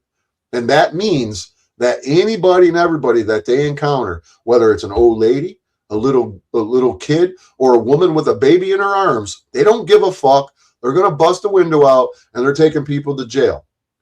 They don't warn them and say, hey man, you guys need to consider this, or call the fucking the corporate lawyers and say, shall we arrest this person? They don't care, because the municipalities pay a huge amount to the insurance carriers for liability coverage. And so it's a vicious cycle of insanity. Well, if people did their research, they will find that the only reason police were actually invented was at the same time when the pagans came over to New York and they were celebrating Christmas. They were frolicking, fighting, having orgies and sex, all this craziness. They had to have something to restrain them. So they invented police. And from there, they took it further and further and further to where we get today, where now they have all these laws and rules. But police were only invented back then, at the days of Santa Claus, when they wanted to make us celebrate Christmas, because that's what Christmas was all about. Those were having sex and orgies. To all of a sudden, those were more of the henchmen of the kings and shit. All of a sudden, let's have law enforcement, the Coca-Cola and the Red Suit Santa. All of that was all around the same time, and over time, they've given them more authority and more authority to where we are today. Well, law enforcement, the way that we see them today in the United States, has evolved from slave wrangling. Yep. When a slave escaped the plantation, the posse went out and gathered and rounded them up and brought them back. There's no difference today with law enforcement. If somebody, especially somebody's trying to become a sovereign and no longer be a citizen slave, then they want to round them up, put them in check, beat the hell out of them, destroy their life. So this guy's going, I'll never do it again. If I'd have known this, I'd have never done it. Polo enslaved, he really steered me wrong. But this is where slave wrangling became law enforcement. In this country, in the United States, before it became the United States of America, in the Republic, the American Republic, North American Republic, before all of the corporate takeover and the bullshit, there was federal marshals and county sheriffs. There weren't police departments. Police departments are quasi-military organizations. That's why they have rank. That's why they have, this is, people would say it's Admiralty Maritime Law. We're under martial law. They come up with all kinds of shit, the gold flag, the infringed gold flag around the head. It doesn't matter. To me, none of that fucking matters. The fact that what matters is that they're facilitating the will of the governments. It's not we the people, by the people, for the people. It's we the government, for the government, by the government now. And most people will bend a fucking knee and say, well, I don't ever want to be the guy in the back of that cop car and have my old lady standing there with a baby, and I'll never do it again, officer, sir, yes, sir. Fuck that. That's why these assholes continue to get away with this shit. These assholes get away with this shit. And like Chicken Little said, they had Union Busters, they had Pinkerton. Pinkerton fucking is still here, the security, and the miners rioted back in the day. Yeah, it was even before that. It was way before the Pinkerton miner fucking the riots and all that with the Rockefellers and all them fucking assholes back in the day. It's been around for a long time. It began with the slave wrangling, and going to round up the posse, you know. So whatever, it doesn't matter the origins or how what matters is where we're at today. And where we're at today is that these men and women that hide behind these costumes, they're traitors to actual literal freedom. They're facilitating the will of Lucifer himself. Yep. For the people in prison, not most, but many of the people in prison are in there for a victimless, nonviolent crime, where the state claims that they were the victim. There's many people are being charged with crimes nowadays where the victim is listed as society. Really? Could you please put society on the fucking stand and have them come and testify against me, please? Because this is the reason why my case was just recently dismissed, because Snafu Snaps didn't show up. And the prosecutor said, well, Your Honor, we're not able to proceed with the case today because the witness, complaining witness, failed to show, and the defendant has a right under the Constitution to cross-examine his accuser in a court of law, when it really is, it's my constitutional right to face my accuser in a court of law. It's not cross-examine, it's to face it. And they say what they say, you know, to manipulate it. But and that jackass didn't show up. My view, I see it a little different than most of these people out here that support the sovereign status movement, is that I don't personally, I think the Constitution of the United States I would take it and wipe my ass with it and flush it down the toilet. I don't need a piece of fucking paper with a bunch of clowns who signed it claiming that I have the right. I know I have the right. I don't need it to be affirmed by a bunch of goofballs with fucking fruity ass hair. God gave me the right. My heavenly Father gave me the right to be on this fucking land. And as long as I don't cause harm, injury, or loss to anybody, I can do whatever the fuck I want within moral reason. Do I have to have it within moral reason? No. But me personally, I see myself, I need to hold myself in high regard and behave respectfully amongst my fellow countrymen or my fellow humans. I'm not going to fly down the road. I'm not going to drive drunk. I'm not going to fucking do whatever I want because I can. But I sure as fuck ain't going to go, well, that piece of paper, the Constitution says, I don't give a fuck about that Constitution. What I care about is the 10 Commandments. That's it. Yep. And most people don't understand that. So let me finish playing this video. Okay. To say, they asked me if we had a knife, and I responded. They're arguing semantics on procedures and how I'm supposed to respond. That's on them. Beyond that, they're offering to give me a ride somewhere near to where you will be. I've accepted that, but other than that, we don't have much business to do. They can give me a ride, and that's that. I've done nothing wrong. You've done nothing wrong. They'll argue their semantics. We can argue ours, and that'll be that. All right, whatever. Are we done here? All right, I love you. I got nothing but respect for this woman. I'll probably see you later. You did nothing wrong. This is what the police will do to you if you don't comply and surrender to their every whim.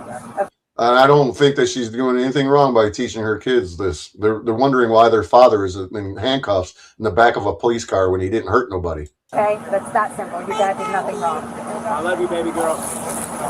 You're good, okay? You don't have to apologize, Malachi. You literally did nothing wrong. Malachi. What the hell? Malachi. Reminds me of Children of the Corn. Malachi, we're coming for you. That's fucking Amish name right there, Malachi. Yeah. I wonder if that's his real legit name. I feel so bad for these kids. And I've seen this before. This is the worst part of the call. The little girl saying, I love you, daddy, or bye-bye, daddy, I love you, dad. And the mom is just... So yeah, what these cops have done is that they're creating generational hate for them. These kids are going to grow up hating and fearing cops. And I don't blame them. I wouldn't blame these kids. Still stuck in this whole craziness and teaching these kids to be against the police when they're wrong. No, you're wrong, Curtis. You're wrong, Curtis. You pathetic fucking bootlicking motherfucker. I'm sorry. Not sorry. This guy is nothing but a fucking a sympathizer for the fucking domestic terrorists of this country. That's what he is. People are wrong. The laws that they're quoting are wrong. It just drives me crazy. The generationally, these kids have to see this. It's so sad. Who believes that this guy is legitimate? Who believes this guy's bullshit? I think he's there to do that. He's there to dissuade people from conducting themselves as free human beings. Yeah, we do. That's how fucking moronic you guys are. I'm not going to sit here and argue with you guys, but yeah, it is registered. And yes, it's registered to Riley Sissel. Ha, me. Yeah, here I am. So this is what we're going to do, okay? It shows in the system if you have insurance, we'd ask. Yeah. Of course they are, because it's registered to me, which they would have known had they looked. We just make sure we've got all our stuff from around your vehicle and that your belongings, I think, are on the roof right now, okay? I've dealt with her before. Not her specifically, but her prototype of I did. Look at the video, the books that are back here. Police IQ. Does anybody know out here? Does anybody know the average IQ of a law enforcement officer today? Oh, rather than that. No, it's less than room. Well, it's under 3 digits. It's around 97, 98 tops. They've literally rejected any candidates for becoming law enforcement officers if your intelligence quota is higher than 100. When I was in the Police Reserve Academy, the Police Academy is only, 13 weeks or something like that. The Police Reserve Academy. 16 here in Michigan, 16 weeks. Okay, well, the Police Reserve Academy in California is a year long. And I went through that. And in report writing alone, we lost half the class. In shooting, we lost a quarter of the class because a lot of the guys couldn't shoot. I was one of the best shooters. But in report writing, to lose half the class in report writing, that says something. Here, yeah, it's all it is. Here's the names of the books here. This one is what the hell? Wow. Cop Shot by Mike McAllery. Officer Down, Code 3. Practical Homicide Investigation. Tactics, Procedures, and Police Techniques. You got the United States Marine Corps cup over here. Police IQ. U.S. Police Proverbs and Street Wisdom. Of course, he's got 2 badges and some fancy gold and silver handcuffs. Over here, it's Mac. And then you got Notorious Cop by Derek Parker and Matt something. And then you have Sexual Homicide, Street Survival, The Hot House, Hostage Cop, The Outlaw's Bible, Las Vegas is My Beat, and I don't know what that says. Something Cop by Lou Eppolitz and whatever. I could look it up, but I don't really give 2 shits about it. Well, he has to have some kind of a background. Well, he's an ex-cop. Nothing wrong. Everyone is doing things to me, and I'm the victim here. And well, he's a Marine where, oh yeah, he's a fucking hero, right? He fought and he gave his he signed over his life to Lucifer's army. What's this? What's this fucking something cop? I don't know. Rare police cop. are bad. This does not work. You got to share this video with someone who may potentially act like this, because these kids. You got to share this video with somebody who may potentially act like this. Kids don't need to see this. You see this? He's already saying, share this video with anybody who thinks that they can become sovereign, so they stop that nonsense and stay a citizen slave. This is what he's saying. That's exactly what the fuck he's saying. So if you like this kind of content and you feel that you can share it with someone who will hopefully benefit from knowing the right way to handle the situation, like and subscribe. They didn't show the right way. Sovereign. Well, because he doesn't want to show the right way. I'm trying to tell people the right way. I'm sitting here trying to tell people exactly how to do it. But nobody wants to, most people are content being peaceful slaves. Yeah. None of these people are gonna. No, most of the society are just content. They vote. Or you can be more like me, where we're not content with it, but we're passive, where we just kind of stay out of the world and stay in our own in our own lane. We have our own little hobby farms. We stay away. We drive only when we have to. But they're taxing your land. At some, we have to be a part of it at some level. Well, that minimal participation is exactly what people need to do. But and that's what I'm trying to do. They're content. The typical citizen. I could probably go on this video and go into the comment section and show you guys exactly what people think. Okay, we got almost 8,000 comments, and every one of them are going to be against this individual. Oh yeah, I can guarantee it. If there's 5 comments in this entire 8,000 comments, I'd be shocked. Oh yeah. First one, he's not going to jail. He's going to a temporary travel restriction cubicle.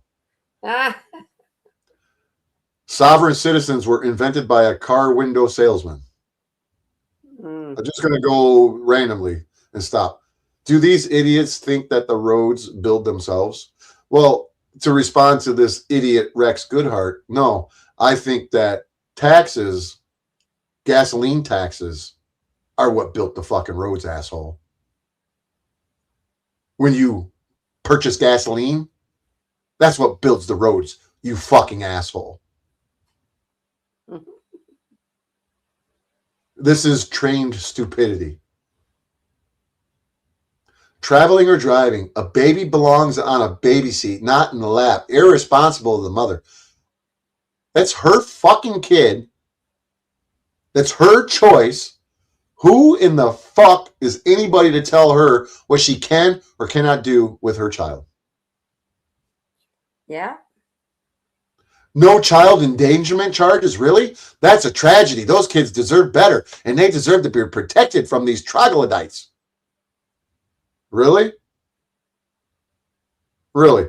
I remember not long ago, back in the 70s, when car seats didn't exist. Oh, yeah. We were allowed to do whatever the fuck we wanted in the car. We could put 10 of us in the back seat. We hung out in the back of our dad's trucks as he drove down the freeway. Oh, but, people have been trained over generations to fear anything and everything. And this is the pathetic society that I am unfortunately suffering through right now. Same. The biggest problem was his controller was in the passenger seat, feeding him bullshit. Oh, here's a good one. I'll bet she has no issue collecting a monthly check. So what is he assuming, that she's on welfare? Is that what that assumption is? Is that she's on welfare? Drywall Mike? When you put gas in your unregistered vehicle, you are engaging in commerce. No, you're not. When you put... this is what I mean. Are these people this fucking stupid?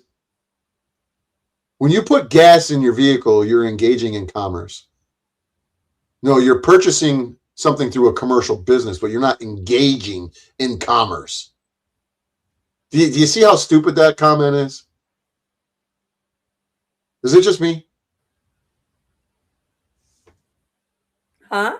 Is it just me that somebody's saying that just putting gas in your car is engaging in commerce? No. Technically, yeah, but no, it's not. It's a commercial activity. You're purchasing from a commercial business. That chick is absolutely the one who taught him all this traveling bullshit. She's 100,000% believes it. At least he admitted it's stupid now. Well, that was the whole point of the video, is for him to admit that it's stupid. So these idiots would go, see, just do what Big Daddy tells you to do. Only if Jesus would have listened too. Jesus should have obeyed too. They think they found a cheat code for real life. I could show all kinds of cheat codes. I could show all kinds of cheat codes. Here's a cheat code. This guy is a cheat code. I got some of his videos screen recorded, but I haven't dug them up yet. Here's this guy.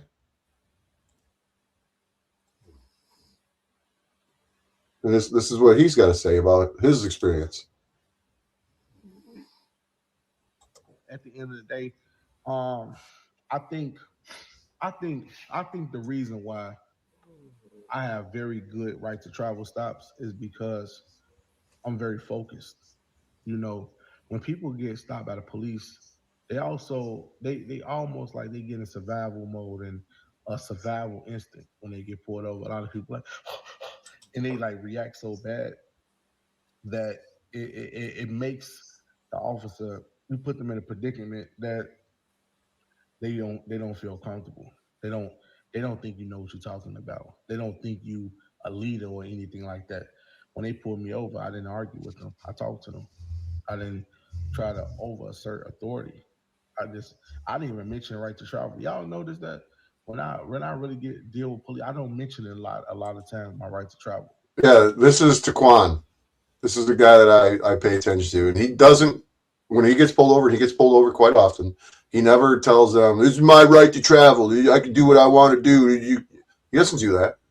They just say, give me your driver's license. He'll just say, I don't have one. And they'll say, oh, you got registration? He said, I don't have one. And he doesn't get into it. He doesn't get all upset. He doesn't he get emotions or nothing. I do have the right to travel. I don't mention it. I don't say nothing about it. I just either say take the citation and go, or if they don't give me a citation, they might let me off. Most of the time I get let off. Sometimes I get citation. Most of the time now I've been getting citations, but now I ain't been getting no citations. So I guess that's a good thing, right? So yeah, right to travel. We won again. Another success story. More information gonna keep coming soon. Anytime I deal with any police officer, I'm always gonna record it. I mean, not record it, but explain what's going on. And I did record it, y'all. I don't know why I don't do that no more. I stopped recording myself getting pulled over by the police because now it's getting irritated. It's pretty much like repetition. You see exactly the outcomes. You see how good it can be, but it also is a flip side. Things happen, right? But I was prepared to go to jail or I was prepared to get let off, right? It just the good news came with getting let off. I've never been to jail just for right to traveling. It was some other stuff that I've been in jail for on a whole nother situation. But with that being said, family, have a great day. Y'all, I'm out. Peace and love. Yo, family, what's going on? Gonna say it's not registered. I'm like, no, it's not pretty much. I represent the Republic, right? See the difference between how he behaves and the way that he talks? Lena? Did you fall asleep? Lena! Did you fall asleep, Lena?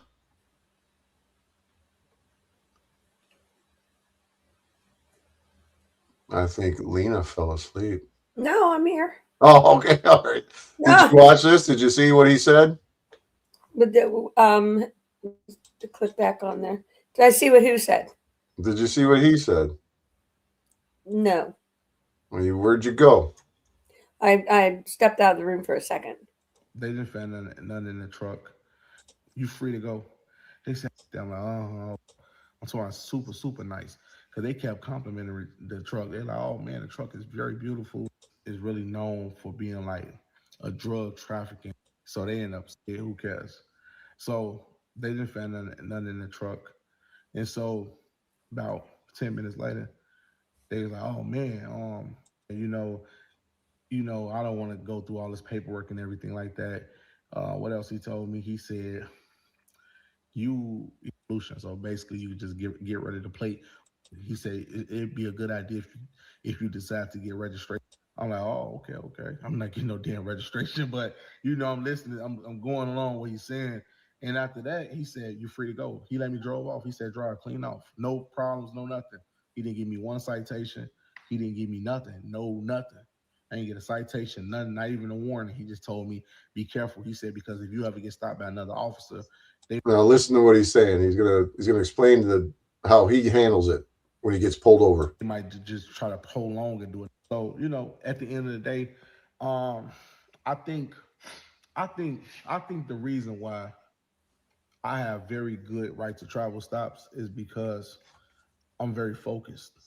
When people get stopped by the police, they also they almost like they get in survival mode and a survival instinct when they get pulled over. A lot of people like and they like react so bad that it makes the officer, you put them in a predicament that they don't feel comfortable. They don't think you know what you're talking about. They don't think you a leader or anything like that. When they pulled me over, I didn't argue with them. I talked to them.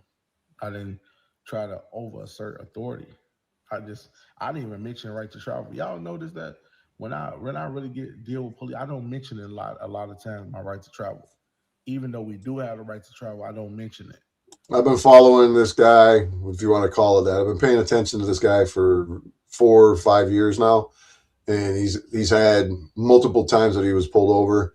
And when he's sitting here telling people, he doesn't say, "It's my right to travel. I don't have to do." He doesn't go to that route. When the cop asks him, "You got a driver's license?" He says, "I don't have one." The cop says, "You got registration?" He says, "I don't have one." And that's it. That's all he says. He doesn't even tell him it's my right to travel. He doesn't give him a big folder of documents. He doesn't do any of that shit. He just tells, "No, I ain't got one. Nope, I'm good. No, I got one. I don't say nothing about it. I just either take the citation and go, or if they don't give me a citation, they might let me off. Most of the time I get let off. Sometimes I get citation. Most of the time now I've been getting citations, but now I ain't been getting no citations. So I guess that's a good thing, right? And this is a year-old video. Yeah, right to travel. We won again. Another success story. More information gonna keep coming soon. Anytime I deal with any police officer, I'm always gonna record it. I mean, not record it, but. And this is the guy that I was telling you guys about who went to prison for breaking and entering in Illinois, and he moved to Florida, and he got hit while he was on a scooter, and he was charged, and he went to jury trial, and he was acquitted. This is the guy. I looked into all of his information, and when they pull up his name and his information through his passport and police cruisers, it says, "Do not detain unless he hurts," unless there's a victim. Explain what's going on. And I didn't record it, y'all. I don't know why I don't do that no more. I stopped recording myself getting pulled over by the police because now it's getting irritated. It's pretty much like repetition. Ian has a court date on March 9th. You see exactly the outcomes. You see how good it can be. But it also is a flip side. Things happen, right? But I was prepared to go to jail or prepared to get let off, right? It just the good news came with getting let off. I've never been to jail just for right to traveling. It was some other stuff that I've been in jail for on a whole nother situation. But with that being said, family, have a great day. Y'all, I'm out. Peace and love. So Ian has a court date on March 9th. If you're concerned about Ian. And I believe it's a Zoom meeting. It's just arraignment. It's just going to be him entering a plea of not guilty unless they offer him a plea and he accepts it, which I highly doubt it. You never know. He might change his fucking mind. You might be looking at it, singing a different tune. But yeah, I know there's a lot of people who are in the frauditor community who oppose the right to travel and all of that. And I will stand my ground and say that those who oppose the right to travel are clueless and they don't know what they're talking about, because you absolutely have the right to travel. You can do it however you want. You can address it, but I respect Taquan, the guy that you were just watching. He doesn't argue it. He rolls his window down. He deals with them. He treats the law enforcement officers with respect. He doesn't give them any inclination that he's a sovereign citizen. He doesn't even say that no more. He just gives them his passport identification and says, "I don't have a driver's license. I don't have registration." That's it. So typically cops ain't going to want to deal with it. That's the least of their worries. They'll either give you tickets or they won't give you tickets. And I'm going to prove this shit to you. And there will probably become a time real quick after I correct my status and I'm being pulled over. I'm not going to go, oh, it's my right to do this. I'm not going to do that either. I already know my plan. My plan is just to be fucking, I'm not give them no information. I'm not talking to them. I'm going to say, oh, I don't have a driver's license. I turned it in. I gave it back. I don't want it. You got to have one. Okay, well, I beg to differ, but this is what people do is they're, do you know what an authoritarian personality disorder is, Lena?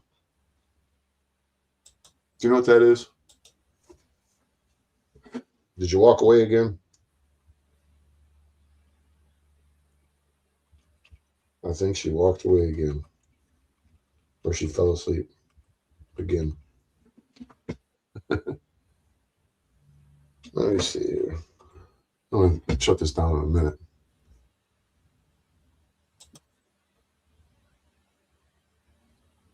All right, here we go. Let's pull this up.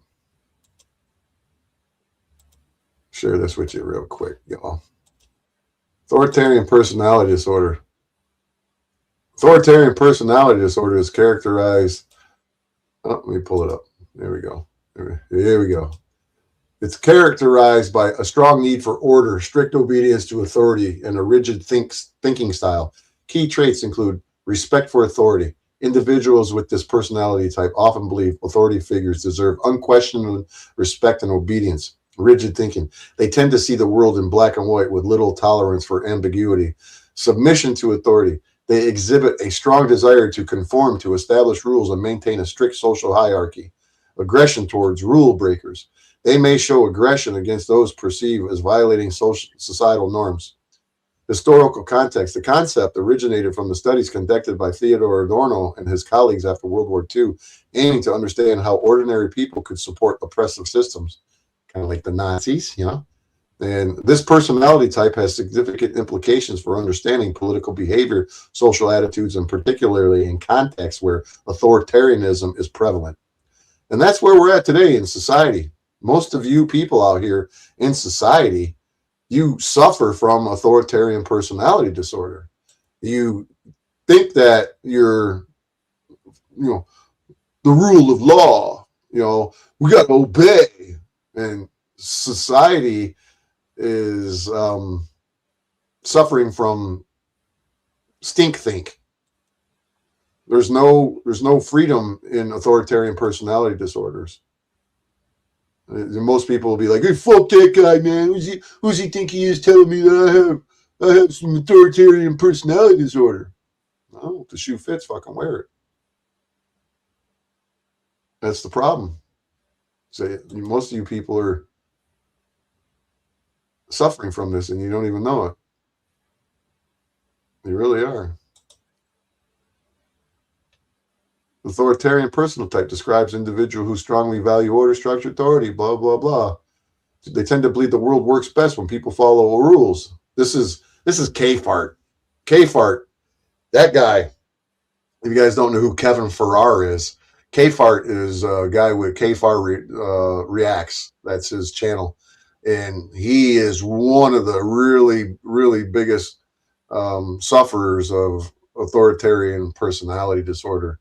Anytime that he's doing a live stream and I go into his channel and I start talking to him and I say the shit that I say to him, he gets really fucking pissed off and he shuts his stream down almost every time.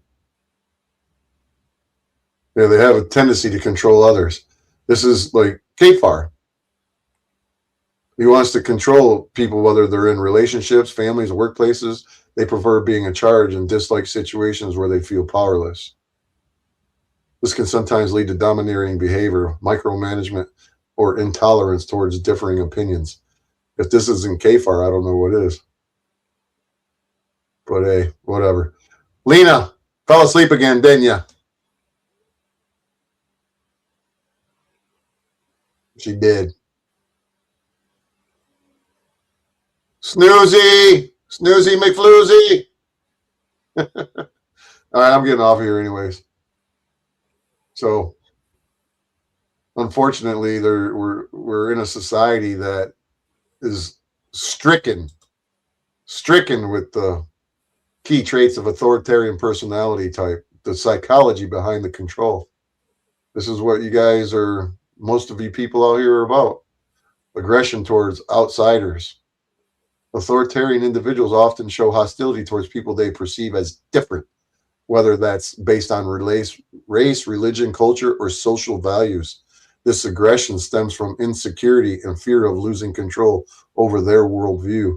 Research has shown that authoritarianism is often correlated with prejudice and discrimination towards minority groups. And KFAR is a fucking racist to his core. Moral absolutism. For someone with personality type, moral codes are absolute. Rules exist to be followed without question. They rarely consider situational context or individual circumstances. Absolutely fucking KFAR. This can make them appear principled or disciplined, but also judgmental or intolerant towards others who don't fit their standards. Suppression of emotions. People with an authoritarian personal type often suppress emotions like fear, sadness, or vulnerability because they view these feelings as weaknesses. They believe that showing emotional undermines authority or self-control. This emotion rigidity can make relationships with them challenging as they struggle to express empathy or warmth. That's fucking KFAR. Strong sense of duty and patriotism. Many authoritarian personalities express intense loyalty to their nation, religion, or community. They see themselves as defenders of tradition or morality. It's fucking KFAR. This sense of duty can be admirable, but when taken to extremes, it can lead to intolerance of differing beliefs or ideologies. It's fucking KFAR. According to Adorno's theory, the authoritarian personality type often develops in childhood, particularly in environments with strict, punitive, or over-controlling parents. Children raised in such settings learn to associate obedience with safety and rebellion with punishment. Over time, they internalize these lessons, becoming adults who both submit to higher authorities and dominate those below them. In modern psychology, this is also linked to right-wing authoritarianism, a personality construct studied by Bob Altemeyer.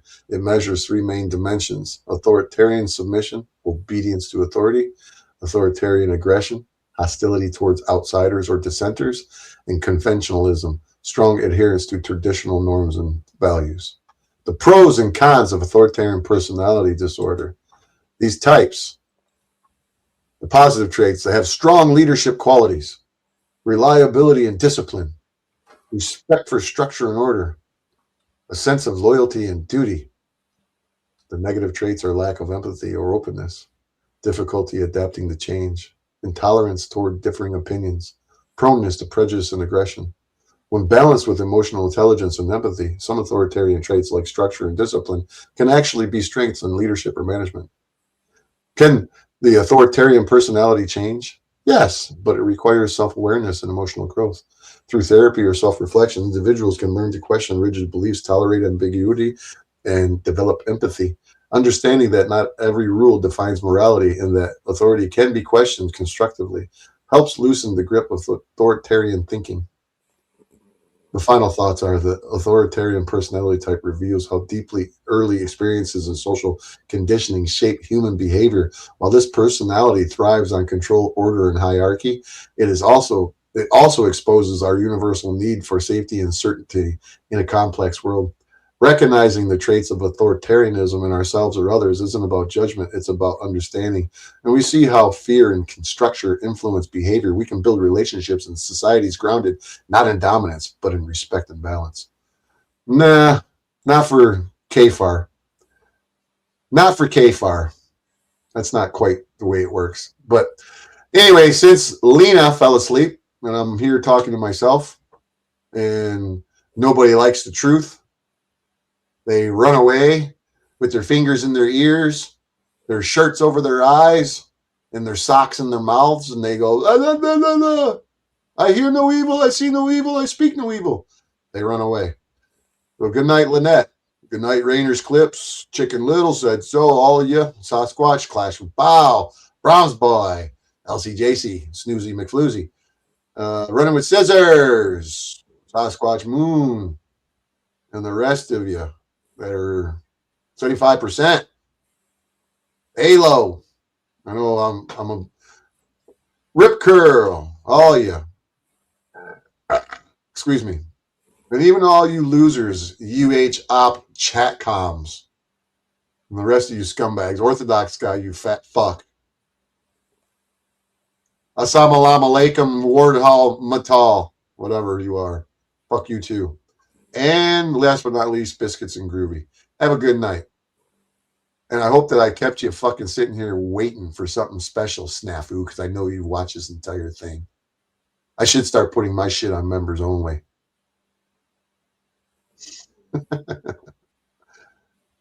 Fucking loser. Straight up fucking loser. All right, I'm out of here. Good night, Lena. Snoozy.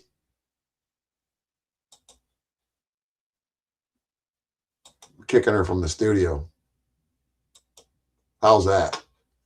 Kicked her from the studio. Sleepy. The rest of you, go to fucking bed. That's where I'm.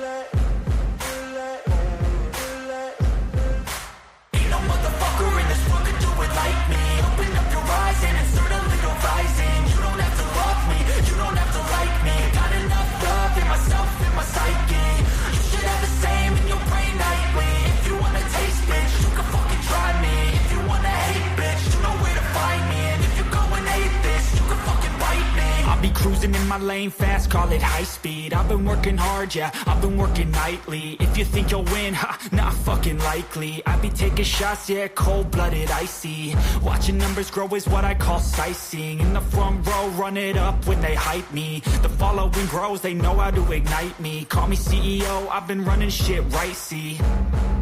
And I ain't playing games, I create my own lane, making pleasure out of pain, turning losses into gains. I'm the boss, I'm making change. I've been rocking this exchange, popping off and risking things. Gonna make a fucking name, I just wanna be famous. But I don't want that cheap fame, no, I'm not that vain. I just wanna be greatness. I just wanna be greatness. I just wanna be greatness. I just wanna be greatness. Ain't no motherfucker in this world can do it like me. Open up your eyes and insert a little rising. You don't have to love me, you don't have to like me. Got enough love in myself, in my psyche.